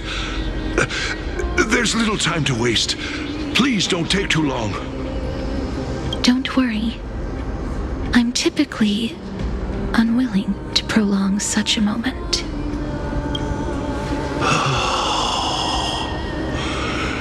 Is it over? Have we won? Cass! Oh, are you alright? I'm fine. I just didn't expect that I would still have to embalm others, even in the realm of the dead. Is this a remnant of his soul?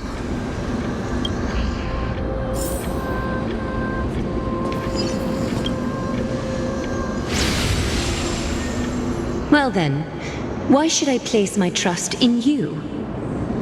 Holy maiden from afar. Wait, this is... I don't quite understand what you're trying to say. Since the prophecy has already pronounced your name as Chrysos Heir of Death, Arkema ought to treat you as an esteemed guest.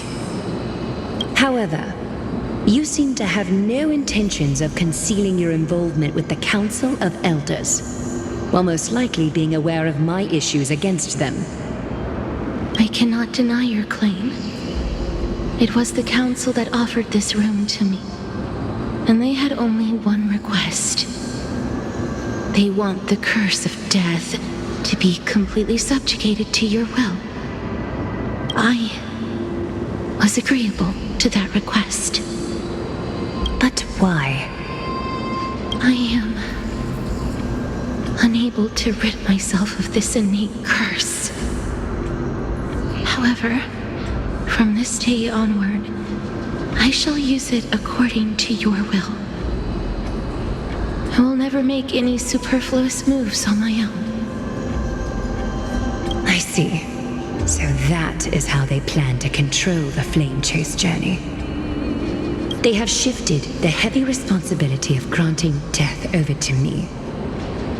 If I ever become obsessed with executing people, they will then have ample reason to terminate the Chrysos Heirs' journey. And yet, you seem to not mind. This is quite surprising to me. That's because the fate that we were born with is a burden far heavier than that of an individual's life. I've woven many unforeseen events into the tapestry of fate. This is but one instance. Tidy up your precious garments and come with me. Arkema welcomes you, Casterus.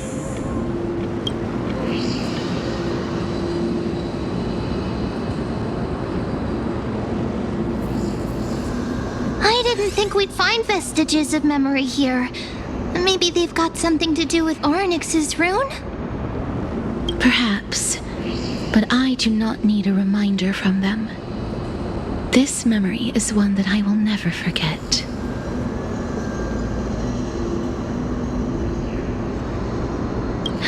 Indeed. While my relationship with the Council has always been quite ambiguous, Lady Aglaya has never taken any precautions against me. Instead, she's shown me nothing but complete trust. I really want to repay her for that trust. But why would this memory appear right now? Is this really Oryx's power?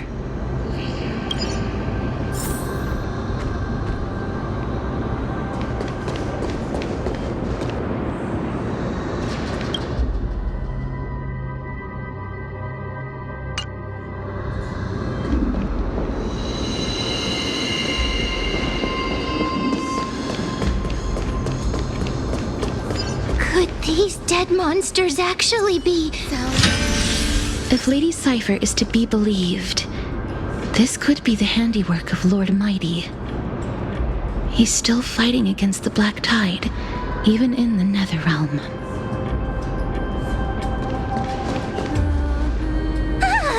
Why are the Black Tide monsters here too? Can they swim in the River of Souls? Even Thanatos wouldn't be able to accept Black Tide monsters into their realm. These traces seem to suggest that anybody who trespasses upon death will pay a heavy price.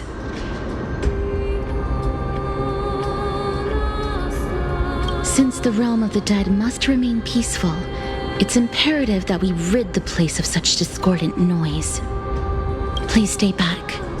Let me deal with these enemies.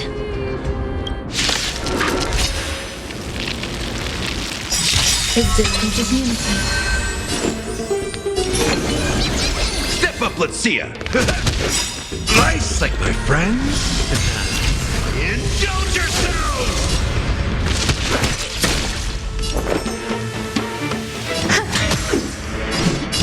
As you wish.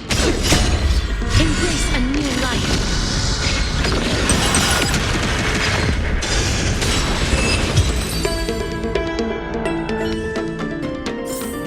May wandering souls find the path ahead is blocked by the River of Souls again. In that case, let's go back to the past. This miracle sure is handy. This is yet another aspect of a Titan's divine power. If Dan Heng was around, he'd definitely be able to raise the waters of the River of Souls into the sky. If Lady Hycelens was still alive, I think she might be able to do that too.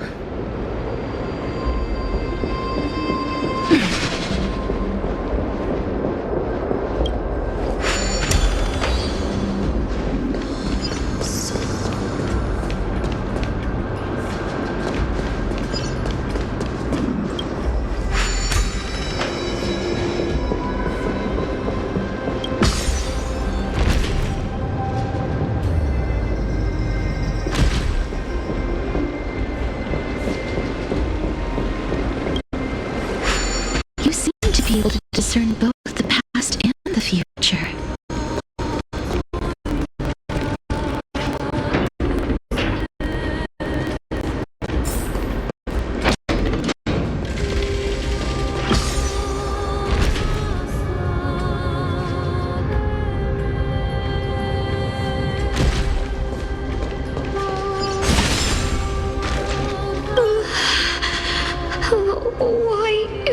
god yelling in the distance.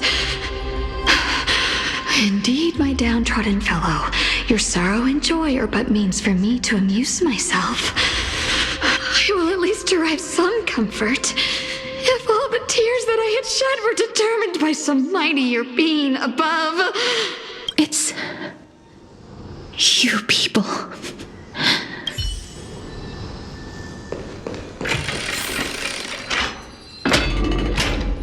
Oh, this place must have been a beautiful courtyard in the past.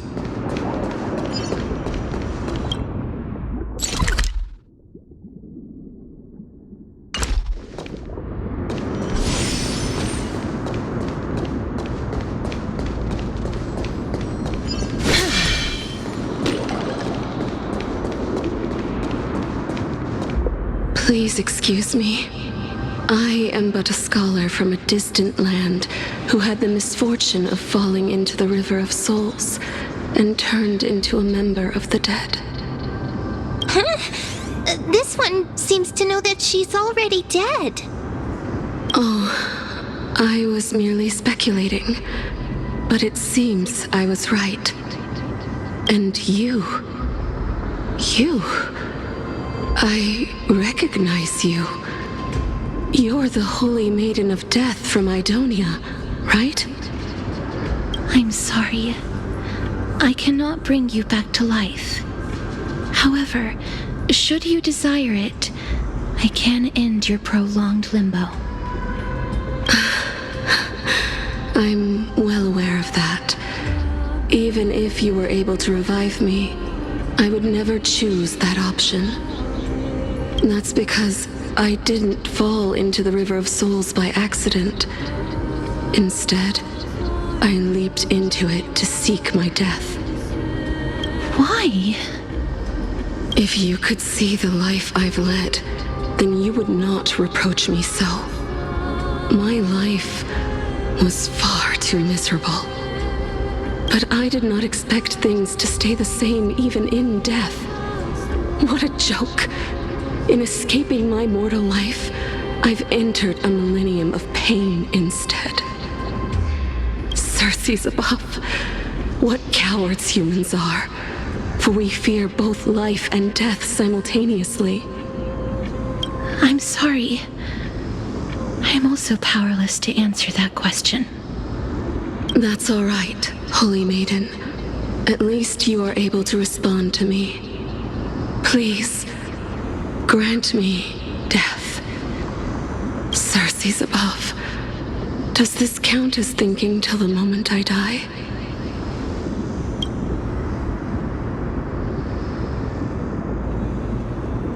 I have seen too many farewells. Her distress is quite commonplace. There are those who will end their lives over what seems to be the smallest of worries. For some people, this power that I possess is a blessing rather than a curse. But I never managed to convince myself of that. Cass, are you still trying to create a world without death? Yes, because when placed under time's vast scales, there is no worry in this world that cannot be solved.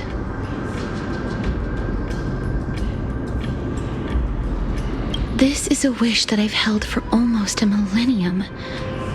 My mind might have changed once upon a time if people managed to strike up a friendship with me. But I've never been more firm in my conviction. Now that I've learned about your near-death state, it is my duty to wipe death from the face of this world.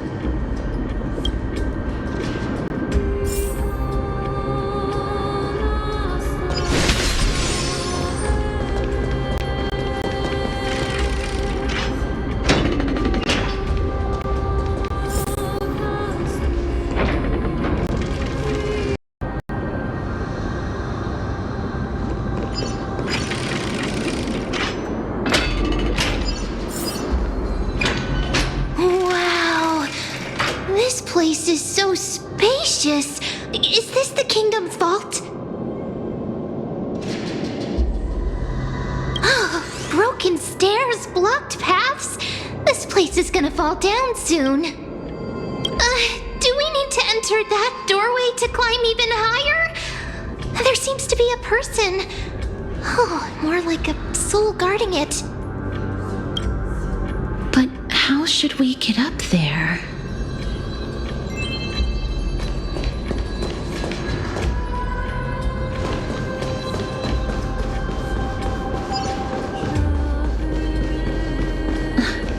The path is blocked yet again. Oryx's 8 always appears in times like this. How convenient. Look, there's even a platform lift over there.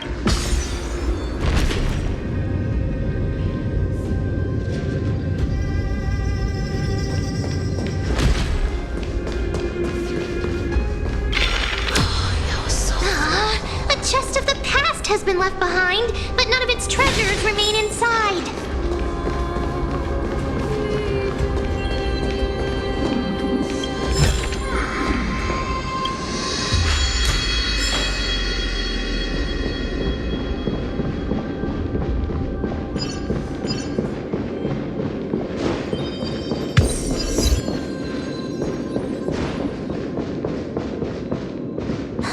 Wait, what if the miracle suddenly loses its effect? Mem, do you really want me to answer that?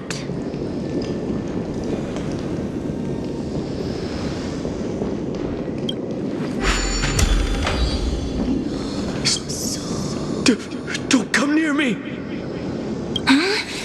Why does he look so panicked? Did the black tide monsters frighten him? Or is he actually scared of his own extraordinary power? There's no need to be alarmed. We're just passing by the area. See? None of us look threatening. You have a point. Although, while this might once have been the royal vault, it's since been plundered empty. So please go away right this instant. You've misunderstood us. We simply heard your shouts as we were passing by, then decided to come over to find out what happened. My goodness. Did I really yell out loud? How rude of me. I'm sorry to have bothered you. I merely saw a warrior. While that spirit didn't harm me, his blows really packed a hefty punch. A warrior? Could it be? Wait a minute. You seem to be quite different from him. Are you actually alive? How can you walk around here while alive?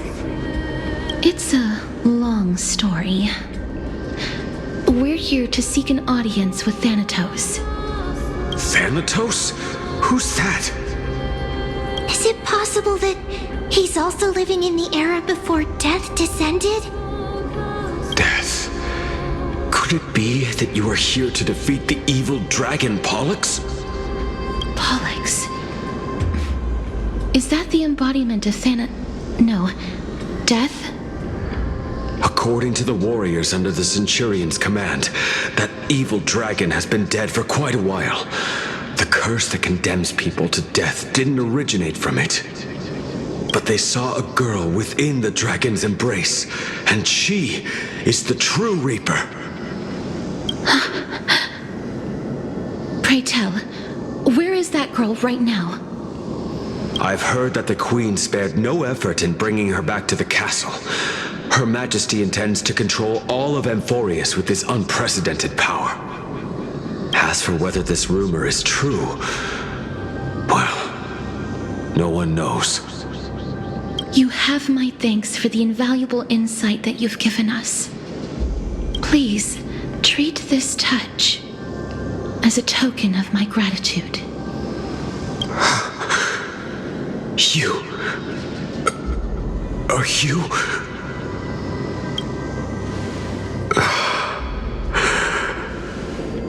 Thank you. This is his...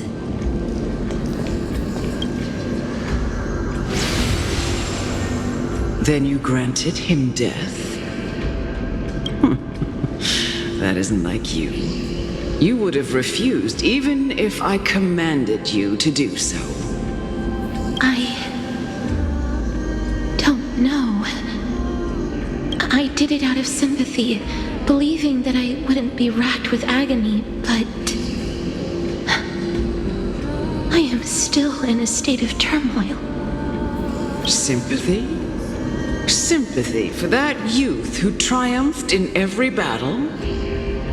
That young man was favored by Talantin, who taught him a move that will defeat any mortal enemy with a single blow and emerge victorious every time. He could rely on that move to always achieve victory during Era Chrysia. However, now that death has descended upon the mortal realm, that divine swordplay also means he can send others to death at will. In other words... You feel that he's similar to you? Yes. Since he can never be inferior to others in martial combat, death would be the inevitable outcome every time he strikes. That's why he approached me and pleaded. Pleaded for me to put an end to all of this. You are perhaps feeling lost from making your peace with death in so abrupt a manner. I have not made peace with death. I've seen the people of Idonia stand tall and proud in the face of death. Even before the fated finale arrived, they were already content with the lives that they'd lived. They had such proud expressions. Expressions that made me believe death would be an insult to these mortals if the concept is truly a power that a god had carelessly cast down upon the world. Perhaps death's authority was never meant to exist in this world. Just like how I shouldn't exist. I won't refute your beliefs for now, but would you be interested in listening to a story of mine? It's a fairy tale from foreign lands, told by the person who brought you to me in that ice field long ago. A tale told by the Queen of Styxia. What? But wait a minute. That means the girl born in the dragon's embrace, the personification of death these souls talked about. That's you, Cass? I've already had an inkling for a while now. But I honestly have no memories of Styxia.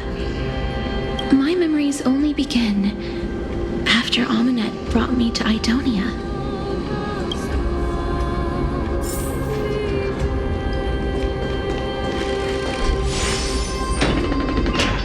Don't look back. Keep moving forward.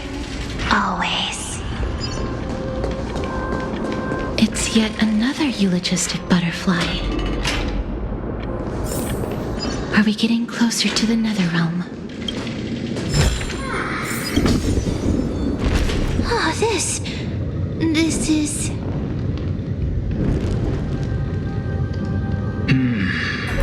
Living ones? Oh, could you be the scions of Styxia? Did you hear about the great work that I'm doing here, and have thus arrived to give me the last material that I need for transmutation? Great work? Have you heard of the great name of Pollux, perchance?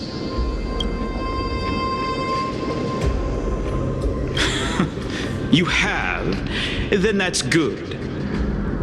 During the Age of Myth, a time likely before your birth, I was the unsurpassed zenith of alchemy that none could reach. On the shoals of the River of Souls, I shall make Pollux soar again. and bring death back to the world. But didn't that dragon already bring death to the world? Oh, looks like you don't know the whole picture. Well, it's true that the missing girl can grant death to mortals. Pollux, the one who delivered her onto this world, makes it so that humankind cannot die. So, it's just as I feared.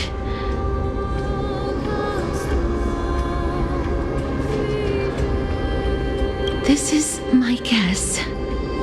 The deceased are supposed to drift down the River of Souls until they reach the end of the West Winds. But this River of Souls was blocked by Pollux's fall. That's right. That's why it's imperative that I bring the dragon back to the mortal realm and make it soar the skies again. I have long since prepared my alchemical matrix in the tower, although I am still missing the most crucial material of all. That final ingredient, the final sacrifice, is none other than the girl who lives out her days with death. Huh? What's going on? You didn't touch him, did you? I know that I am no longer capable of carrying out that task. Take this, all of you, and please fulfill that great undertaking on my behalf. This... We had been inebriated in Fagusa's feast for too long before we began to seek divine bestowed death, so that we could be freed from the whims of fate. However, that brought doom upon us.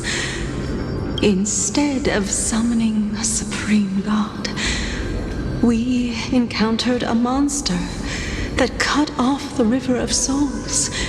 That detestable dragon Pollux denied all the dead from the gates of the nether realm. Unable to rest in peace, these departed spirits engulfed Styxia like a roaring tide. As a result, my city and its people no longer exist. That child is the only person whom I managed to save. Born within the evil dragon's abdomen, she has possessed the talent of death since her birth. She must have been granted to us by the gods as a chance for us to atone for our sins. Please, you must nurture her to adulthood and prevent her from experiencing all of the suffering that we went through. I promise that I will care for her as a mother, that I will protect her from the evils of death. By Fagusa above, thank you for your kindness. As her mother, please bless this child with a name. Before I am swept away by the River of Souls, please let me know how I should address her in my next life. Oh, like how a transient raven butterfly, a fleeting papiliocastor, perches on the twig of death. Castorus. That shall be her name. That's where my name comes from?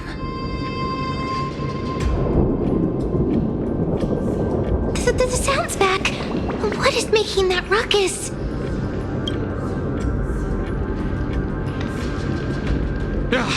Living ones, don't waste your time bickering. The Netherrealm's wrath is falling upon you. Black Tide Creations. When did they... Miss, please fight them with caution. Be careful not to suffer the same fate as those Black Tide creatures! Everyone, hurry!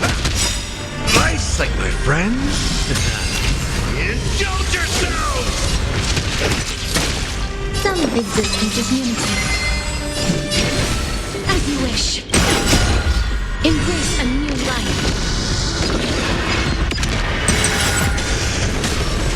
Oh, there's so many of them!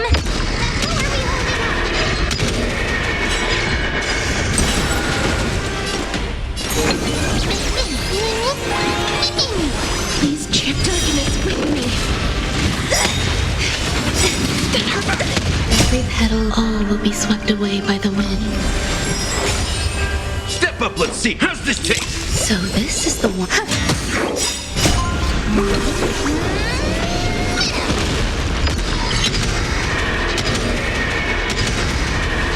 May death protect us!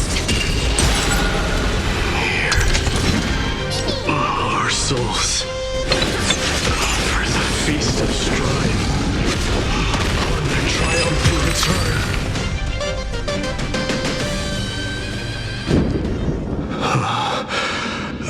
You? Lord Mighty?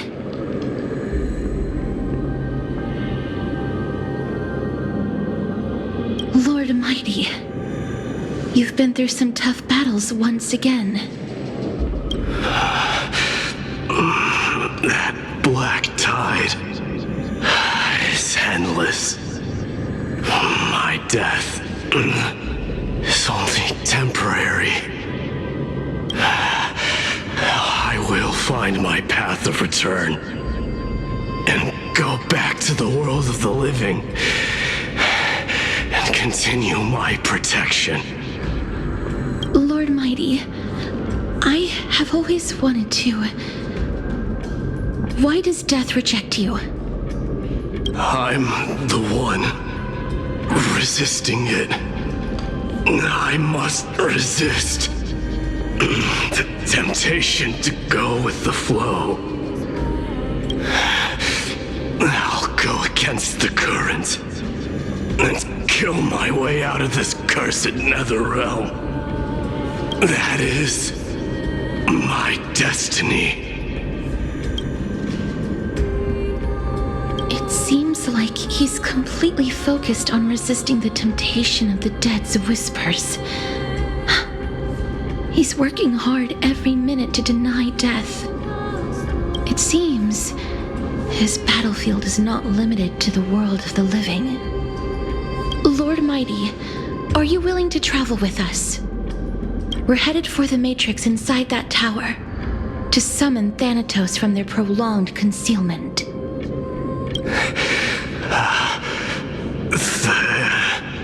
Thanatos. Challenge. Death.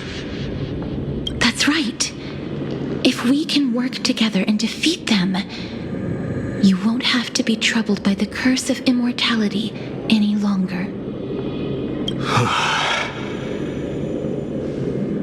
Let's go together, Castorus.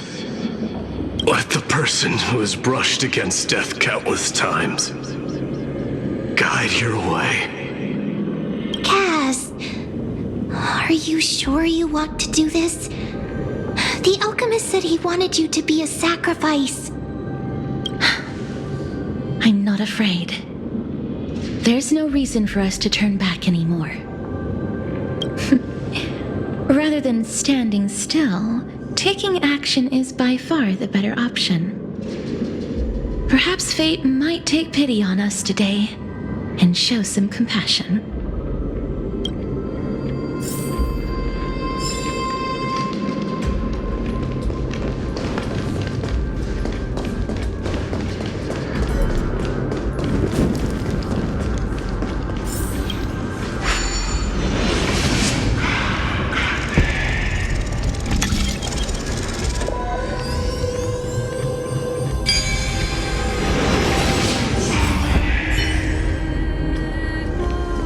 Learned something.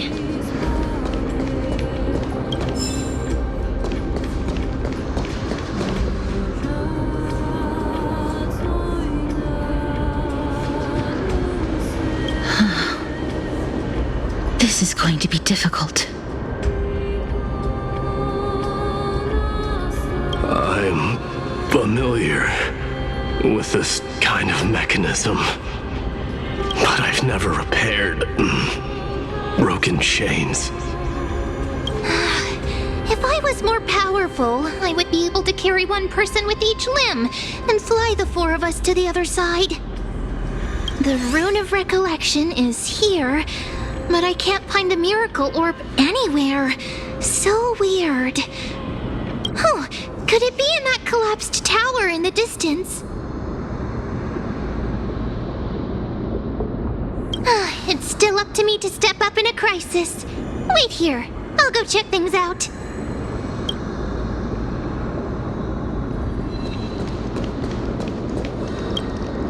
Just shout for me when you need my help!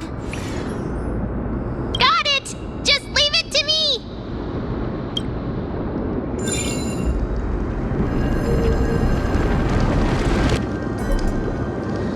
Mem did it! The pink squirrel is very smart. Why? The miracle's range is limited. Please come a little closer.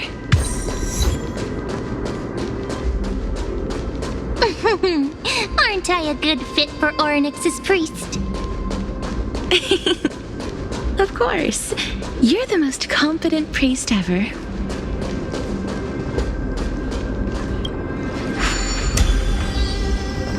The alchemical matrix should be behind this door.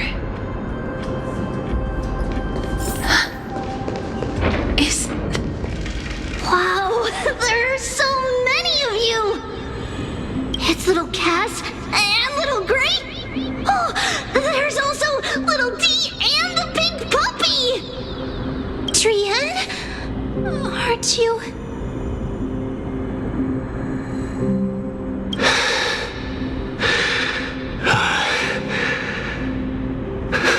This is the first time I've encountered a deceased friend while going upstream in the River of Souls. It really works like this. Just like the other departed spirits we've encountered along the way. I'm also unable to sense the aura of the living on Lady Trian. Yup, you're right. Trian already knows that she'll not be able to return to everyone's side. But Trian believed that little Cass would eventually return to the Netherrealm. So, Trian has been standing here, at this spot closest to the world of the living, and waiting for little Cass. Oh, it must have been very tough for you. But according to what Trian said, we're almost at the entrance of the Netherrealm. Trian promised Trevi and Trinan that when little Cass got here, Trian would get the gift ready and be the first person to run over and welcome you. So, little Cass, don't cry. Please, accept this. We finally finished it. This is what Lady Trevi once mentioned. The gift for me that you didn't manage to finish. The Holy Maiden of Janus. Even when separated by life and death, their thoughts are still connected. Trian spent a lot of time drawing this. Trian hopes that little Cass likes it. Seriously? It's seriously a wonderful drawing. Lady Trian. This is our flame chase journey. Little Cass, we don't know what your journey was like before. Trevi has always said that it must have been a very harsh and frightening journey. But little Cass no longer has anything to fear now, because everyone is here with you in this flame chase journey! That's right. Only now, when I see Lady Trian's gift, do do I realize that I've already obtained so many things I would never have dared to dream of since I embarked on the Flame Chase journey. It's the first time I've gained so many companions. The first time I picked up the hobbies of crafting and photography. The first time I had dinner with someone else. The first time I went to the market to buy the Chimera doll I'd liked for a very long time and hugged it to sleep. The first time I wore a dress personally made by Lady Aglaya. The first time I went for a walk with Lady Treeby, Lady Trian, and Lady Trinan. The first time I enjoyed the night breeze and looked up at the stars with Miss Hyacinth. The first time I took care of Dromesis with the Trailblazer. Looking back at all these experiences I never thought were possible, it feels as though the scales of my life had shrunk from centuries and decades down to minutes and seconds. And all of them are so precious. I took countless photos in the past, but they're all black and white landscapes. I don't have a single one with friends. If I had known, I would have taken more pictures.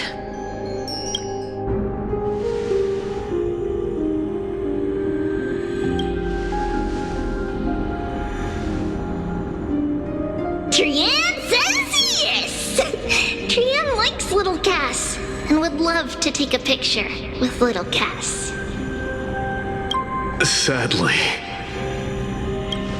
being departed souls, our images cannot be captured in the world of the living.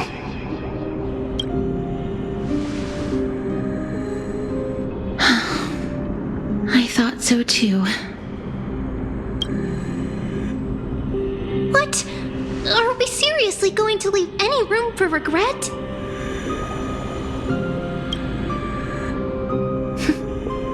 There won't be any regrets.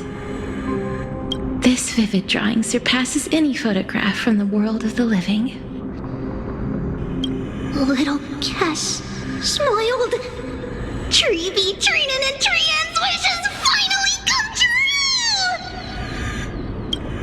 I remember you once said that fate is not the flowers that bloom at the end of the road, but where people tread beyond the gate. Now, the path that belongs to me is about to reach the end. Thank you for bringing me the final key. Key? Little Cass, why are you talking in riddles all of a sudden? I have a feeling that soon, this gift of yours will become the key to saving Mrs. Life. Wow, that's amazing! Then keep smiling and carry on bravely! Little Cass, Little Gray, everyone, see you tomorrow!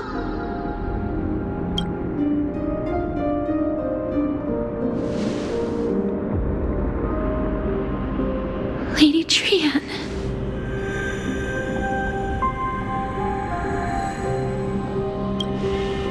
The aura of this place. We have indeed reached the end of the stream of souls. If I go any further, I might lose myself. I must leave now, for the black tide still wreaks havoc in the realm of the living.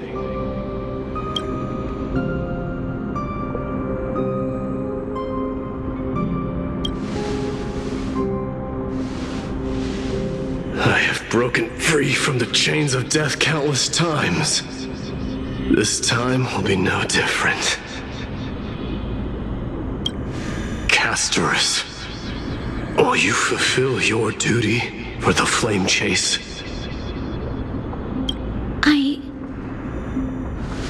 I have yet to make my decision, Lord Mighty. No matter. Make the choice your heart desires. Even if it takes 1,000 years of waiting, I will continue to fight till I die, then rise from death till the miracle descends.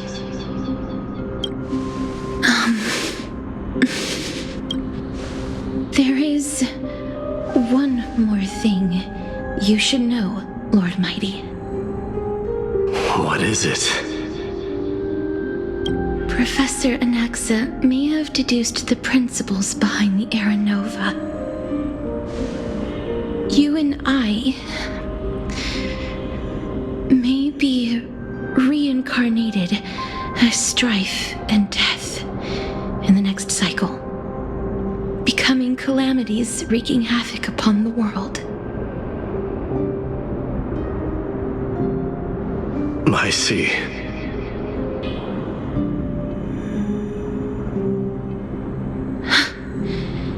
Is that all? Are you going to accept such a fate without complaints? Do you have a strategy to shatter the shackles of our fate? I haven't found it yet. Perhaps I never will. Then, cease wasting your thoughts on futile matters. Control what little you can. And when fate's inescapable grasp comes, resist it with the strength of your mighty will.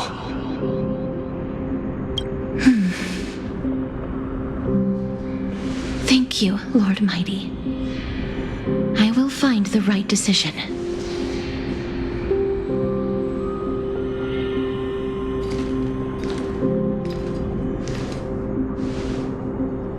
In the name of strife, may you meet a fitting end. This must be the alchemical matrix the spirit mentioned. Let's see. We need to insert Aquila's sky, Georios' earth, Kefali's fire, Fagusa's ocean, and Nestia's love. It seems our sweet Princess Homebody has made up her mind. In that case, seamstress, I suppose I no longer need to deliver your message. My time is rather precious after all. Whether you wish to break free from death or not, please, follow your heart. By the promise you once made, I ask that you fulfill your duty one final time. Castorus, please, live as a human, and die as one. According to that alchemist, the final piece is supposed to be me. However, he is not privy to the past, and therefore cannot see the full picture. The past? I saw the twins of death in Kefali's memory, and now I am certain that I was one of them. The trial of the Hand of Shadow demanded taking the life of your family. I died during that trial, falling before the gate to the new world. And my sister, whom I never met, became the Titan Thanatos of this cycle. She was consumed with regret over my death, so she used the Titan's authority to reforge my soul. Yet, it also means she has never revealed herself to anyone, hidden away from the entire world. That's because the Titan she became already fell at the start of everything. They died for me, and now lie in slumber in the River of Souls. You mean Pollux? That's right. The River of Souls is no material river. It cannot be blocked by ordinary means. Only a divine corpse can prevent the dead from reaching the next world. And that's why We have to awaken Pollux from death before we can retrieve the Coreflame of Death. We have to reforge its body with the power of alchemy. But Cass, if that alchemist speaks the truth, does that mean you're also part of the dragon body? According to those departed spirits, I was indeed born as the dragon's twin. But before we talk about that, have you heard the sighs? I heard them too. So what are those? I think it's probably the sign of Pollux's wish being fulfilled. They must have realized how heavy a price they'd need to pay when they used their divine authority to resurrect a dead woman. That's why they exerted every ounce of their strength to send me to Styxia, a city that called for death, a land where none is hostile to death.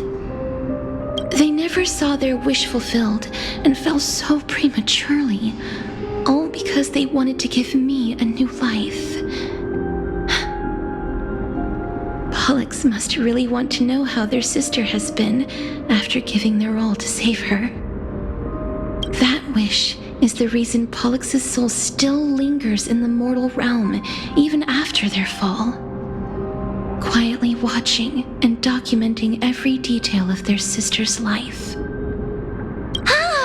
So instead of picking up objects on the way here, we were instead showing things to a strand of yearning that lingers here. Now, we must weave these yearnings together and restore them into Pollux's complete soul. But all of this is just a hypothesis, right? What if we go through with the ritual and it turns out totally different? That's fine. As Professor Anaxa often reminds us, such is the nature of alchemy. The true outcome can only be known once the process is complete. This is why alchemy is also known as the miracle of creation. Now, the puzzle of Pollux's yearnings is nearly complete, with only one final piece remaining. I shall reveal what they have been yearning to know in the alchemical matrix. I will show them my whole life since I left Styxia. Lady Trianne has already drawn a picture of my entire life, and it is now in my hands.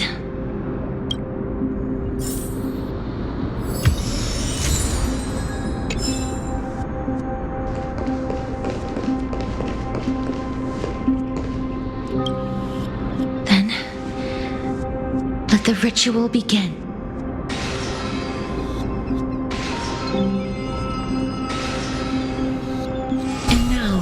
The objective is complete. That is all. Such is what Professor Anaxa always says after preparing for an alchemical ritual. And now, Pollux, I shall lift you from the river of souls and reforge your soul. Perhaps you will be disturbed by this, and your body may become horrifying to behold.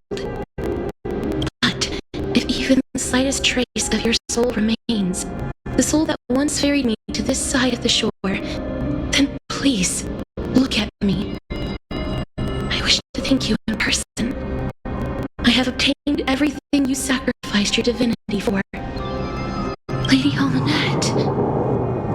Did she recognize you? Oh, she must be the first soul we can communicate with here, right? I'm afraid she is just another spirit trapped here, like the rest of them. The only difference is that I was there when she died. Please, go on. I'm listening. Are you about to tell the story of Styxia? Yes. You're just as smart as I imagined, but... never mind. Now's not the time. There's no need to worry, Elder. Take a look around you. You're already at the resting place of the dead. The world of the dead?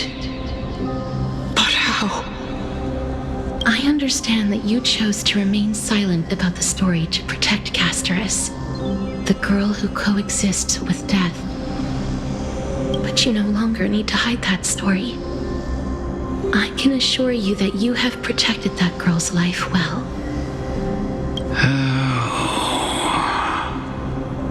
Well, in that case, let me begin. Styxia, the pearl of the ocean, plagued by unwarranted calamity and ravaged by death in the fairy tale. It was the first city-state to shift their faith towards death, even before Idonia did. From where you stand now, I suppose that's a bit hard to believe. Right? Indeed. I cannot imagine that those from the era Chrysia, blessed with eternal life, could ever yearn for death. I have pondered the same question, child. But I am afraid there is no clear answer to it. Journeys and epics are only glorious and magnificent because all things eventually fade to dust. That's how someone once explained to me why death isn't necessary to the world. But I still can't take that as the final answer. Would a world without journeys and epics be worse off? I take it the one who spoke this line was a general, or perhaps a warrior. I, however, did find some inspiration in these words. Would you like to hear my thoughts, Castorus? Please enlighten me, Lady Amunet. Though I have already made up my mind on how to handle the authority and Coreflame of Death. Your words might truly guide me toward the path forward. You and I are neither warriors nor generals. Therefore, journeys and epics cannot truly resonate with us. But what if I reframe it like this? What if love is not a trait bestowed upon mortals by Nestia, but a blessing from death? Love. No one ever invented the word cherish in the era when life was eternal. For all the good things in the world could be revisited endlessly, and every bond formed carried no risk of being severed. The so-called era Chrysia was an age devoid of both virtue and sin. People did not truly live. They simply existed, going through the motions without passion or purpose, then waiting for something to happen.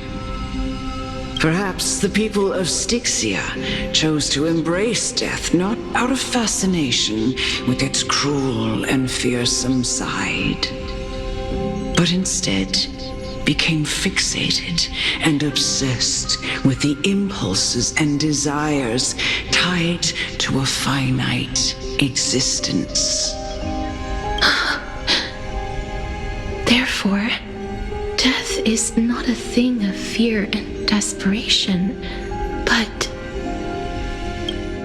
That's right, Castorus. It is the reason we shed tears when parting ways, and also the original spark that ignited the passion of mortals. If you truly intend to deprive the world of death, then be prepared to witness it return to a state of stagnation. I understand, Lady Amunet. limited lifespan shapes all that we know and love. Not even the Death Titan has the right to take that away from humankind again. Nestia's love was the chrysalis of gold's first blessing, but it most likely wasn't understood by mankind. We only learned to interpret this wonderful gift after Thanatos' arrival. If the world was bereft of death, then the Queen of Styxia wouldn't have played midwife in delivering me into this world. You wouldn't have welcomed me into Idonia, and Aglaia would never have invited me to join the flame chase journey. None of these stories would ever have happened, and I would never have lived, let alone found happiness. Thank you, Mother. I will use all the love I've experienced in this long life to complete the final miracle. My teacher, Anaxagoras, grant me the wisdom of all things. I call upon thee, the stripped dead dragon's corpse.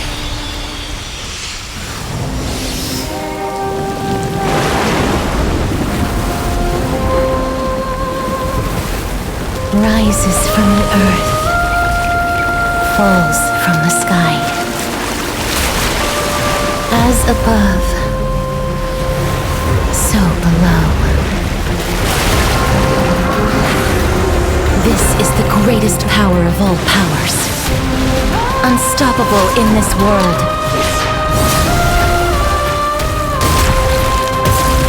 The great work that commands all death. I shall grant you embrace.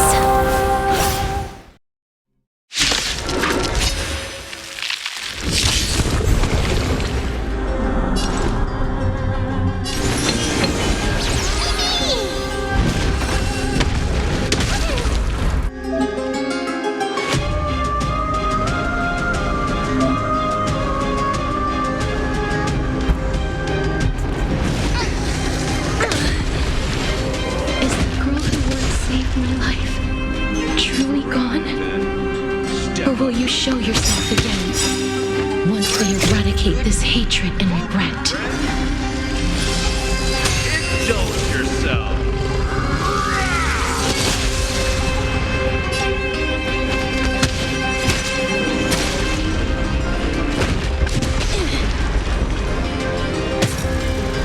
There's more to life, eternal melody.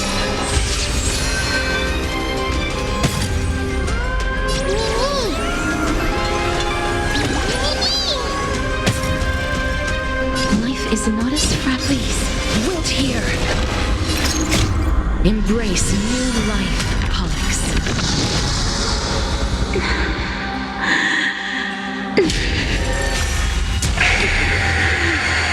And I know you're anxious. Shh.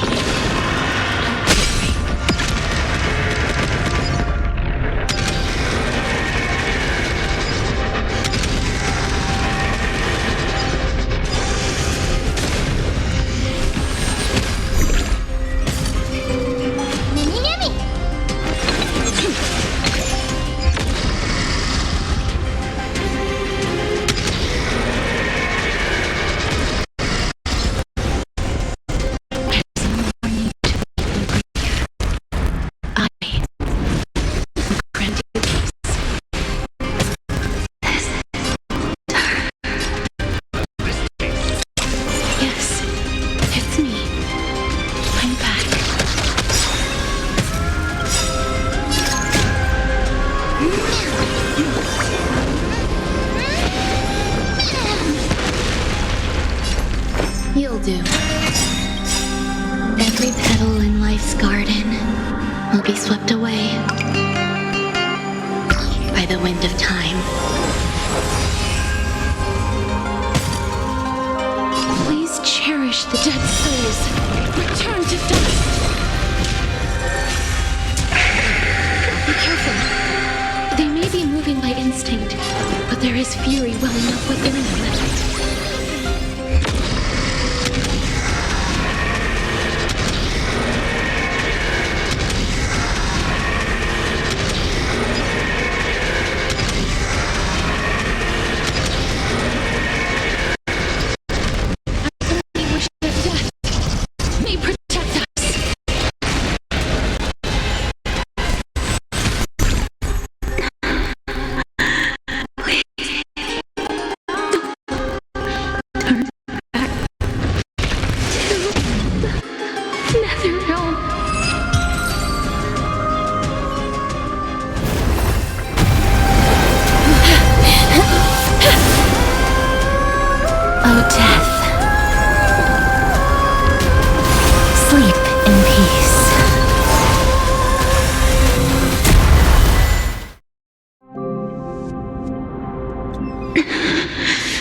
To wake you up from ancient death. And I know you're anxious. Shh. Don't be afraid.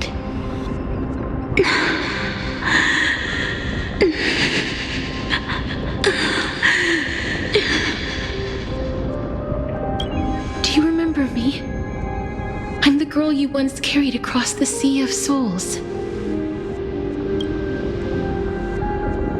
I wasn't able to remember you, but with the help of many people, I was finally able to pick up these broken fragments of my past.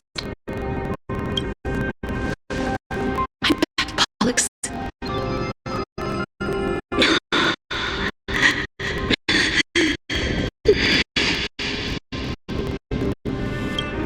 I know this might not be what you wanted.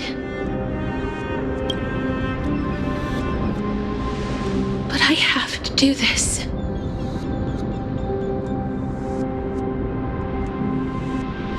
So please, carry me across the Sea of Souls again and return me to the Netherrealm, just like you did in the past. Please take me to where the Coreflame of Death rests.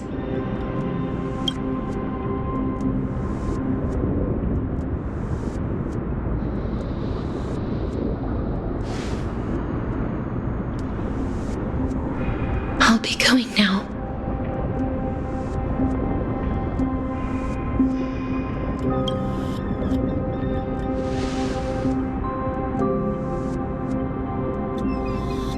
They may look scary, but as long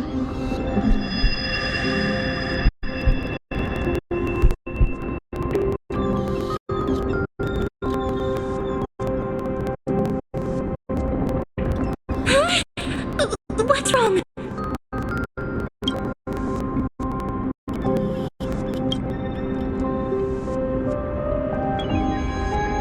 Are you...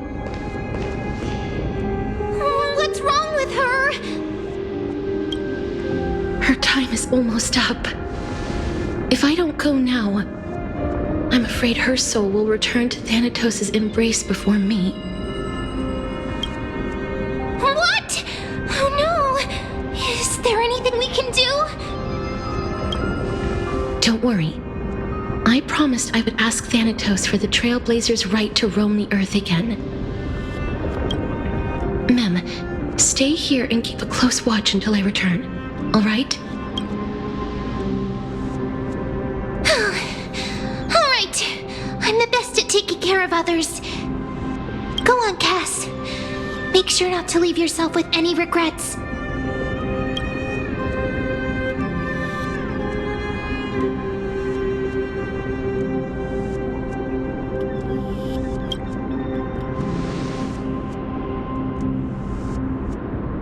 It's a deal then.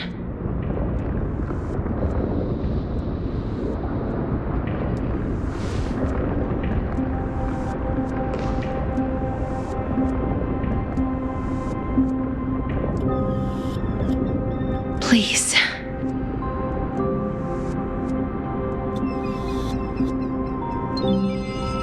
Wait for me.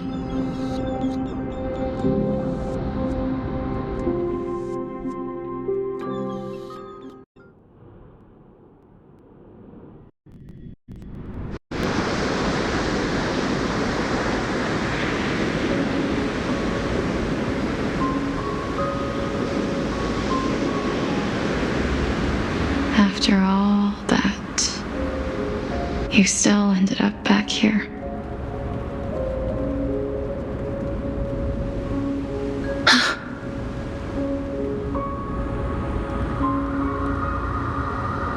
So the legends were true.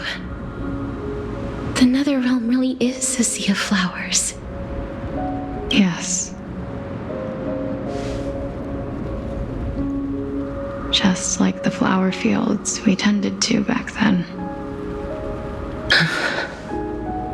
Is that you, Plixia? Do you remember me? I don't have the memories from that time, but I've seen you before during an experiment. I see. Call me Thanatos, then.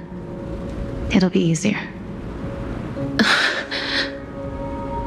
However, since you recognize the name, you must already know everything about Thanatos, right? Yes. I'm here to reforge the order of life and death in Amphoreus.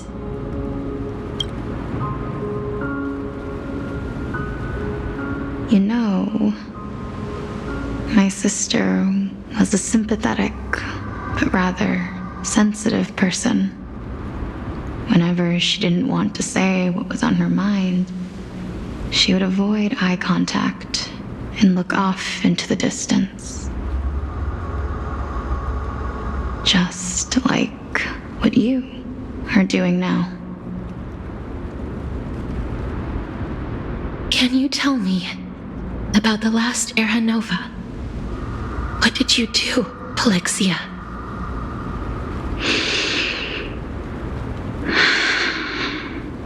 Where should I begin?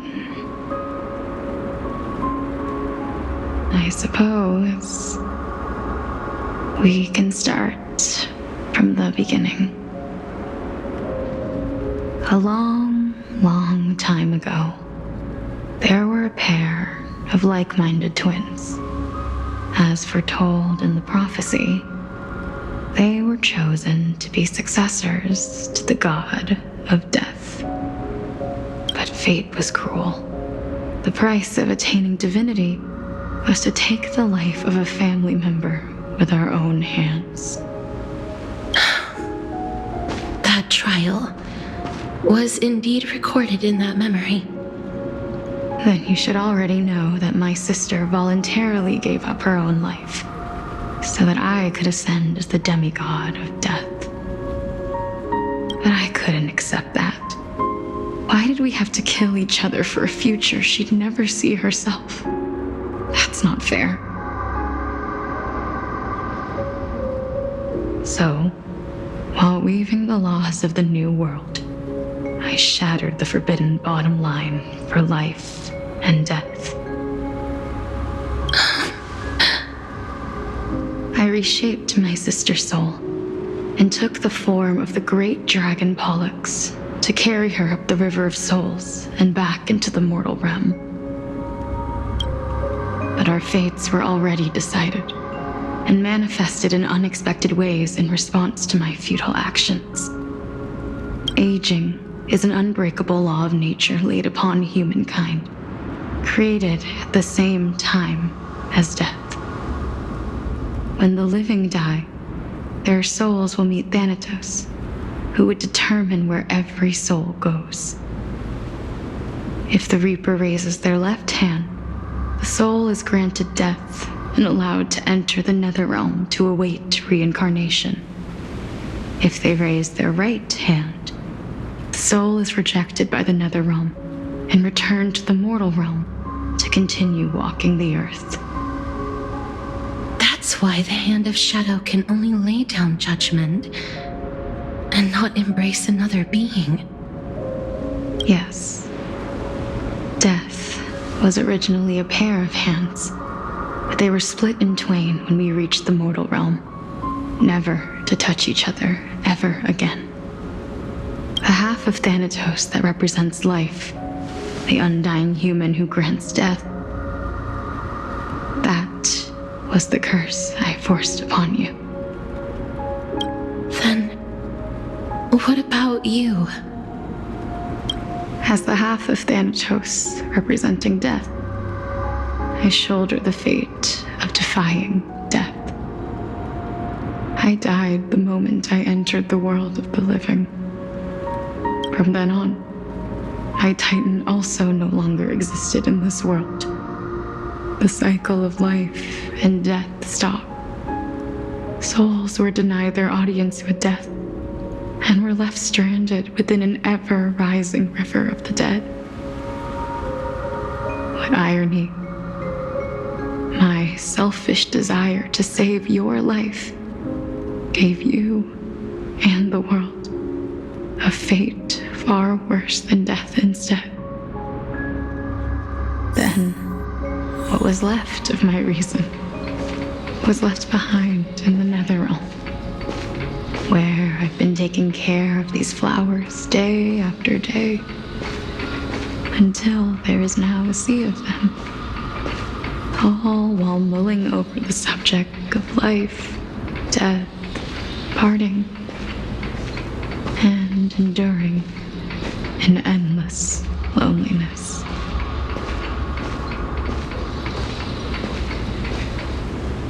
Fate is absurd indeed. Our lives were a mirrored image of one another, like a pair of hands. Even so, we arrived at the same destination. We walked different paths, yet experienced the same pain. I had hoped that maybe you would at least have a good life in this cycle. I'm sorry. I lived my life well. It didn't go to waste. As far as I'm concerned, you did nothing wrong. Even though I forced the authority of granting death to humanity upon you, a total stranger. Too many responsibilities were forced upon me in the course of this long journey. I was once lost, even upset. But I realized recently that if it weren't for your blessing, I wouldn't have understood the source of these emotions, nor would I have realized my purpose. I wouldn't have made it here to reunite with my missing half. And we wouldn't be discussing our past while sharing the same view of this landscape. I wouldn't have understood the meaning of our existence. The meaning of our existence. This sea of flowers blooms on dead land, because we sowed it with the seeds of our separation and watered it with our tears of loneliness. Yes, the only thing death is allowed to create are flowers that bloom from blood and tears. That's why Thanatos cannot create living beings at will, nor can the hand of shadow determine a person's remaining days, because the life and death of mortals should never be dictated by another's will. Are you saying there's no point in Thanatos' existence? No. No single being can bear the scales of life and death on their own, not even a god. Life and death weigh equally heavy. We both know that now, don't we? You, too, must have had a difficult life. We've taken quite the ridiculous journey together, haven't we? I had a feeling, even back then, that we would meet again one day. Not to embrace one another after a long separation, but to come in search of retribution. Tell me the answer that's already been written, and let us draw this seemingly endless fate to a close. It's been far too long. I've waited here for centuries, watching day after day as desperate spirits are denied by this lonely wasteland. I always hoped I would see you among them, but I was also afraid of seeing you. I didn't know how I could possibly face you again, but more than anything, I was afraid that you might have forgotten all about me. I know. But don't you see, Polixia? I made it back anyway. You don't have to shoulder death's authority on your own anymore. It was always meant to be held in two hands anyway. So, let's give our Coreflame to her and have her take it back to the mortal realm. Give humanity back their cycle of life and death. Our responsibility as Thanatos was never about picking out favorite souls. We were only meant to watch over life. Let's tend the field together and create a warm sea of flowers for all the souls to come.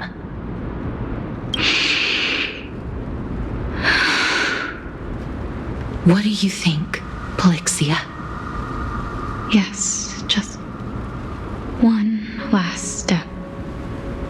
You shall wither, and through that, the dead will sprout again from the remains, and be reborn with the dead flame. As foretold by the prophecy, Thanatos' authority is only destined for only one person to wield. As the Chrysos Heir of death, as their demigod, as a titan, our fated moment has arrived once again. Just like before. Yes, just like before. But unlike that time, the ones undergoing the trial this time are prepared.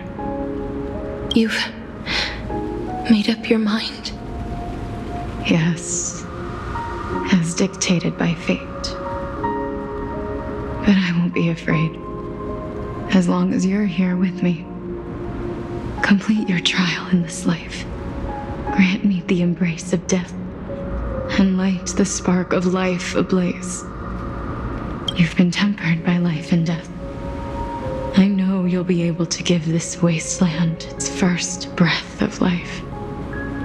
Like a raven butterfly, flying swiftly into the netherrealm, perching on the twig of death. I will. After this, I will remain permanently in the netherrealm. The river of souls shall return here and rain down from the sky, scattering souls across the earth. The cycle of life and death will flow once again. The sea of flowers you sowed shall bear countless joyous or sorrowful souls and bloom evermore.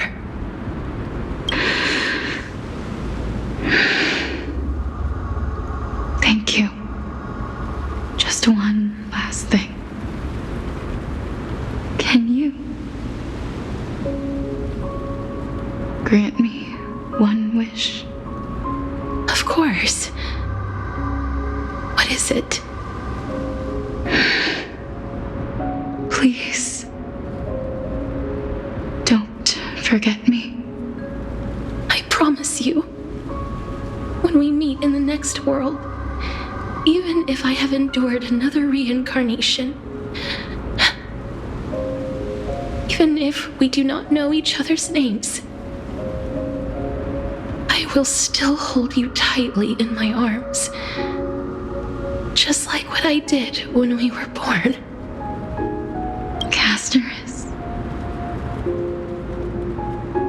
Castorus, you're as beautiful as a fleeting butterfly.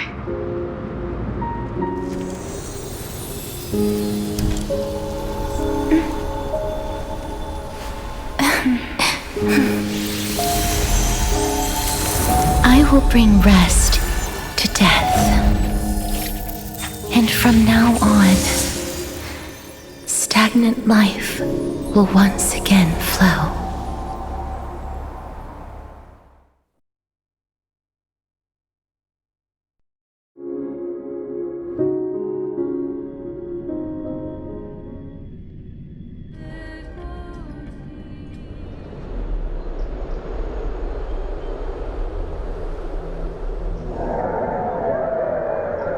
Time flies.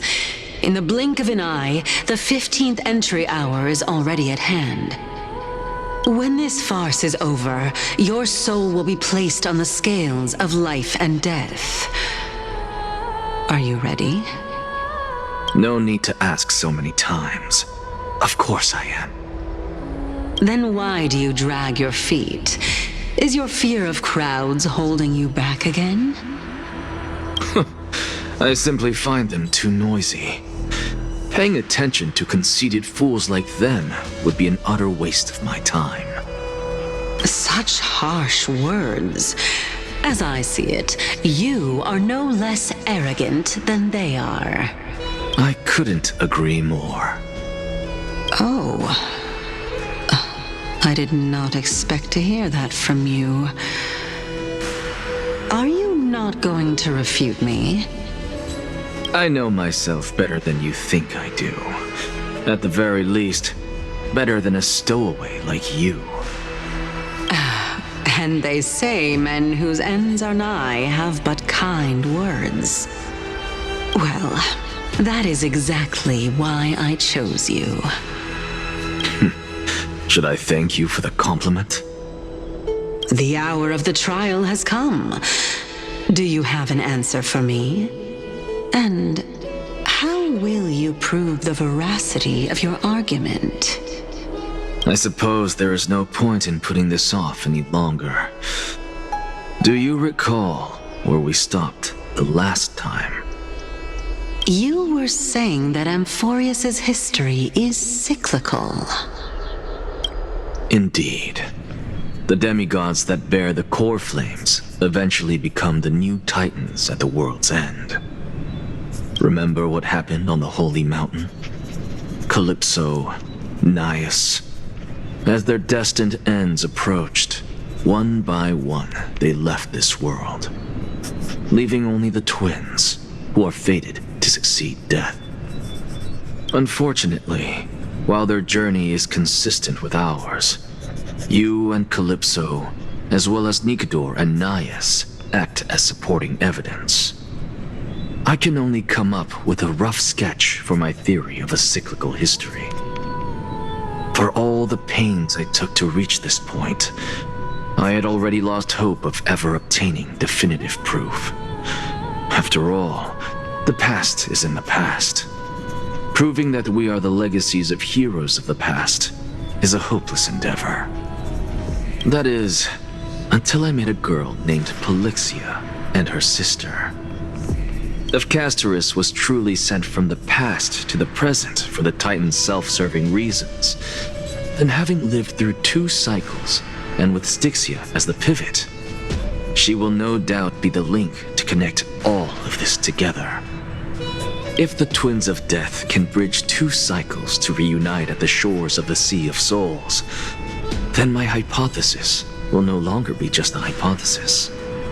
And you too will get the answer to your question. Well, that is all well and good, but how can you be so sure?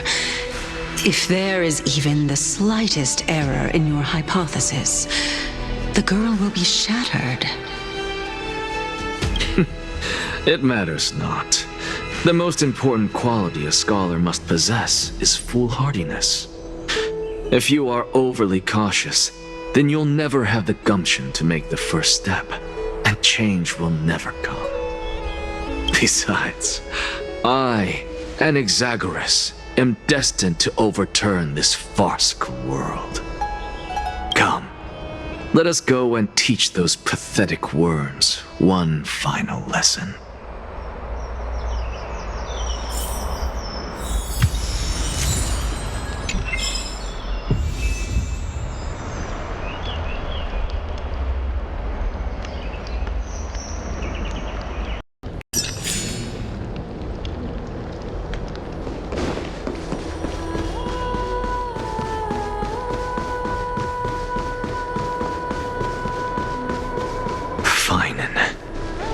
So they are leaving the final debate to him. Let those Chrysos Heirs who started this terrible war hear you. Let them hear the voices of the people!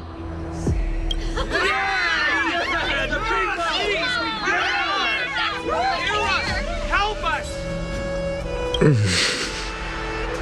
As always, that woman knows how to stir up a crowd. Professor Anaxa, I thought you'd pass on this. Everyone must cast their vote, or this assembly would serve no purpose. Prof, do you truly think it's wise to entrust the fate of the world to an assembly like this? Akama has stood strong under this system for 1,000 years. It stands to reason that there is purpose in its existence. But that is not what you're asking, is it? What you really want to know is Aglaya making the right decision in entrusting the fate of the world to you? Nothing ever escapes you. I didn't spend all those years teaching you for nothing. Most people only take 4 years to graduate, if I recall. To tell the truth, I feel like I'm on my way to an execution chamber instead of a podium. So, do you have an answer to that question? No, I don't. I thought so. Because that question is not yours to ask in the first place. Is Aglaya entrusting the world to you the right decision? Don't make me laugh. That is a question that woman must answer herself. Why are you fretting about this on her behalf? Or have you been seeing yourself as her pawn all this time? Listen up. I'll say this only once. Flip your perspective around and ask yourself this instead. What should I do to ensure that the world doesn't stray from the correct path? That is what you should be thinking about. You still have time, so give it some thought. Oh, and don't bother telling me the answer. Tell it to those begging for salvation from the gods. Got it. Thank you, Professor Anaxa.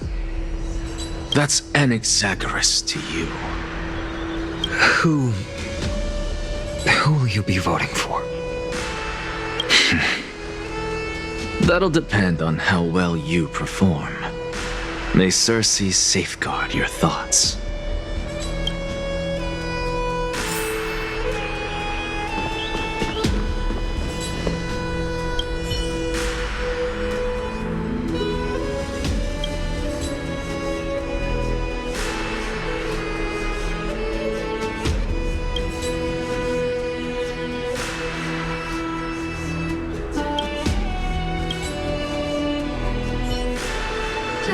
Actually, don't necessarily mind things remaining the way they are. Elders and citizens, silence, if you please.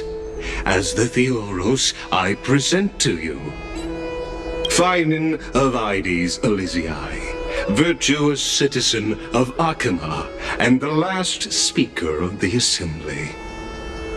Much obliged, Lord Lycus. I remember him. He's the penniless lad working for Aglaya. Where's Lady Goldweaver? Why is she sending this guy to give the last speech? Is this really the end of the flame chase journey? Can this dude really face down kindness?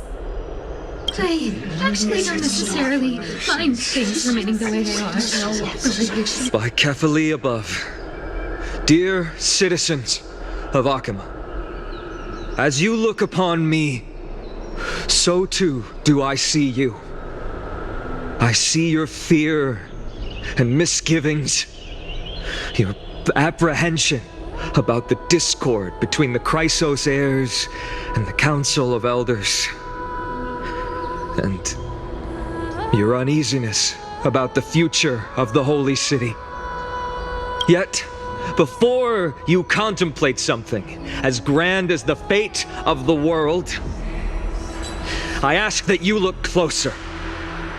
Look beyond the horizon illuminated by Kefali, at the crisis threatening to overwhelm us.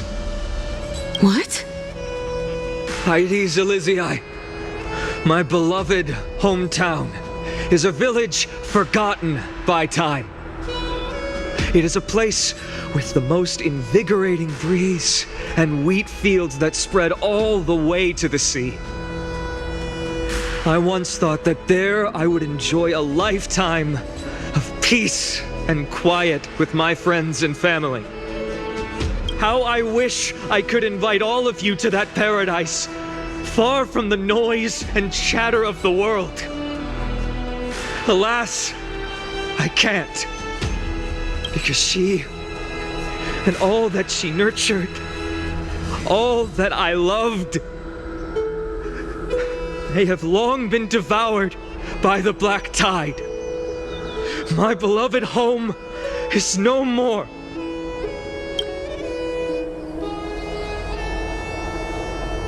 I will never forget the day the black tide struck. My father, Hieronymus, fought with a broken sword to his last breath to protect his child. My mother, Aldada, she was ripped apart by monsters. Also, I might live to stand before you here and now.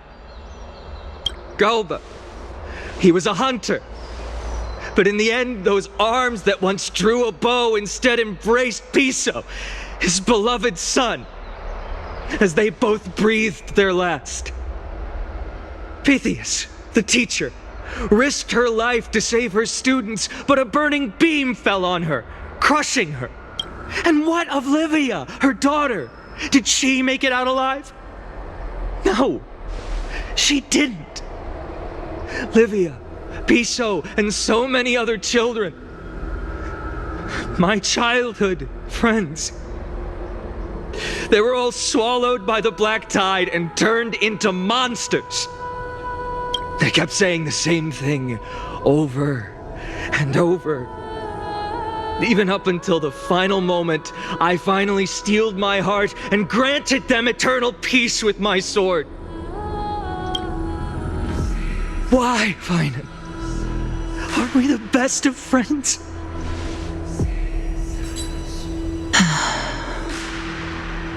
That is the black tide.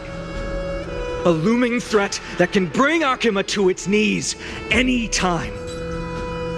Kindness may have promised that with the 3 Titans of Calamity gone, Akuma will return to an era Chrysia once more, but much as it pains me, I must disappoint you.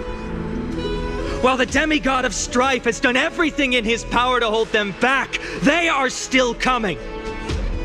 By now, the name of that black-robed swordmaster, the Flame Reaver, has likely echoed throughout the city already.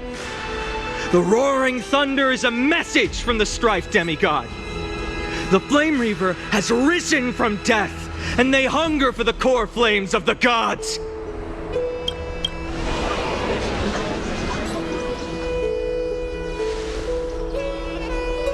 Lies! If such a powerful enemy is indeed approaching, why is Akuma still a picture of peace? Exactly! The city of Akuma shows no signs of pandemonium or chaos. And why is that? I beg you, spare a moment to think about this. Are we able to stand here and hold this assembly in peace today because the danger has passed? No!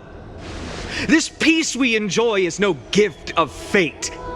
We are able to stand here today only because the Chrysos Heirs have stepped up and shielded Akuma from calamity. With her golden threads, Aglaya has preserved and continues to preserve these idyllic days that all of you hold dear.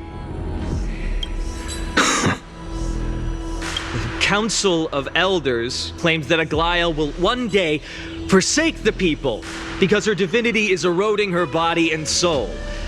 But ask yourselves this: Rather than offering her aid and support, why do they choose to watch and push Akama away from the Flame Chase journey? The answer that no one can bring themselves to speak of. A truth stained in blood and buried in greed, fear, and vanity. Allow me to lay it bare before you.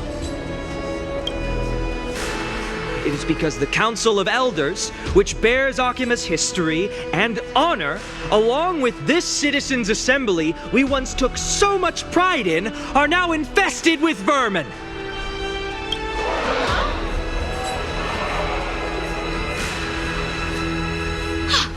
You insolent whelp! How dare you! It is true that Aglaya has reached her limit. Why? Because she has been working tirelessly to weave the defenses of our holy city against the encroaching evil. All while these vermin are making up baseless accusations about her and scheming in the shadows. Not once has she ever failed Akama. Yet these vermin attempt to tear her apart, tarnishing her name with unfounded allegations.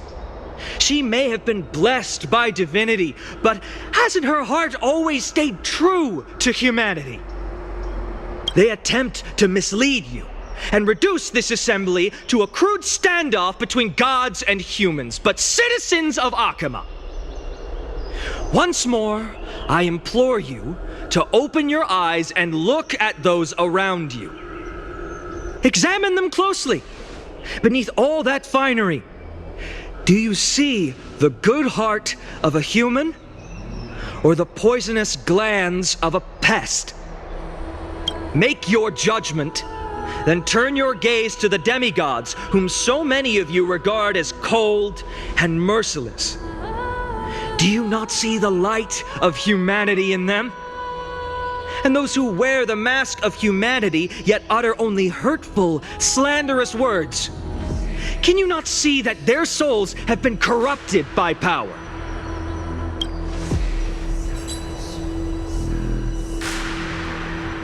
Yet, no matter what your answer is, and no matter who your vote goes to, rest assured that you have nothing to fear. For Aglaya, Tribios, and I will remain your faithful guardians and pledge our lives to upholding your decision.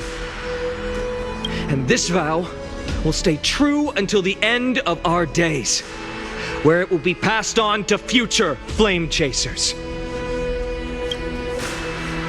A steadfast and unwavering promise that shall endure through the ages.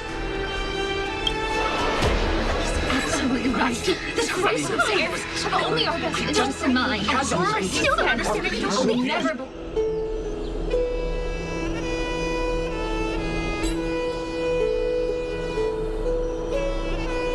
At the present time, on the scales of Talentum, those who call for the continuation of the Flame Chase journey, and those who demand its suspension. Each faction holds an equal share of votes, resulting in a perfect balance. As expected, this is the moment when the Flame Chase journey is the closest to its end. And now, it's your turn to vote, Lord Anaxagoras. Is there anyone else who hasn't voted? No, you're the last. Cast your vote with care, for your decision will break this impasse. I have long since made a decision. Very well. May you bring much-needed change to this farcical world.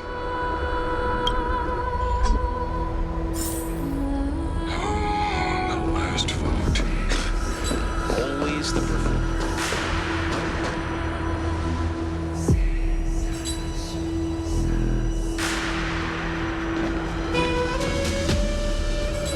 You've done well, Finan. Given the circumstances, delivering a rousing speech to stir up emotions was a prudent move.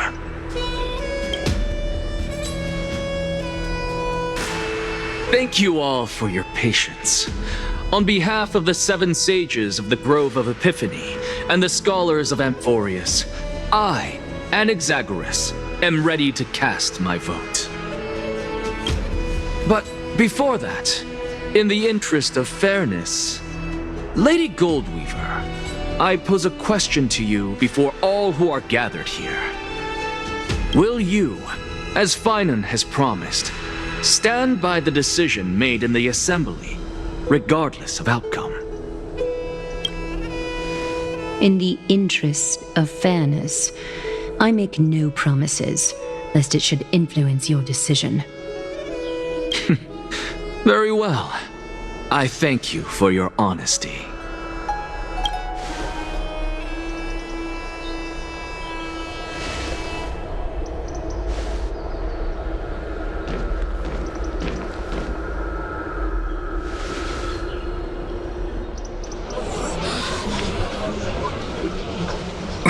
What's he doing? The stakes are high. Let's be patient. Cut the act!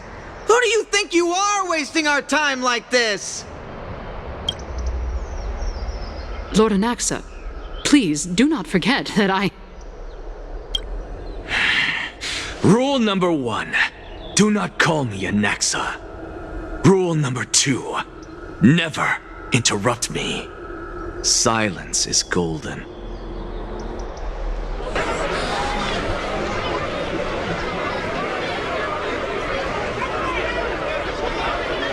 Just vote already. What are you waiting for? Cast your vote. Cast.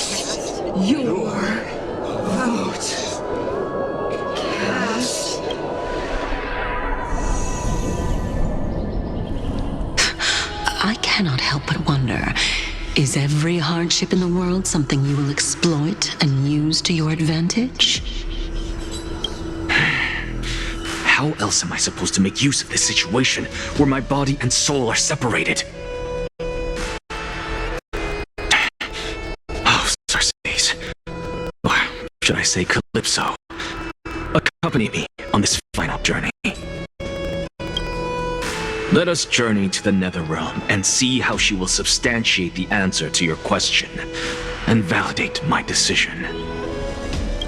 We need only to follow the sound of the tides.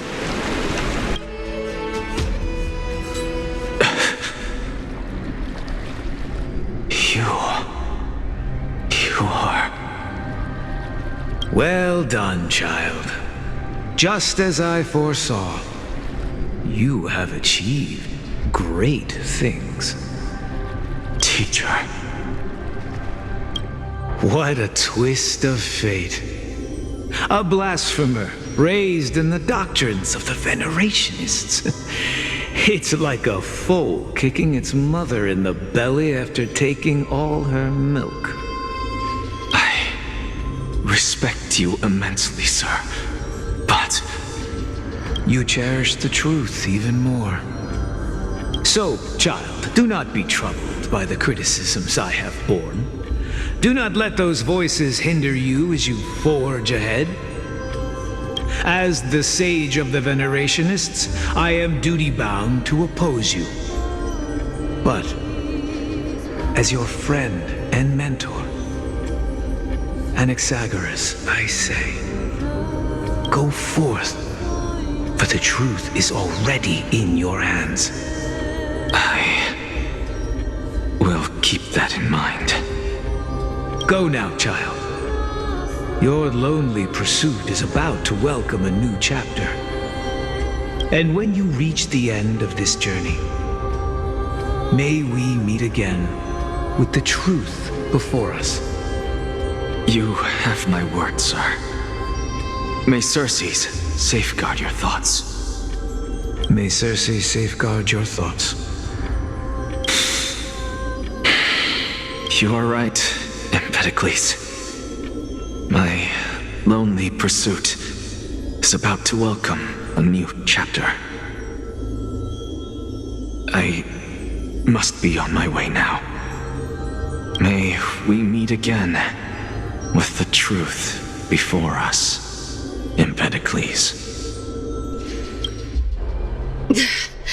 What are you waiting for? Just cast your vote. Silence! Silence, everyone! Behold, Circes, here at the center of the world, I shall write the final step of my proof. For this place is but one step away from the truth.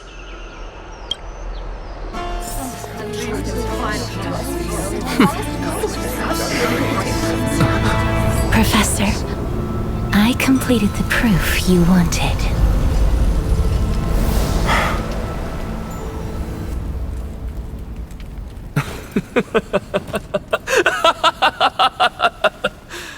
Thank you, Castorus. The answer is plain as day.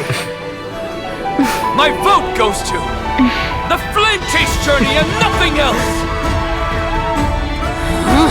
Elder Kindness, I have deciphered the truth of this world!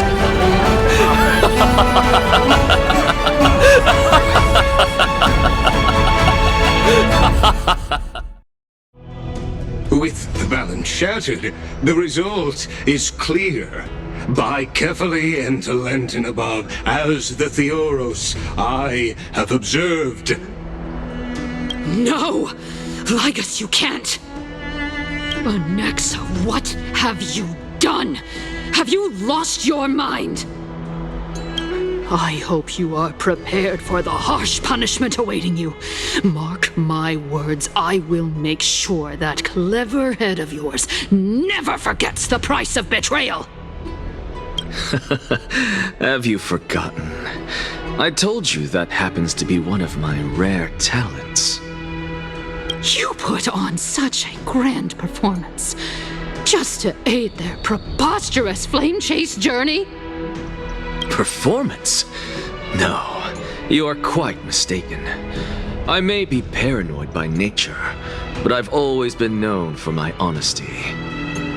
If you really understood me, Lady Kindness, you'd realize that I never had any interest in your pathetic little game of politics. Factions, standpoints, they are jokes in my eyes. I have never once switched sides. Because I, and I alone, am the truth. Lady Kindness, with all the citizens here as witnesses, we should honor the spirit of democracy and respect the decision of this assembly. I have observed that Akama has chosen her destiny. This Citizens' Assembly has resolved to continue the Flame Chase journey. This resolution shall be put up on the Wall of Heroes, such that all citizens are aware of the city's way forward. You! It seems not everyone is ready for the assembly to end. Very well. Let me entertain you for a little longer. By your leave, Lord Ligus. Interesting. Elders and citizens, your attention, please. Stay for a moment more, if you will. Anaxagoras of the Grove of Epiphany has an announcement for the assembly. What is this performer up to now? The flame chase journey. What do you think he'll continue? Just moments ago, all of you made a decision on the fate of Amphoreus. As a supporter of the Flame Chase journey, it pleases me to see the choice you have made. But I regret to say that I still harbor doubts about this outcome. Thus, I hereby challenge this resolution. Tell me, who among you dare swear to Kephalli's name that Era Nova will truly welcome the fairy tale ending that the Chrysos Heirs have promised? A beautiful new world free of calamity and madness? Nonsense! That's impossible! What is he getting at? Of course he... No one? Must I pick somebody to answer? Very well. You, the one acting so wise and profound, in front of all present here, do you dare swear that it will happen for sure? No? Fine. Next. You, the one with ignorance written all over your face. Yes, you. Do you dare swear by it in front of the Titan? What are you trying to do? Useless. Your turn, then. With that smug look of yours, you must be confident that the flame chase journey is the best course to take, right? Hey! Mind your tongue! So, no one? I see. In that case, fine. Answer me this. Your speech was filled with such passion just now. How confident, then, are you in making this promise? Professor, what are you doing? Let him continue with his performance.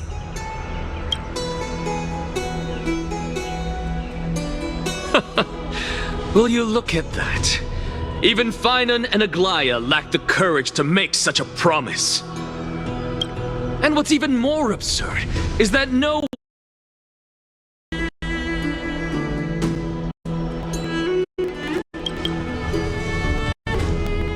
But you needn't worry, because I knew better than to trust you good-for-nothings. That is precisely why I am here today. To give you one final lecture. Now listen up and listen well. I, Anaxagoras of the Grove of Epiphany, hereby declare everything that the Flame Chase journey promises is true. Finan of Ides Elysiae, the prophesized demigod who shall succeed Kefali, will reforge each and every one of us in the new world with his complete, intact memories. What? The Coreflame-bearing Titans were the Chrysos Heirs of yesterday, and the Chrysos Heirs who carry the Coreflames today will become the Titans of tomorrow.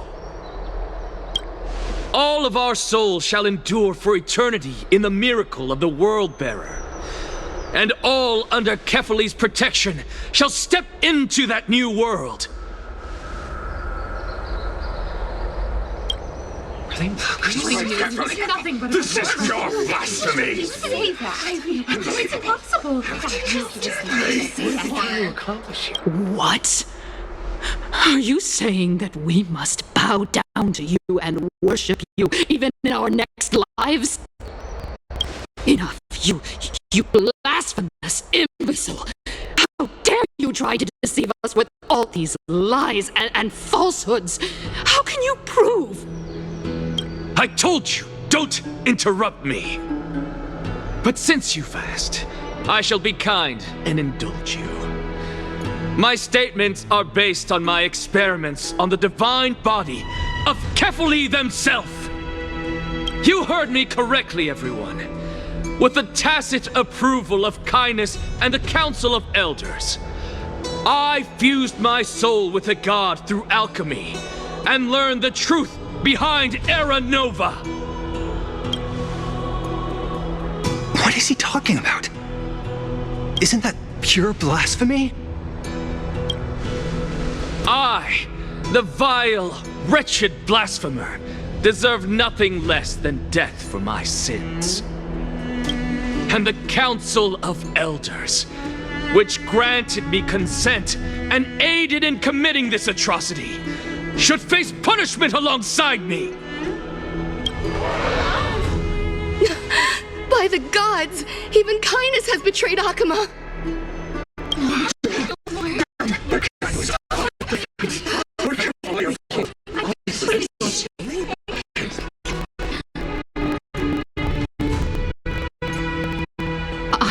I had no knowledge of his transgressions. He did that on his own. The Council of Elders bears no responsibility for his actions. Lord Ligus, as the esteemed Theoros Are you going to simply stand by and allow the Council of Elders to be dragged through the mud? If the accusation is true, I will acknowledge it. If not, my conscience stands unburdened. Lady Kindness, the reputation of the Council of Elders was not built in a day, nor will it be shattered overnight.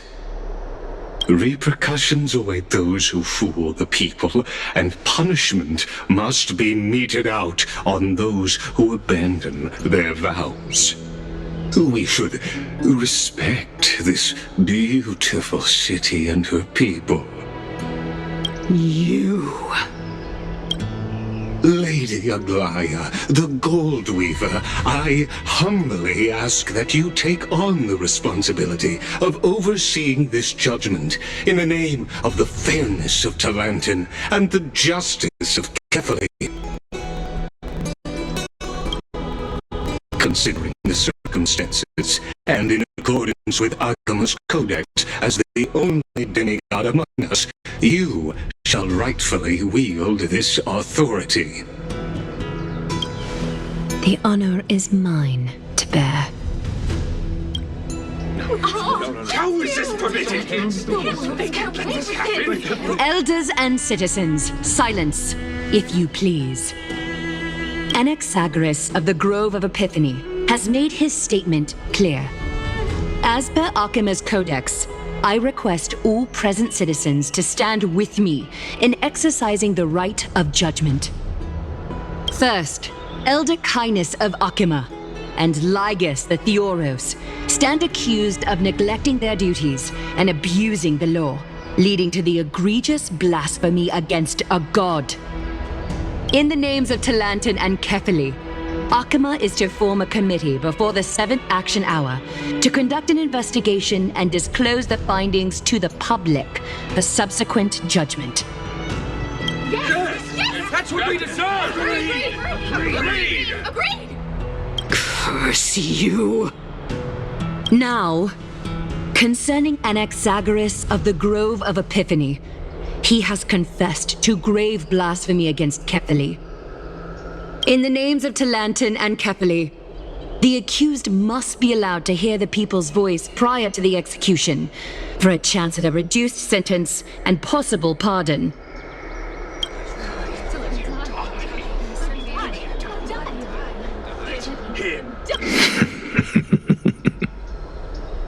Professor.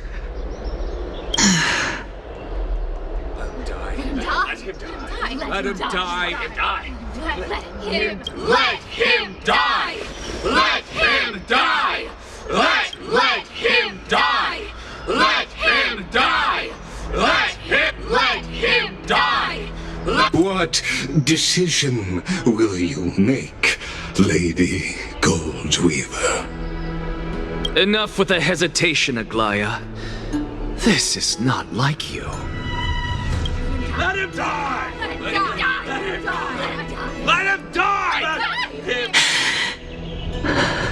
Then, in light of the people's voice, O Talantin on high, may you bring death upon him.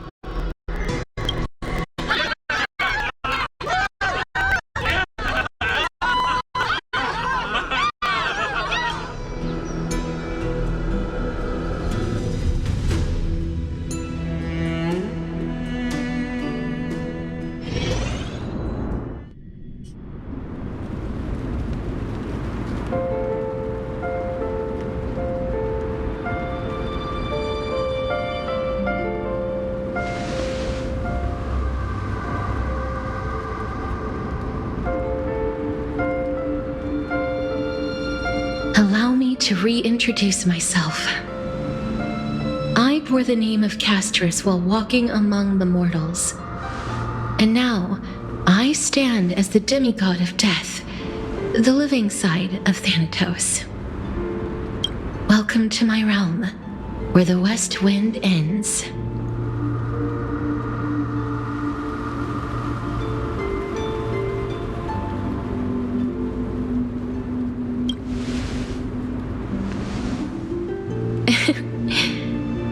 departed soul who has arrived here has expressed the same. Did you know? Every flower here was planted by Thanatos themselves. These flowers were originally both lifeless and immortal, but in the first rain brought by the River of Souls, they were given new life, flourishing as the bearers of countless souls. And it is my duty as the Master of Death to tend to their well-being and foster their growth in this serene haven.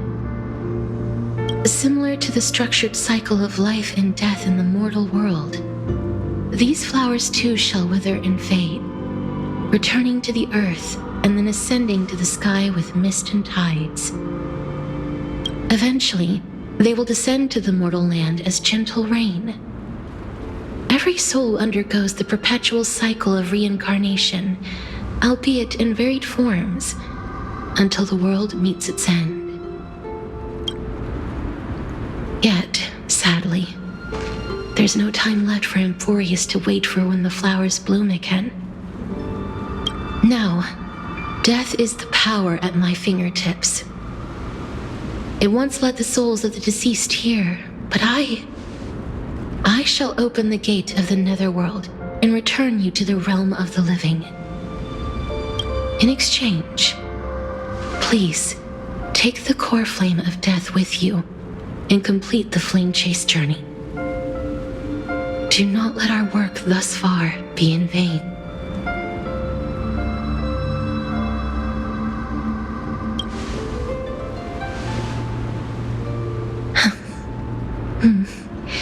Just like the other demigods, I will stay here and embrace my destiny. That being said, it is not easy to guide a lost soul back to the mortal realm. The whispers of death are sweet and alluring. If your determination wavers, you will succumb and be forever ensnared by the netherworld's grasp. Please consider this a one-time exception. I will do everything in my power for the flame chase journey. And for your life, the only life I can save. I am glad to hear that.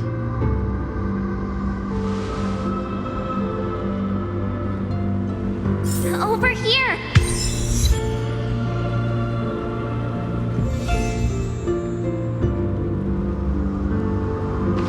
I believe in you.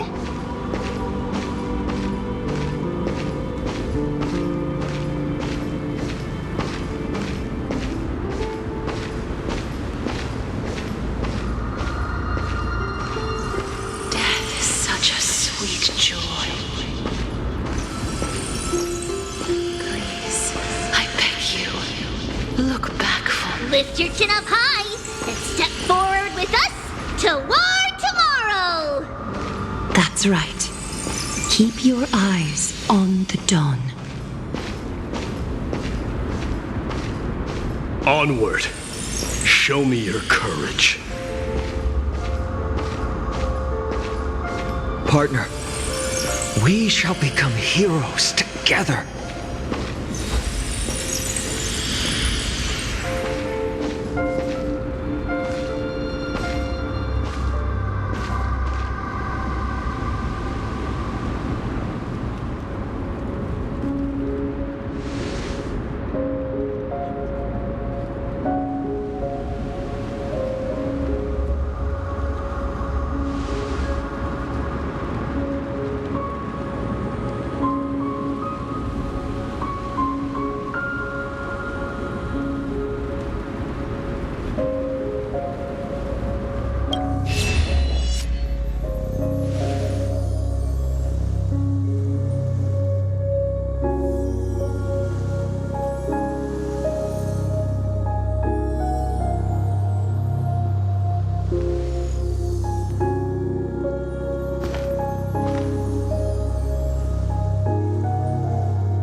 of this is proof that you once lived. Your soul, your memories, the years you've journeyed through, and the path they revealed, leading you back home.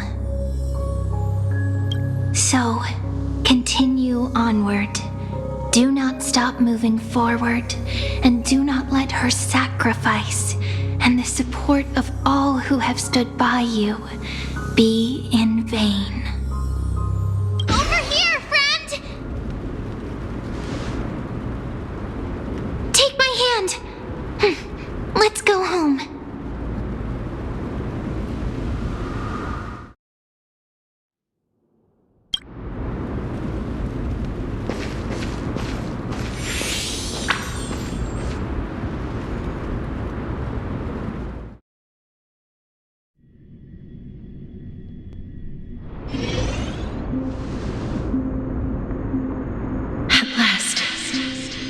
You could do it.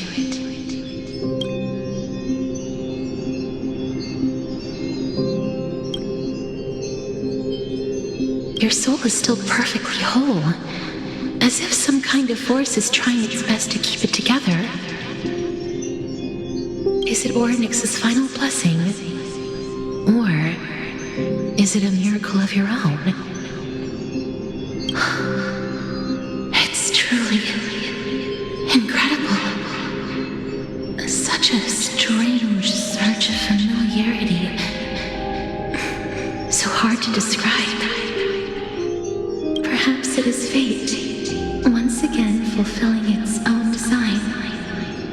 Or perhaps it is the laws from beyond the sky, so familiar to you, that intertwined our fates long ago.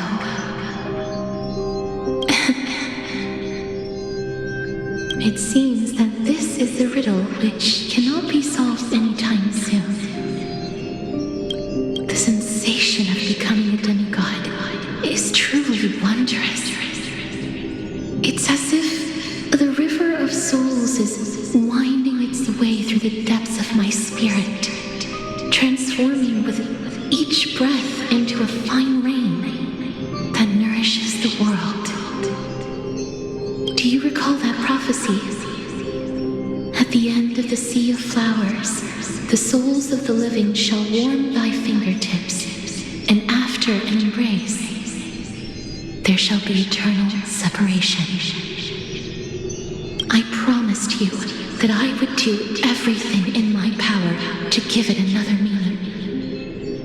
Now, as I stand as a demigod and destiny draws to a close, I can finally end it in a way that is as beautiful as it deserves.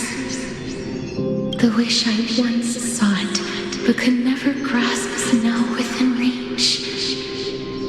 In this brand new world, every blooming life will lift its arms in celebration and recount the profound meaning of this very instant. Every touch, every embrace we share will never again be an ice-cold loss. They will radiate with an intense warmth, sowing love far and wide throughout the land.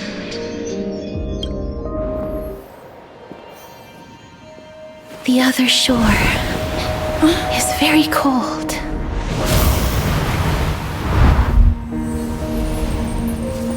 May I borrow your warmth one last time?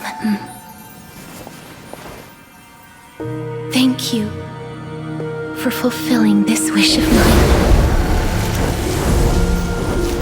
The place I'll be going to is what humans call the Land of Sorrows. But with this heartbeat and the residual heat of this embrace, I shall turn the nether realm into a gentle place of rest.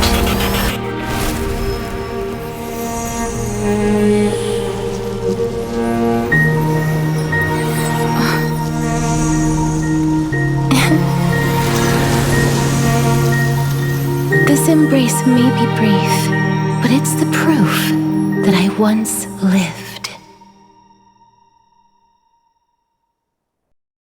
Farewell, then. May we reunite in the new world.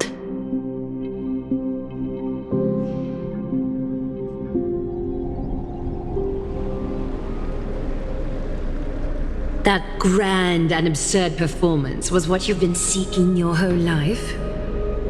I gave up everything in search of truth, and it culminated in this very moment. You, on the other hand, performed as I expected. You did not hesitate when you saw the chance to attain power. It's as if you... crave power, like a fly craves rot. Those are your words, not mine. But what you said at the end, did you already know what I had planned for Thainan? I may have lost an eye, but my vision is clearer than anyone else. You've nearly exhausted your humanity. You're no different from my current state as a walking corpse. That's true. I've long since burned to ash over the past 1,000 years. Only he is capable of unleashing a raging fire that rivals our final great enemy, Aquila. So, this is our last chance. How about we let go of the bad blood between us? May I resonate with your core flame, Aglaya? Please do. That's impossible. To persist with your soul thinned to such an extent. You're insane. Just as you fight to lug your corpse onward to complete your unfinished goals, I have my own reasons for doing this. Until Thainan grows into his position as the prophesied leader, I must continue to lead everyone on the flame chase journey. I must keep inching forward, even if only as an empty shell. I've long predicted this was the case, but I didn't think you'd already lost so much. How ironic. We would have avoided so many misunderstandings if you and I had just spoken this candidly before. But casting aside our ideological differences, there is one thing you and I agree on. Thainan. Yes. He was born to be a hero. He understands the hearts of the people, and I can confidently say he is a far better leader than you. Only he is capable of fulfilling your mission. Sadly, he is a man cursed by Nestia. But by my estimates, his horribly elaborate sense of style should not impede Era Nova. Congratulations are in order. We found common ground at the very end of our destined paths. When you put it that way, it makes me want to take back what I said. Aglaya!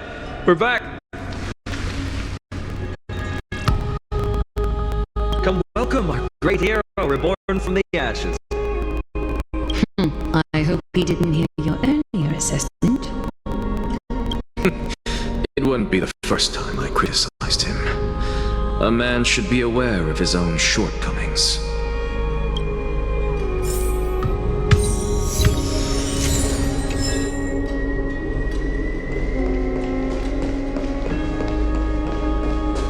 I'm gladdened. But I don't see Castress among your number. It looks like she not only helped me prove my theory, but helped you fulfill your mission as well.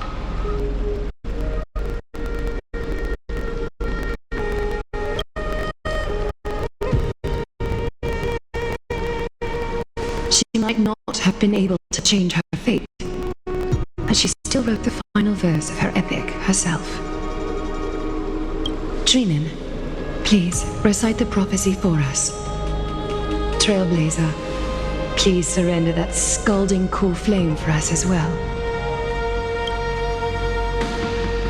You, are the only life she ever saved by her own hand in her 1,000 years on this earth. I believe no one is more qualified for this noble task.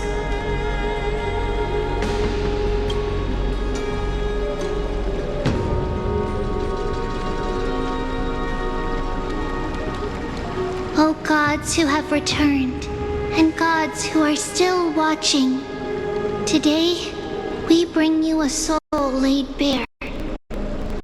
The hand of shadow, Thanatos, remembered their name from the past. From daylight they came, and to their fragrant dwelling they return, to walk now among your ranks. And there was one who joined hands with the Titan, a traveler risen from the dead and reborn among mortal kind. She is the everlasting night, and shall now proclaim in her good name, O Majesty of the 12 Titans, pillars of the world, we seek your divinity to mend the rifts of the world. Fill our bodies with blood of gold, till we wither in willing service to the prophecy. Step forward, trailblazer from beyond the sky, and together with us, surrender the core flame and carve their star into the sky.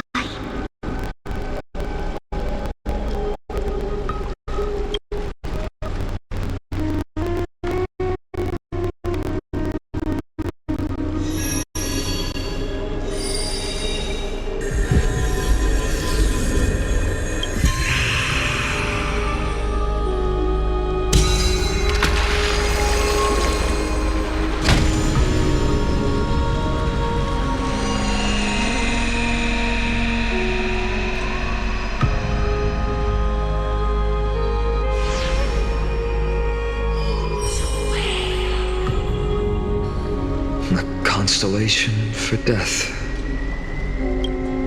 For life and death, to be more precise.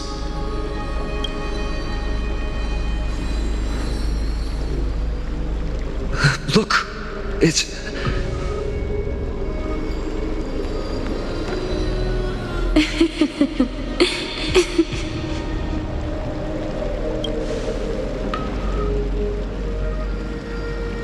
No, it's only a divine echo. I think she's here for the trial.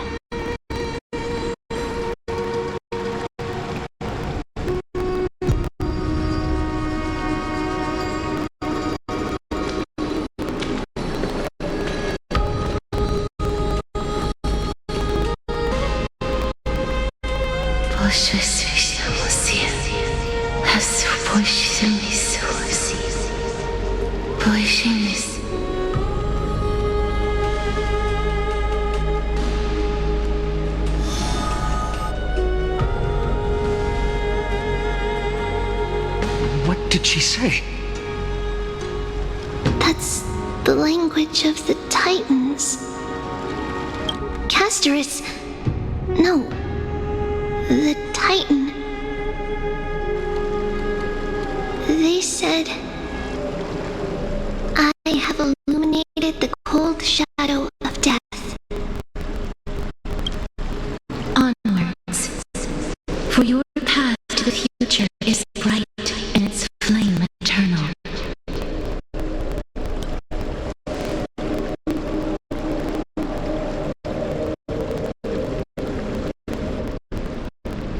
Do not forget.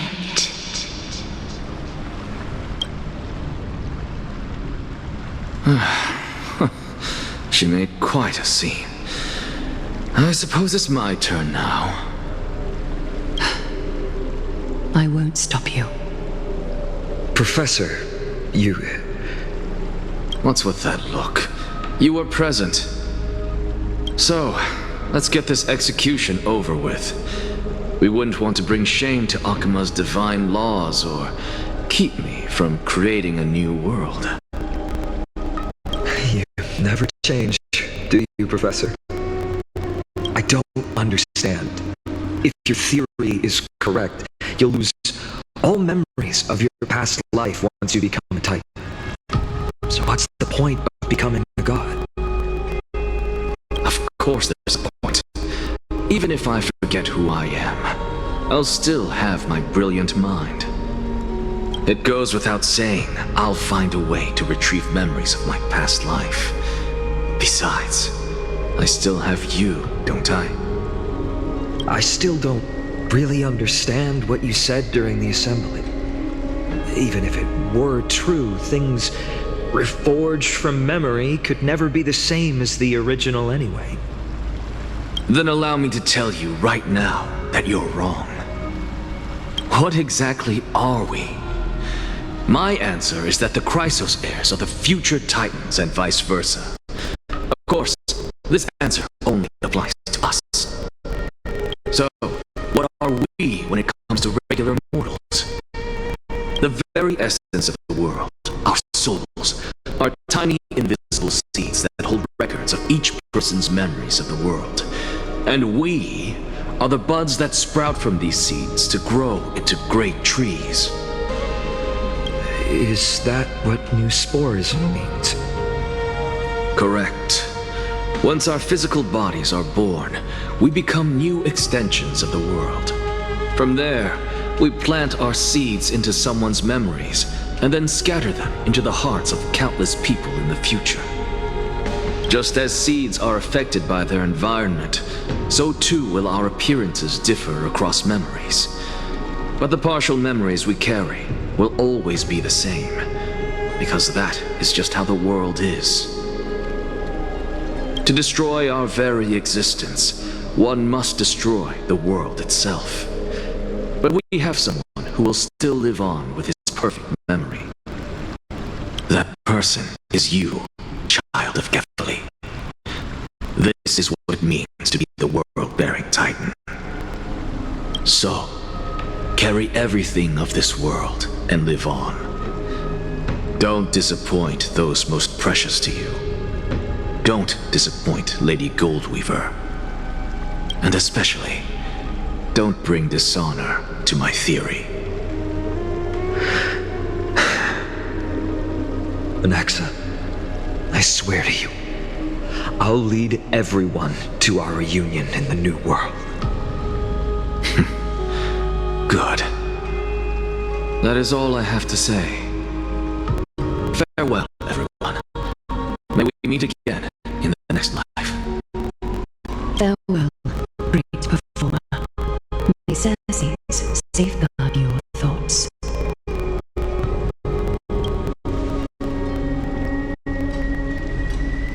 Are you satisfied, Honorable Titan? Very. I hereby swear I have borne witness. Anaxagoras of the New Sporists and the Grove of Epiphany has successfully overcome the trial of reason. Thus, I shall confer upon you these words. You shall transcend the peaks of purity and return to corruption and hardship. Oh, so that's a god's prophecy. It sounds like you just rephrased my past, present, and future. Oh, Circes. Is that all you've got? Well, you've already transcended the peaks of purity, and you were never the type to give me any leeway. That is true. But I do still have one question. I knew it.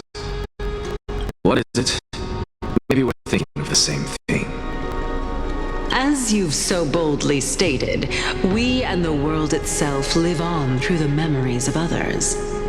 If that is the case, whose memories did the very first new spore sprout from? How should I know?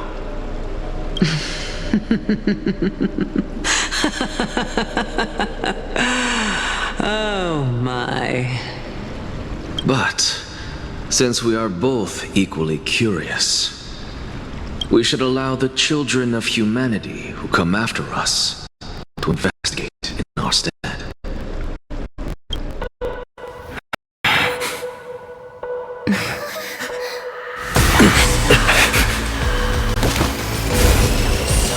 Rejoice, Xerxes. I sow the seeds of suspicion in the new world with your soul! And now, the objective is complete. That is all.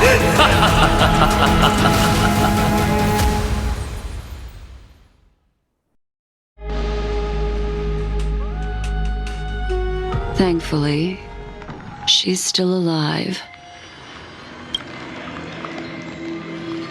Was March 7th also in this condition when she was first rescued by the Express?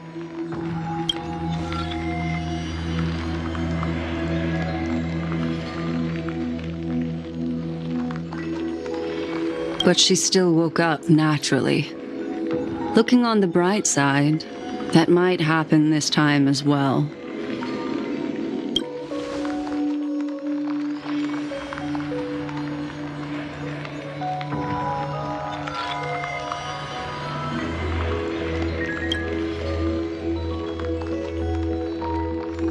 I do not have conclusive evidence, but judging by her current condition, perhaps March 7th's memories have been hijacked.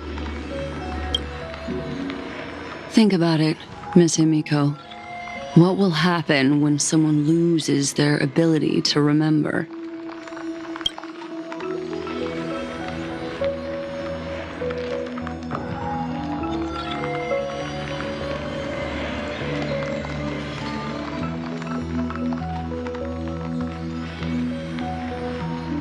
Unfortunately, short-term memory is an entirely different concept from the inability to remember. Perhaps it is difficult for you to imagine, but an individual who has lost their ability to remember turns into nothingness. The belief of the Garden is that everything in this universe can be interpreted through memories. This is the driving force behind the continuance of this path. The past is made up of memoria, while the future is a possibility that will eventually be converted to memoria. But the present, it doesn't really exist, and it's only an abstract expression. Therefore, when a person is affected by the path, and loses their ability to remember, their physical form will also be affected. These ice crystals are a manifestation of that.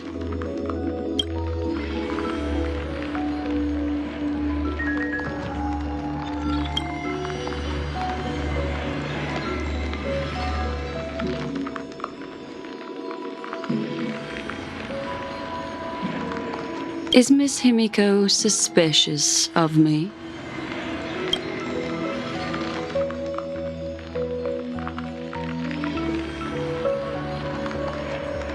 In other words, now is the time for me to prove my innocence. That's not a problem, of course. The true reason behind my intentions is that Amphoreus holds special significance. For some memo keepers of the Garden with extremist views, it is a perfect example. A world that can only be seen through the Garden's mirror means that memo keepers have the right to keep the world in their private collection. If those Pathstriders of remembrance were to uncover the secrets of Amphoreus first, they might unleash their wild ambitions and remodel more worlds into a similar form.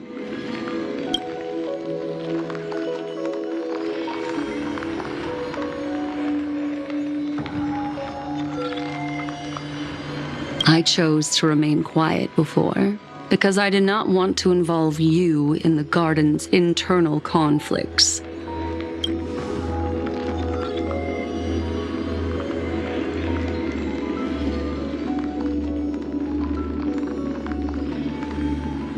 You can be even bolder with your guesses. The people that I am talking about, They aren't just individuals. They are an organization that has already attached itself to the pinky finger of Fu Li.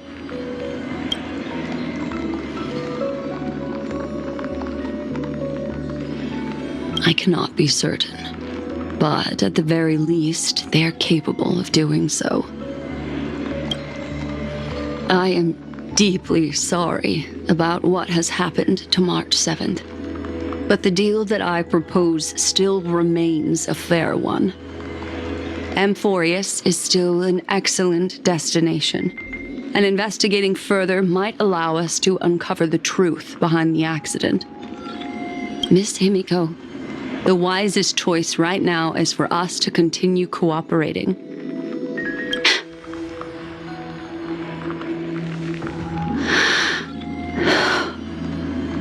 Let me take back a part of what I said just now, Miss Himiko. Although we indeed struck a deal, it seems like I have involved you in some unforeseen danger. Please accept my deepest apologies.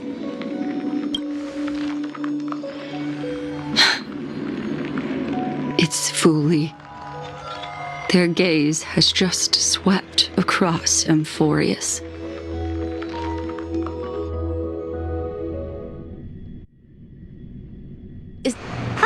How interesting. I never expected a mere memo snatcher to be actually hiding so much inside her head. What's even more interesting is that the word Amphoreus has appeared in her subconscious. This lady seems to be having fun. Is she usually like this? It's hard to explain. What are you two whispering about? Has it not occurred to you that I can hear everything clearly? Please pardon me, Madam Herta. Would you mind sharing with us what you've discovered? The ones who need help are the Astral Express. You will have to put up with my methods, even if they are rather unconventional.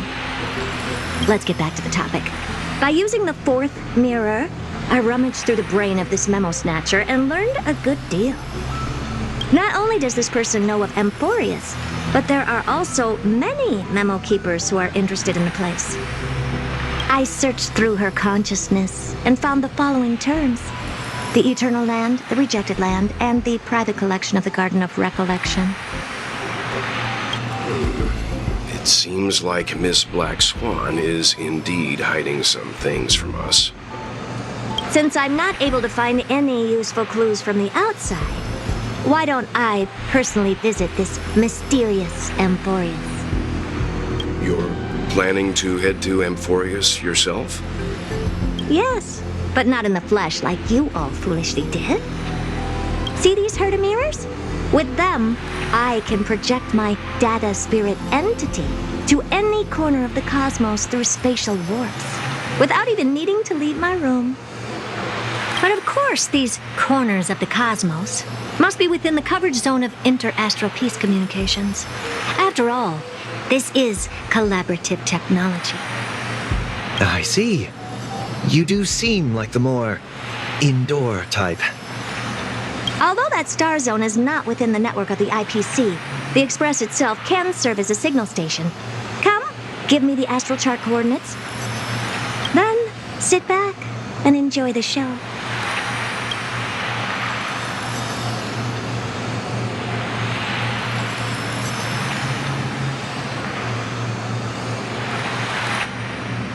All right, now that everything is ready, mirrors, get to work.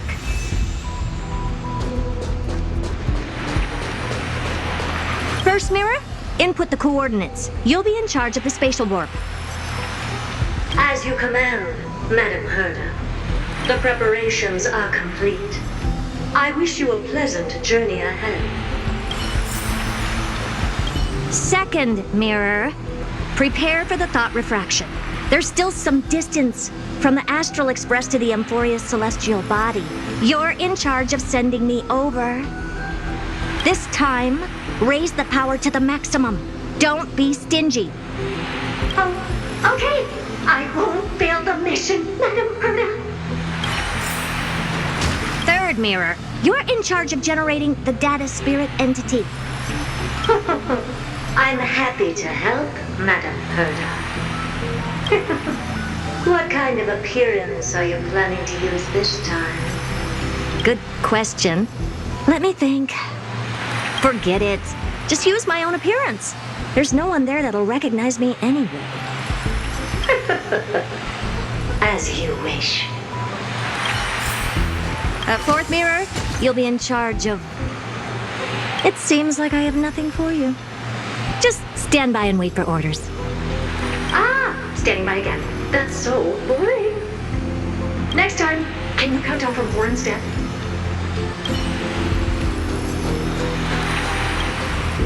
Preparation of the data spirit entity complete. Thought refraction at max power. Excellent. The first mirror. Let's get going. Have a safe trip, Madam Herta. May your journey yield good results.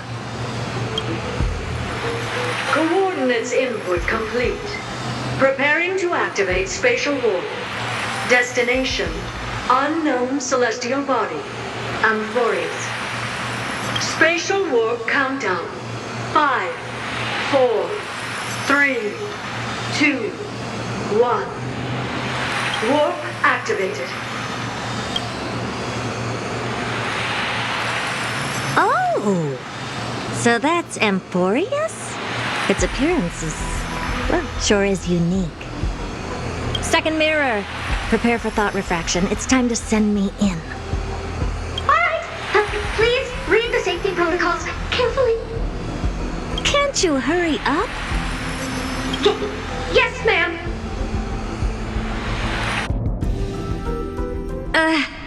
I didn't expect it to be so turbulent. I should have asked the second mirror to use slightly less power. Oh, what a magnificent sight!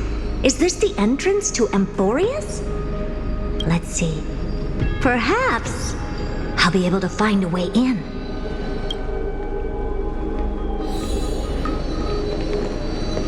What's this? A statue? It's ugly. I don't like it. Oh, I finally found your traces. How esteemed must you be for the great Herda to come out personally? When we return, get ready to become free labor for the simulated universe for the rest of your lives. What's this? How creepy. Oh, it moves? Who are you trying to scare? It's either a projection or a fake. There doesn't seem to be much to take note of. Now then, how am I going to get into Amphoreus? My deepest apologies, esteemed lady. I'm afraid that you cannot proceed further. Who's there?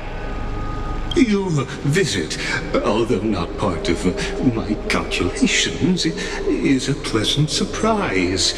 It's a pity that the preparations are not yet in place to receive you with the hospitality that someone of your status deserves. Are you not going to answer my question? Who are you? I have many identities, and I'm going to have even more in the future. But if you just need a form of address, you can use my common alias, Lycurgus. Lygus. All right, Lygus. But you can't possibly think that I'm just asking for a name, can you? Regrettably, I do not have the authority to share more information. However, standards are always flexible.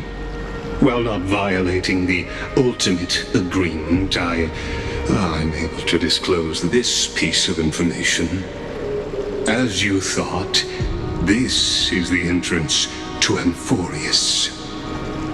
Now, please, kindly turn back.